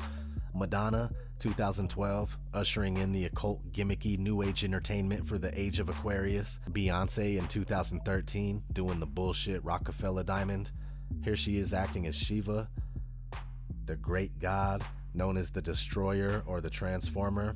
We have this statue outside of CERN, also known as the Nataraj or Lord of the Dance, still Shiva. CERN said that they had a great year in 2013. 2014, Bruno Mars, yeah, whatever. 2015, Katy Perry, yeah, whatever. Pointing out stuff that my kids can point out is getting really old. Speaking of getting old, Jay-Z... Do your children have paranoid schizophrenia? Let me explain Jay-Z for you in a way that maybe you could understand. I'm still talking about the NFL because we have all these players throwing up the diamond. Jerry Jones, owner of the Dallas Cowboys. Bob Kraft, owner of the New England Patriots. He's just down with the Rock, right? Rockefeller. He's down with the Rockefeller, right? Is that not a symbol, like catching the ball? I don't know. I would just assume it was like them like doing a... I don't know. I don't know football shit. Wrong. You just don't end up a Freemasonic rapper with his own record label that's named after an extremely powerful white bloodline. What? The current representation for this bloodline is David Rockefeller, who admittedly aspires to a new world order. Here's Jay wearing a jacket with a quote from Satanist Aleister Crowley. Not only that, his clothing line, Rockaware, is blatantly riddled with gimmicky occult symbolism, but the fact that he is a Freemason, supposedly a Master Mason, gives these clothes a little more meaning. I'm gonna take a break and show you all a video of Alan Watt and his take on professional sports. About 100 years ago, this big organization with many branches, they wanted to rule the world basically using Britain as a nucleus of a system, an embryo, which also was going to be joined with the US under the Anglo-American establishment, wrote about the kind of culture and the changes of culture over a 100-year period that they would actually design, implement, and bring in. And the least believable thing about this is that England is the main character. H.G. Wells talked about it. Let it go. You haven't been the most important country in a while, guys. You're not that special. He talked about America's coming up next for getting kicked off the main character stage of planet Earth. Regional powers, yay! Arenas. He says arenas could be put up across the world for sports, for instance. Now at that time, sports was something that children, school children were into. Adults became adults and got onto adult things. What are you talking about? Adults liked sports back in the day. Boxing in particular was very popular amongst adults. What are you talking about? So it was unimaginable at the time that people could actually believe that there was even a need for adult sports. Yeah, that's horse shit. Human beings have been engaging in sporting activities for basically the entirety of human existence. That's crazy of him to say. And entertainment, never mind having arenas built across the world. But he said we can do this and foist basically a sports culture for the males. Using a tribal system, we're all tribal to an extent. That's why we even bother to vote for a tribal leader. This is well understood. That's why we're supplied with these leaders. Or we're aware that there are material differences between the policies of different candidates and want to make an educated choice about who best serves those material interests. What the fuck? And because the average man was to become more disengaged from his own destiny as the expert class arose, it was decided that the males would get their outlet basically, gradually becoming helpless as males through sports. Therefore they'd have a tribal team they could identify with, they could cheer them on as they were winning. In their own personal lives, they were getting nowhere. They were getting disenfranchised in a sense as experts took over decision making for them in all kinds of fields. So this was psychology at use, planned before they even implemented the sports. When radio came along, of course, they used that to the maximum. Sports for the men, soaps basically for the women, and then in came television, as I say, with its alpha state, its hypnotic state. And people like to be entertained, and other people like to make money off entertaining people. It's not that complicated. It's not a sinister, evil plan. Sure enough, around 1960s, really, 50s and 60s. Like, would he say that, like, theater is the same thing for human history? Like, what a crazy line to draw. It took off. It really, really took off. And men became glued on Saturday nights to the sport. Feels like he's just suspicious of the 20th century. Shows. A culture industry, which is called by its own the culture industry. The Soviet Union had a department called the culture industry. Their actors and directors were called the cultural leaders, because they would, like a computer, people are like computers, all you have to do is keep giving them new updates every so often, and you can change an entire country or a nation or a block of nations who are all getting the same upgrades at the same time. A game for tribal males. I've noticed my whole life that fans of opposing teams are willing to brutalize each other for no reason. Just a Peach says, so who had jousting to weaken who, the serfs? I say no reason, but they would say, don't talk shit about my team, or my team is losing so I'm mad and I want to fight. Like I said, no reason. The team is not theirs, and the team doesn't give one shit about them. Here's some guys bad-mouthing the opposing team at a game. The following year, one of the players went on to play for the Raiders. It's just an easy job and some money to those guys. Did you just say being in the NFL is an easy job? Look, I know that a lot of NFL players get paid a lot of money, but the work is hard. Like, they have to train constantly, and it's a lot of physical work. Come on, man. And it's actual feelings to you, you know, to everybody else. It's sad. Grown people all over the world act like this. I don't know where you live, but in Denver, I'm weirded out by the football mascot, which is just a white horse or a pale horse. Oh, is it like the one from the Denver International Airport? I just think it's odd because we have another horse that looks like a demon outside of our airport. And he's in the same pose. Blucifer. And here's a cover. Love you, Blucifer. Of a book called The Montauk Project. It's about time travel experiments. And that horse is in the same pose too. I know it ain't nothing. I'm just pointing it out, okay? Katy Perry's song Dark Horse, where she asks over and over if you're ready for a perfect storm. Here we got Miley Cyrus posing naked on a horse. There's something to these horses. I believe that Wait until he hears about Equus. There's more to the horses in Colorado, though. The airport was built or funded by Freemasons. John Elway is a lifetime member of the Masons. No, I don't think all Freemasons are bad. Probably just the rich ones, or a group within a group of those guys. I have a friend who joined the Masons, and he swears up and down that there's no conspiracy. I trust that he believes that, but I told him that there's no way an average community Freemason is going to be let in on the game. Never mind all that. I have a few more things to go over. Storylines, whether good or bad, pay attention. Or don't. I'd recommend you don't, but it's all to hype the NFL only. They have over-sensationalized and heavily dramatic, drawn-out, scripted storylines, and you could just tell, man. I mean, I really can't prove it, but come on, it's obvious. They verse You can't prove it, but come on, it's obvious. Family members in the Super Bowl. What a great argument. Friends, ex-teammates. They make it to where people want to watch this shit like it's some sort of dramatic TV reality show.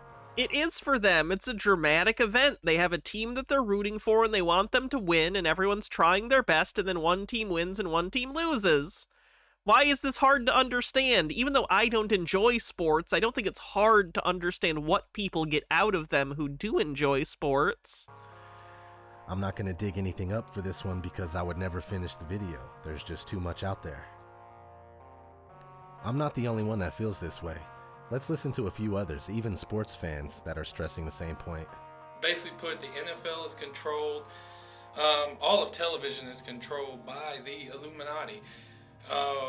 Another crazy person, fun. Steve Bornstein, CEO of the NFL Network, president of ESPN. He is a well-known Illuminatist. Illuminatist, wow. CBS president, Illuminati. The media controls everything.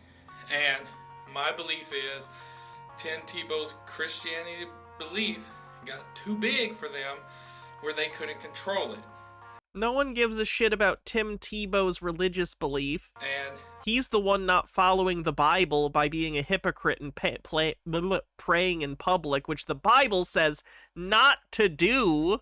They fabricated lies in the media, and we as sports fans, we believe half the crap they sports analysts tell us on TV. Merrill Hodge and Trent Dilfer speak, we all listen. And we all think, oh, Tim Tebow's not this, Tim Tebow's not that. All rookies have to sign an endorsement contract with the NFL, basically stating all their endorsements the NFL gets a percentage of. Here's the kicker. Unless the endorsements go to charity. The percentage of Tim Tebow's endorsements didn't go to the NFL. All of them went to charity. He put that in his contract. What does that show the NFL? They're not going to make any money off of Tim Tebow. None. They make... Yes, I'm sure they never made any money off that successful quarterback. Jersey sales, but all his endorsements and stuff, they all went to his charities. Now, speaking of charities, it never gets brought up. The dude has opened 12 hospitals across the world. Year of 2012 alone, he raised over $100 million for charities across the world. Doesn't get brought up. You never hear it. Here is the other big kicker. It's his little Tebowing thing. He trademarked. He was a terrible quarterback. Did I only ever hear about him because of the outspoken Christianity thing? Was he literally only popular amongst a certain political subset because Jesus? That's funny if so. He signed a contract with Nike. Nike and the NFL wanted to make money off the Tebowing thing. He refused. He said, if any money's made off of it, it goes to charity. Didn't make the NFL and Nike too happy because Tebowing became really, really popular. And Christianity isn't what the Illuminati wants. People can say, oh, he doesn't know how to throw this. Wow, the Illuminati sucks considering Christianity is the most popular religion on the planet. But there's a bigger... It really pisses me off when Christians act like there's some minority group. Like, guess what? In the United States, you're not. If you want to talk about the plight of Christians in, like, Saudi Arabia or North Korea or even China, okay, that's a discussion. You are in America. Christians have all the power. Are you out of your goddamn mind? Like, no one is discriminating against Christians in America, you stupid asshole. The vast majority of Americans are Christian. Picture that people don't see. You are dealing with a motherfucking illusion. You're not dealing with no real game, people. You're not dealing with no real game. If you don't wake up and realize that this shit is WWE, bullshit ass, scripted ass bullshit, if you don't realize this stuff is all about casino money, broadcasting network money, and NFL owner money, if you don't realize it's about those three things, you're gonna have to run, you gay ass, homosexual ass, Freemason ass, what? Satan worshiping ass NFL owners gonna have to run that shit by somebody else. Cause random homophobia? I'm not buying it. What's going on, YouTube? I don't normally make videos about sports because I don't watch sports anymore. For a while now, I haven't watched sports. I look at sports like I look at Hollywood and the music industry, and I believe in my heart that sports is fixed in a way that the average person can't understand it. If the NFL isn't fixed, why do most sports associations have the same style logo? There is no official agency that oversees the creation of these logos. I don't know, it just became a thing and other people started doing it. That's how a lot of things work. Sometimes things just become a trend and become associated with a certain style, and that style carries through. If the NFL isn't fixed, why is the referee selection process for the Super Bowl so upsetting and highly questionable? I don't know anything about that. I don't even know what he's talking about there, so I can't even debunk it. If the NFL isn't fixed, why do the 32 teams recognize themselves as one entity and split 75% or more of the total annual income? Because they're all part of the same company? Something is definitely wrong with the NFL, and I think it's Peyton Manning's forehead. Thanks for watching, everybody. We'll see you next time. Wow. That was a lot. Okay, what's next?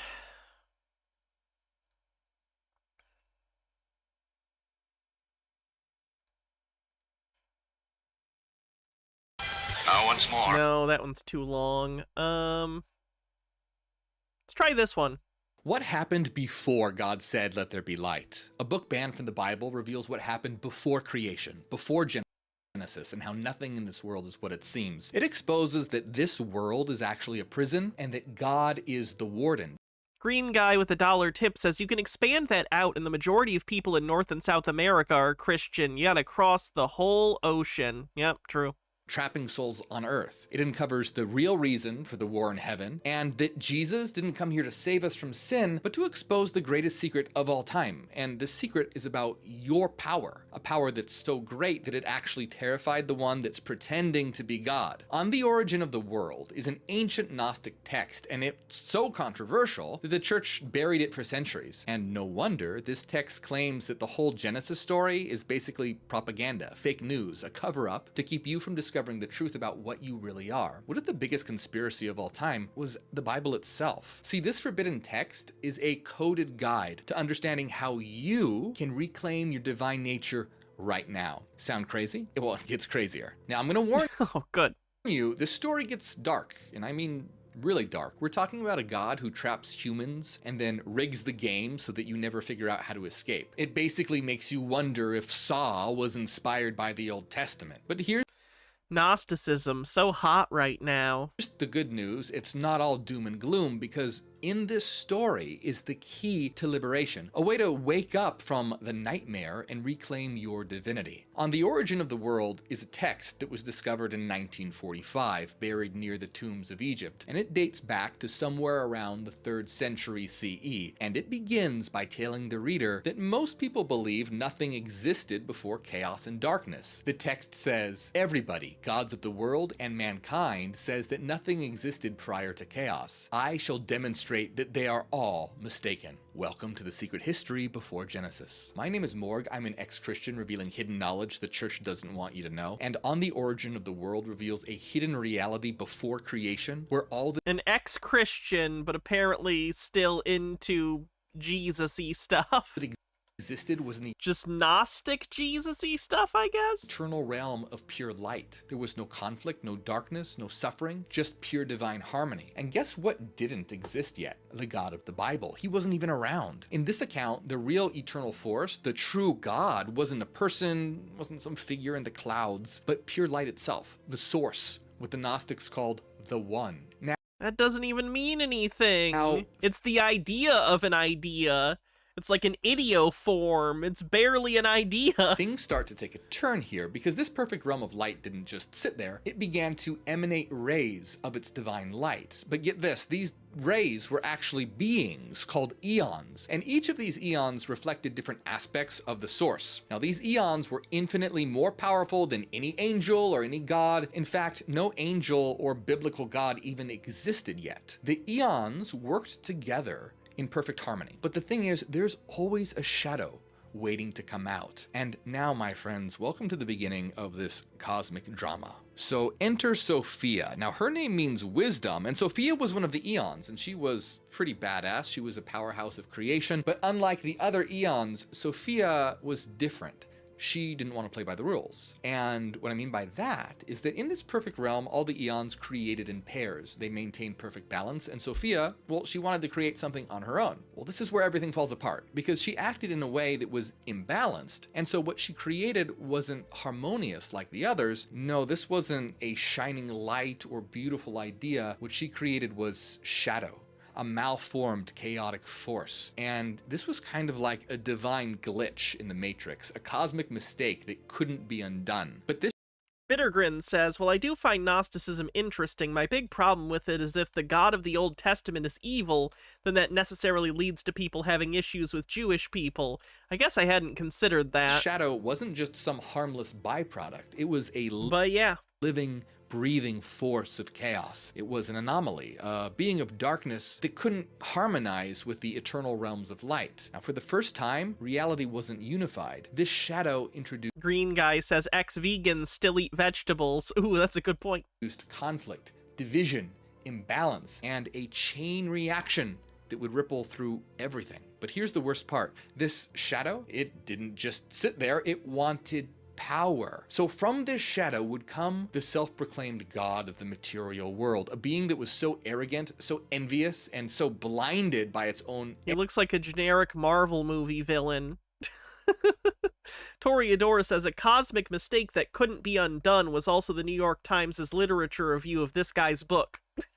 arrogance that it would dare to declare itself the one true God. And this is where things really take a turn here, because Sophia, the divine being of wisdom, she acts without permission, creates a shadow, and then from that shadow, a being known as Yaldabaoth is born. Now, the Gnostics describe Yaldabaoth as having the body of a dragon, the head of a lion, with eyes that flashed like lightning bolts. Now, Yaldabaoth isn't totally aware of the realms of light, but he can sense that there's something out there greater than him, and so he gets jealous. He looks around at the void and sees nothing but himself, and so declares, "I am God and there is no other." Now, if this sounds familiar, it should, because that's what God says in the Bible all the time. A lot. Sounds to me like someone needs a therapy session. Now, this is where the Gnostics would say that Yaldabaoth goes horribly wrong.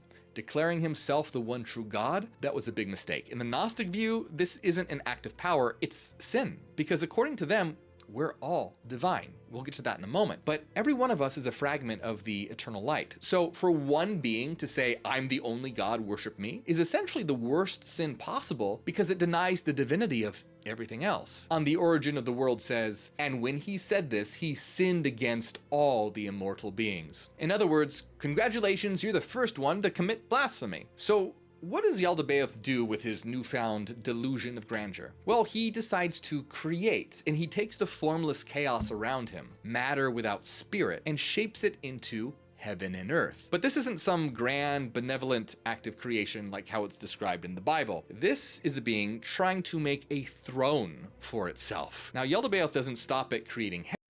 Okay, I think that's about all of that one I can take. Sorry. It's just a lot. It's just a lot, man. Okay. What else we got?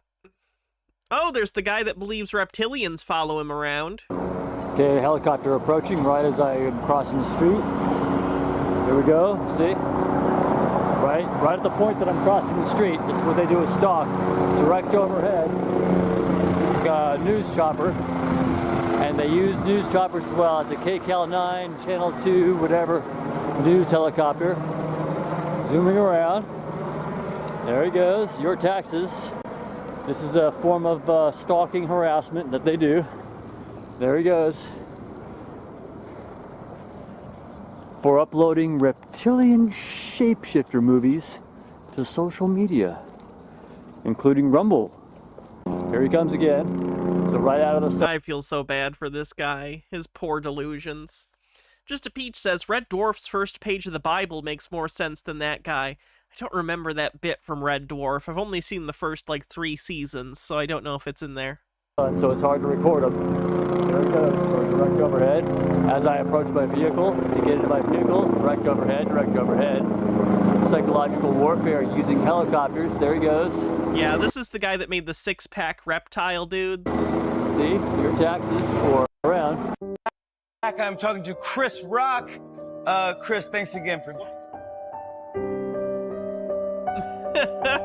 Chris Rock, the reptilian.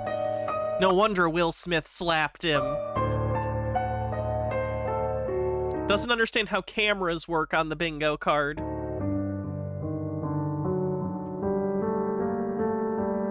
Hundreds of Justin Bieber fans say they witnessed the singer shapeshift into a reptilian while greeting them at Perth Airport. One witness said that all hell broke loose in the airport after Justin Bieber shapeshifted in front of his fans. She claims there were girls hiding in the toilets crying and guys were running for the exits. Yeah, none of that happened. That's just a lie.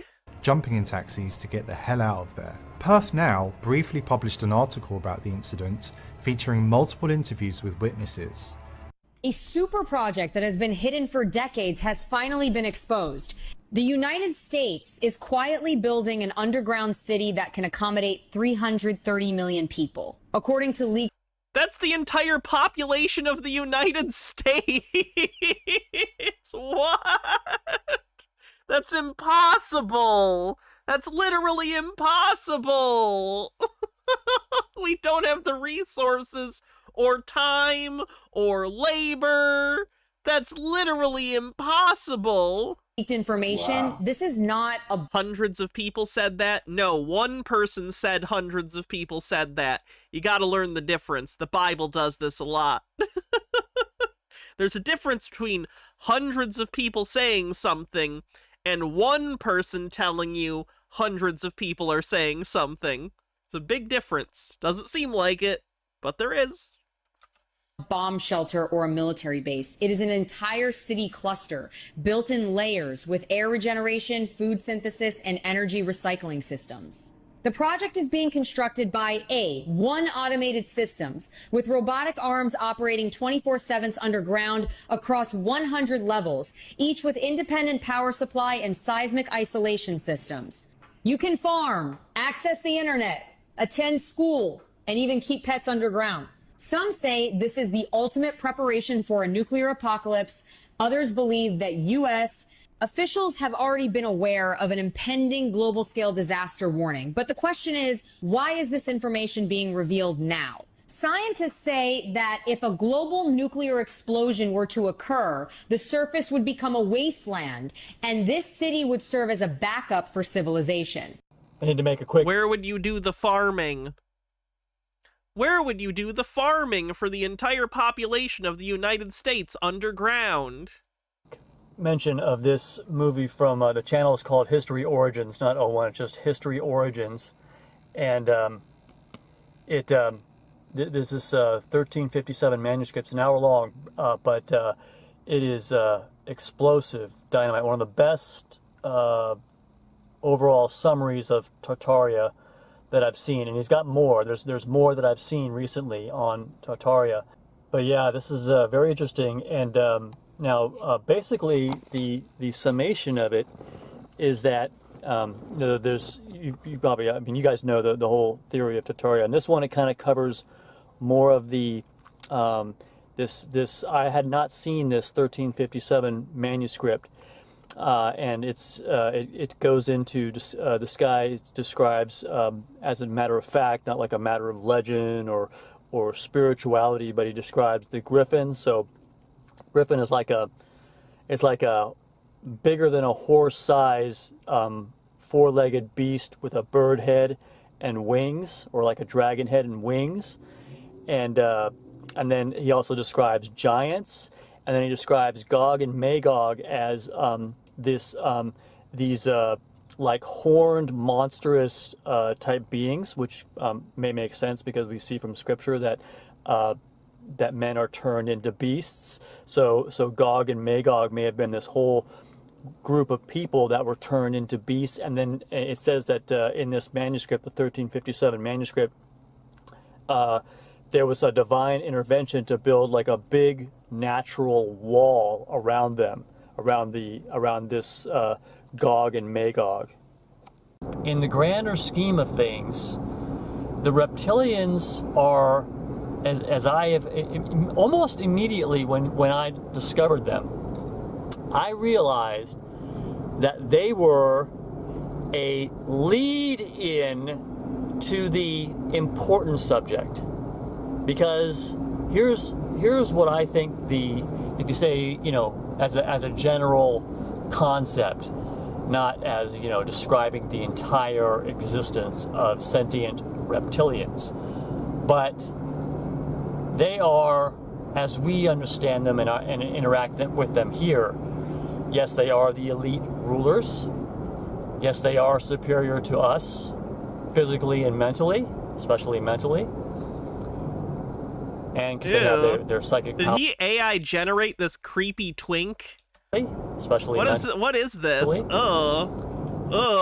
I don't. The AI twink can't hurt you. They're not real. The AI twink can't hurt you. I hate them. I hate them. Because they have their psychic powers in tune, and they know it, but their existence is precarious. They have. What's this slide doing in here, sir? Do you want to explain this slide, maybe?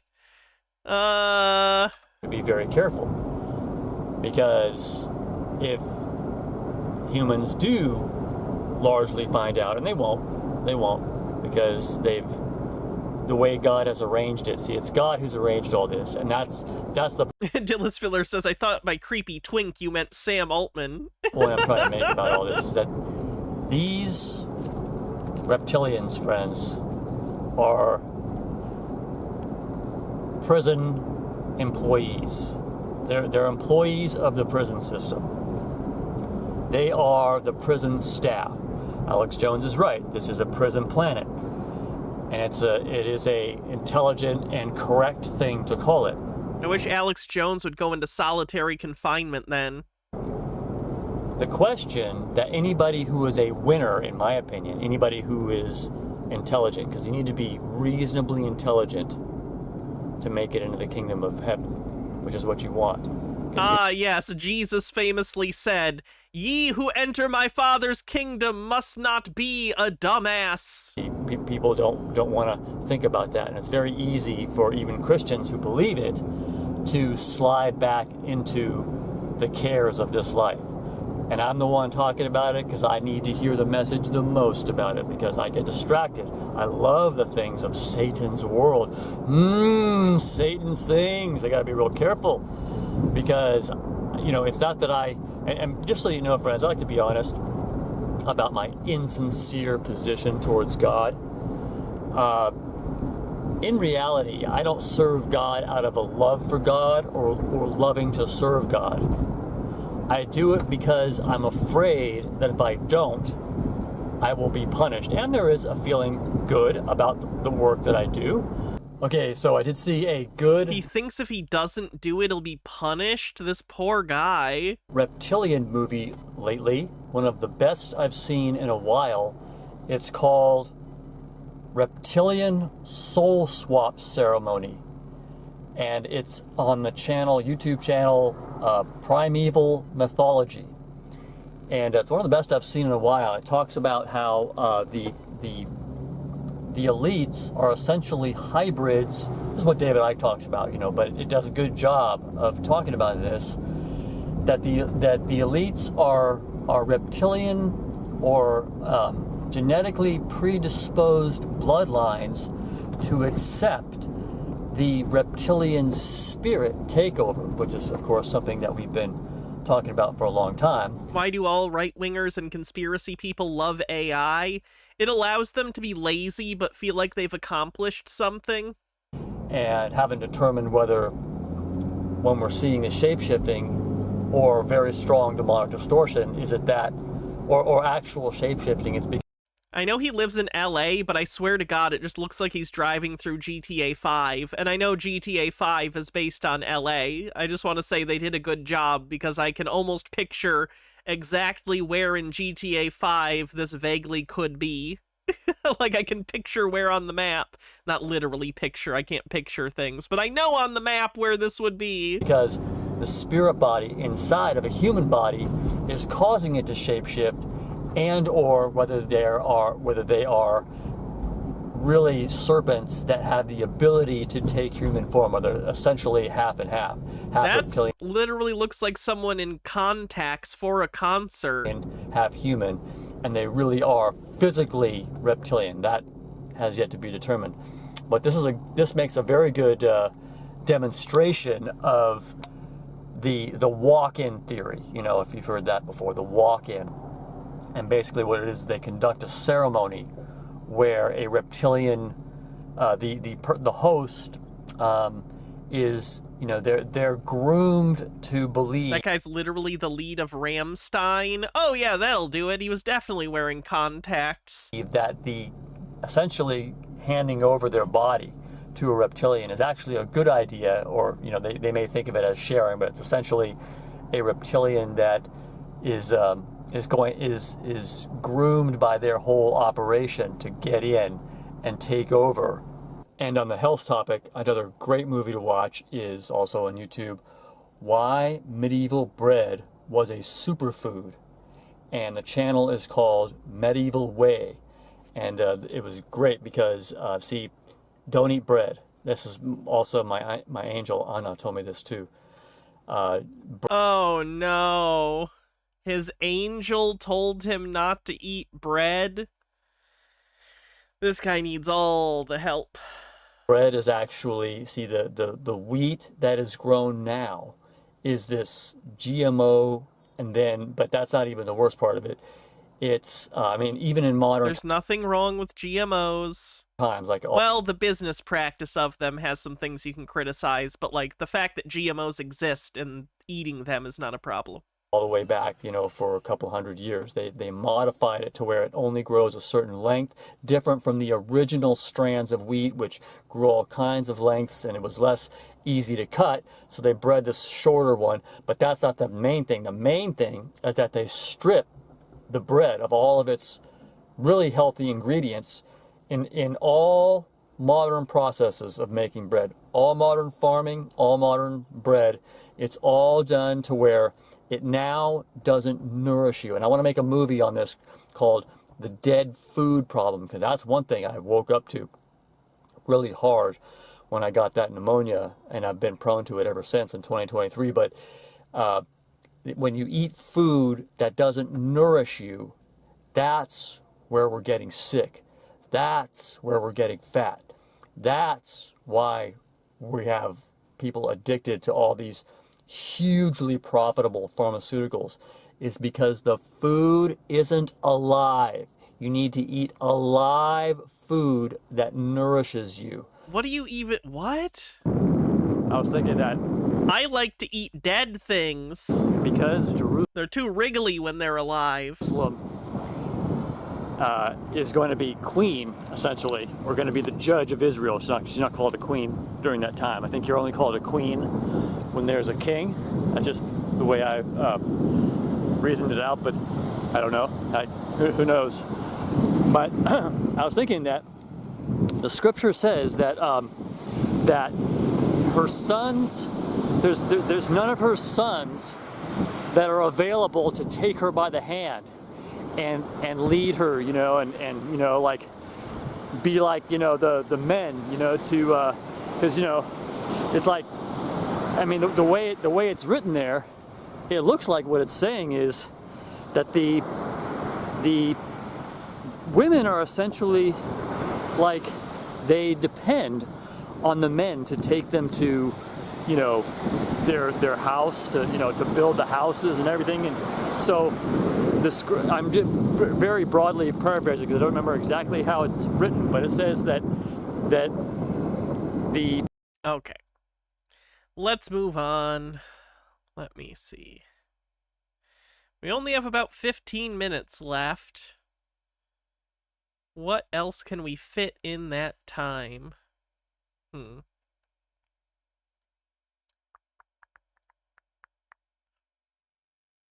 try this one. It's an old James Rink Thank video. for all that you do to enlighten humanity.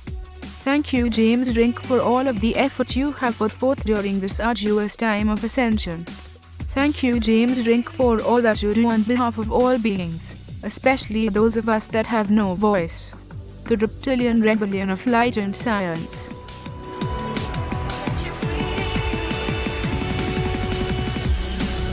No, we haven't done any CC. He hasn't posted anything recently.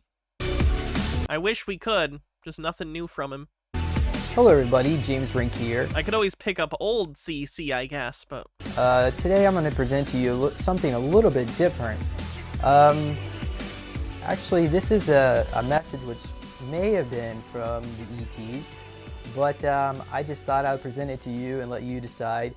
Again, I can't vouch for the validity of any of this content because, well, for starters, everything that I present to you is based on what others say, so it's basically just hearsay at this moment. But I figured it was interesting enough to present it to you. So here goes. Basically, the way this all begins is that an associate of mine offered to channel an entity named Tian, and if you've seen any of the prior episodes that I've done, I did a show. Well, it was basically this content from Adam Z. You have to go Look at that picture! Go way back. Oh my god, they're a teenager! Actually, the first one that I did with Adam. And Adam claimed to channel an entity known as Tian, who claimed at that time that he was a 12-foot tall reptilian. And actually, the picture behind me is Adam's drawing. Is it was like a crocodile snout. And he's a reptilian scientist from Diaries 1564. He claimed he worked on super soldiers for the military, and he didn't like how the military was treating us, so he attempted to contact me through Adam and deliver a message. Basically, he wanted us to help find their files. He said they're in Iowa or something, but that's beside the point. You can go back and listen to that. So I asked my friend to channel this entity, and Tian basically reiterated that Nathan was still on the moon, because that's one of the things that Tian told me, is that Nathan was on the dark side of the moon being held in a trip chair, and that's where he's been for the past, I guess, 10 odd years. Oh, that's good to know. He's on the dark side of the moon. We'll start rescue operations immediately. And he said that Nathan wouldn't remember me even if I was able to somehow rescue him. But anyway, so I was just joking. It's like, well, at that point, okay, so my friend channeled Tian, and that's all he said. He said Nathan's still on the moon, and I was like, well, can you get anything else? And wasn't able to get anything else. But I was just joking. I said, well, maybe these reptilians should. Why don't they ever just call us on our phone or something? You know, why do they have to go through all these weird methods of delivering messages? So the next morning, my friend claims that some entity called him up and left a voicemail, and I'm going to read that to you. It says, "Thank you, James Rink, for all that you do to enlighten humanity. Thank you, James Rink, for all the effort you have put forth during this arduous time of ascension. And thank you, James Rink, for all that you do on behalf of all beings, especially those of us that have no voice. The reptilian rebellion of light and science." And I'm going to play that in just a moment. But what I find curious about this is that I did a regression with Alex Diaz. This is probably about 2 years ago. And back then, I didn't record it. I wish I did. So now I would record all my regressions, but afterward, because during this regression, Alex went into an underground facility and he saw some reptilian beings, and he attempted to communicate with them, and one of them started speaking in some alien language, which I believe is probably, well, at least Tian claimed it might be called Zion, is what they go by, but... Alex started speaking in this other... See, this is what I miss. Pre-AI, people just drawing pictures of reptilians. I miss this. This is art. It's outsider art, but it's fucking art. I want more of this. Kill AI! AI is garbage! Bring back this kind of shit, god damn it. Amalgamane, thanks for following. The language, and it sounds something like Pawa kish tish kasha kosh to simpuali kawa bersi sira sis como tekto. Okay, so it almost sounds Mayan, but anyway, he claims it translates to, well, he also said it in English too. That's why I know this, what he says. It says, James Rink, you are a great one.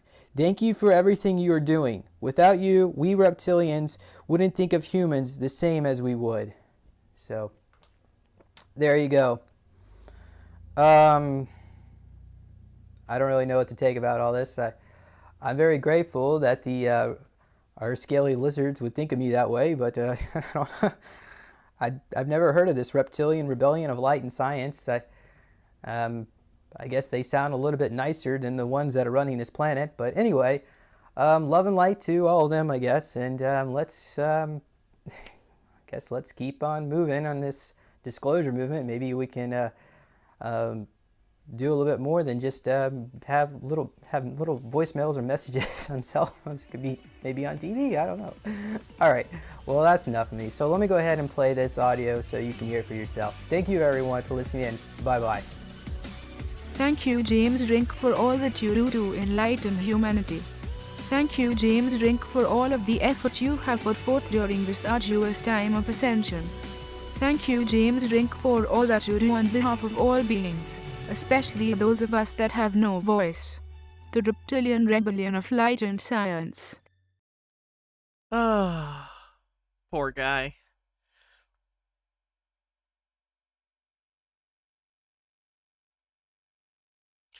There's only 7 minutes left until 5 hours, and I don't know, there's at least one more thing. I can fill this. This is 5 minutes. We can do this. This is someone channeling. Absolutely. So with this disclosure phenomenon that you are experiencing, be it the disclosure of extraterrestrials or the disclosure of the behind the scenes in your governmental body. So if you don't know what channeling is, this guy is claiming that an alien being is speaking through his body. With these forms of disclosure, there are all types of possibilities that are being made available to you. So we're going to slow... Dillis Filler says, oh no, he's kinda cute.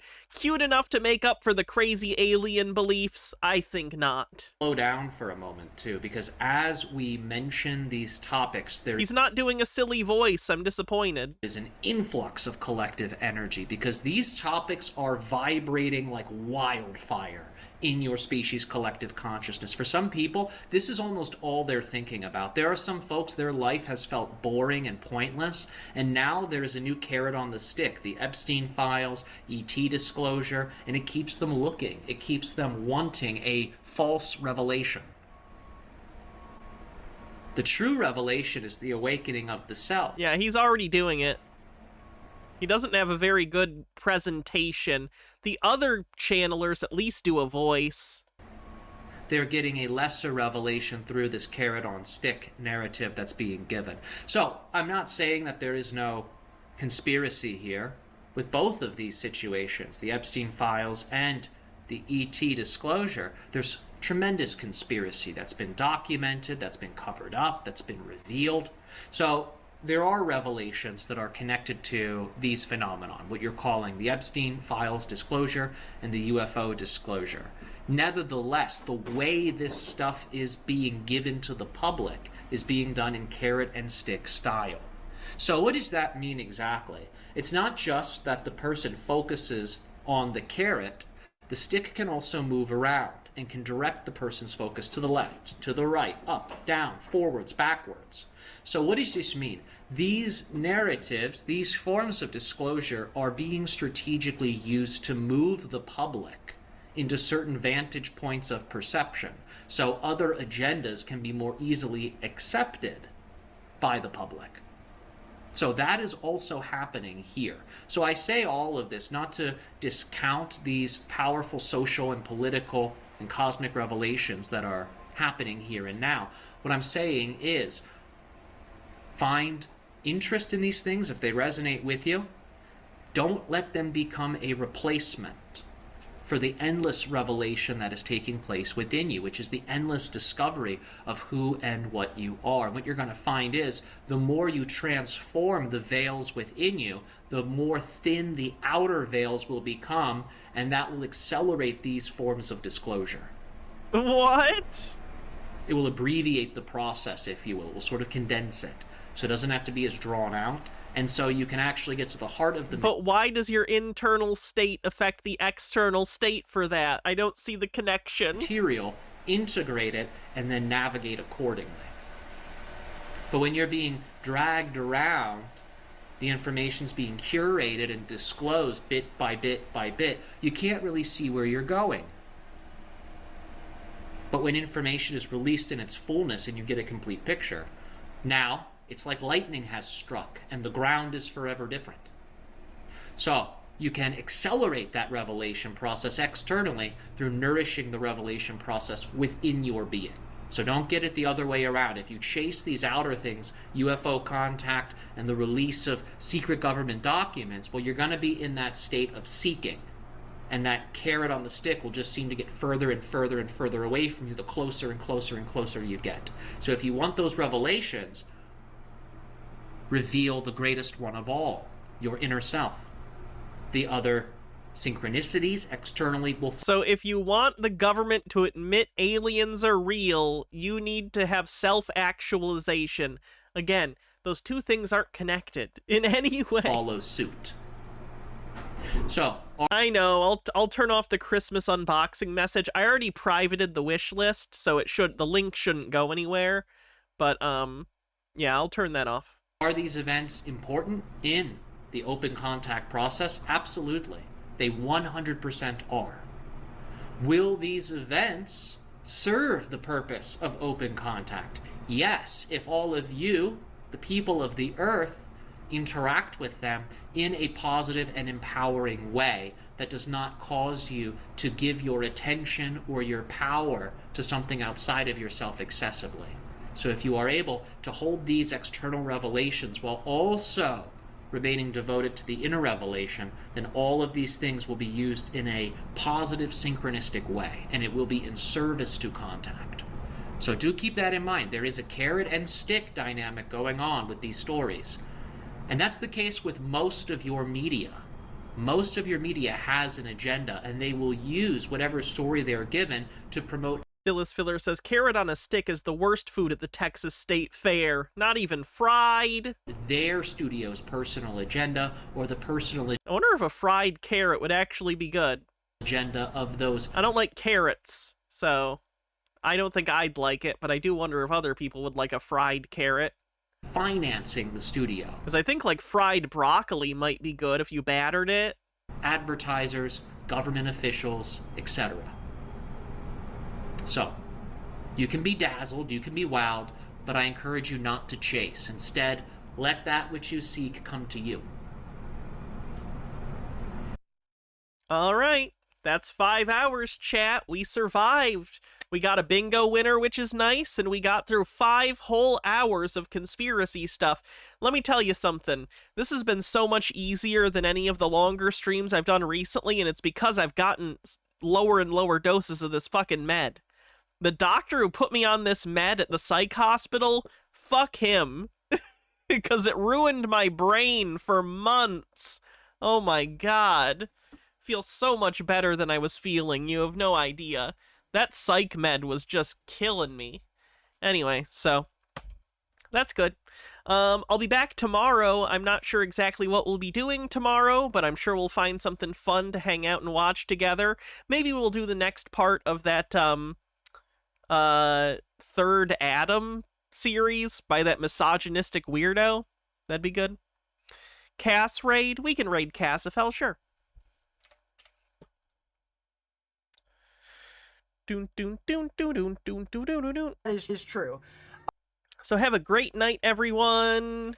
I'll see you tomorrow, and stay cool. Make sure you relax.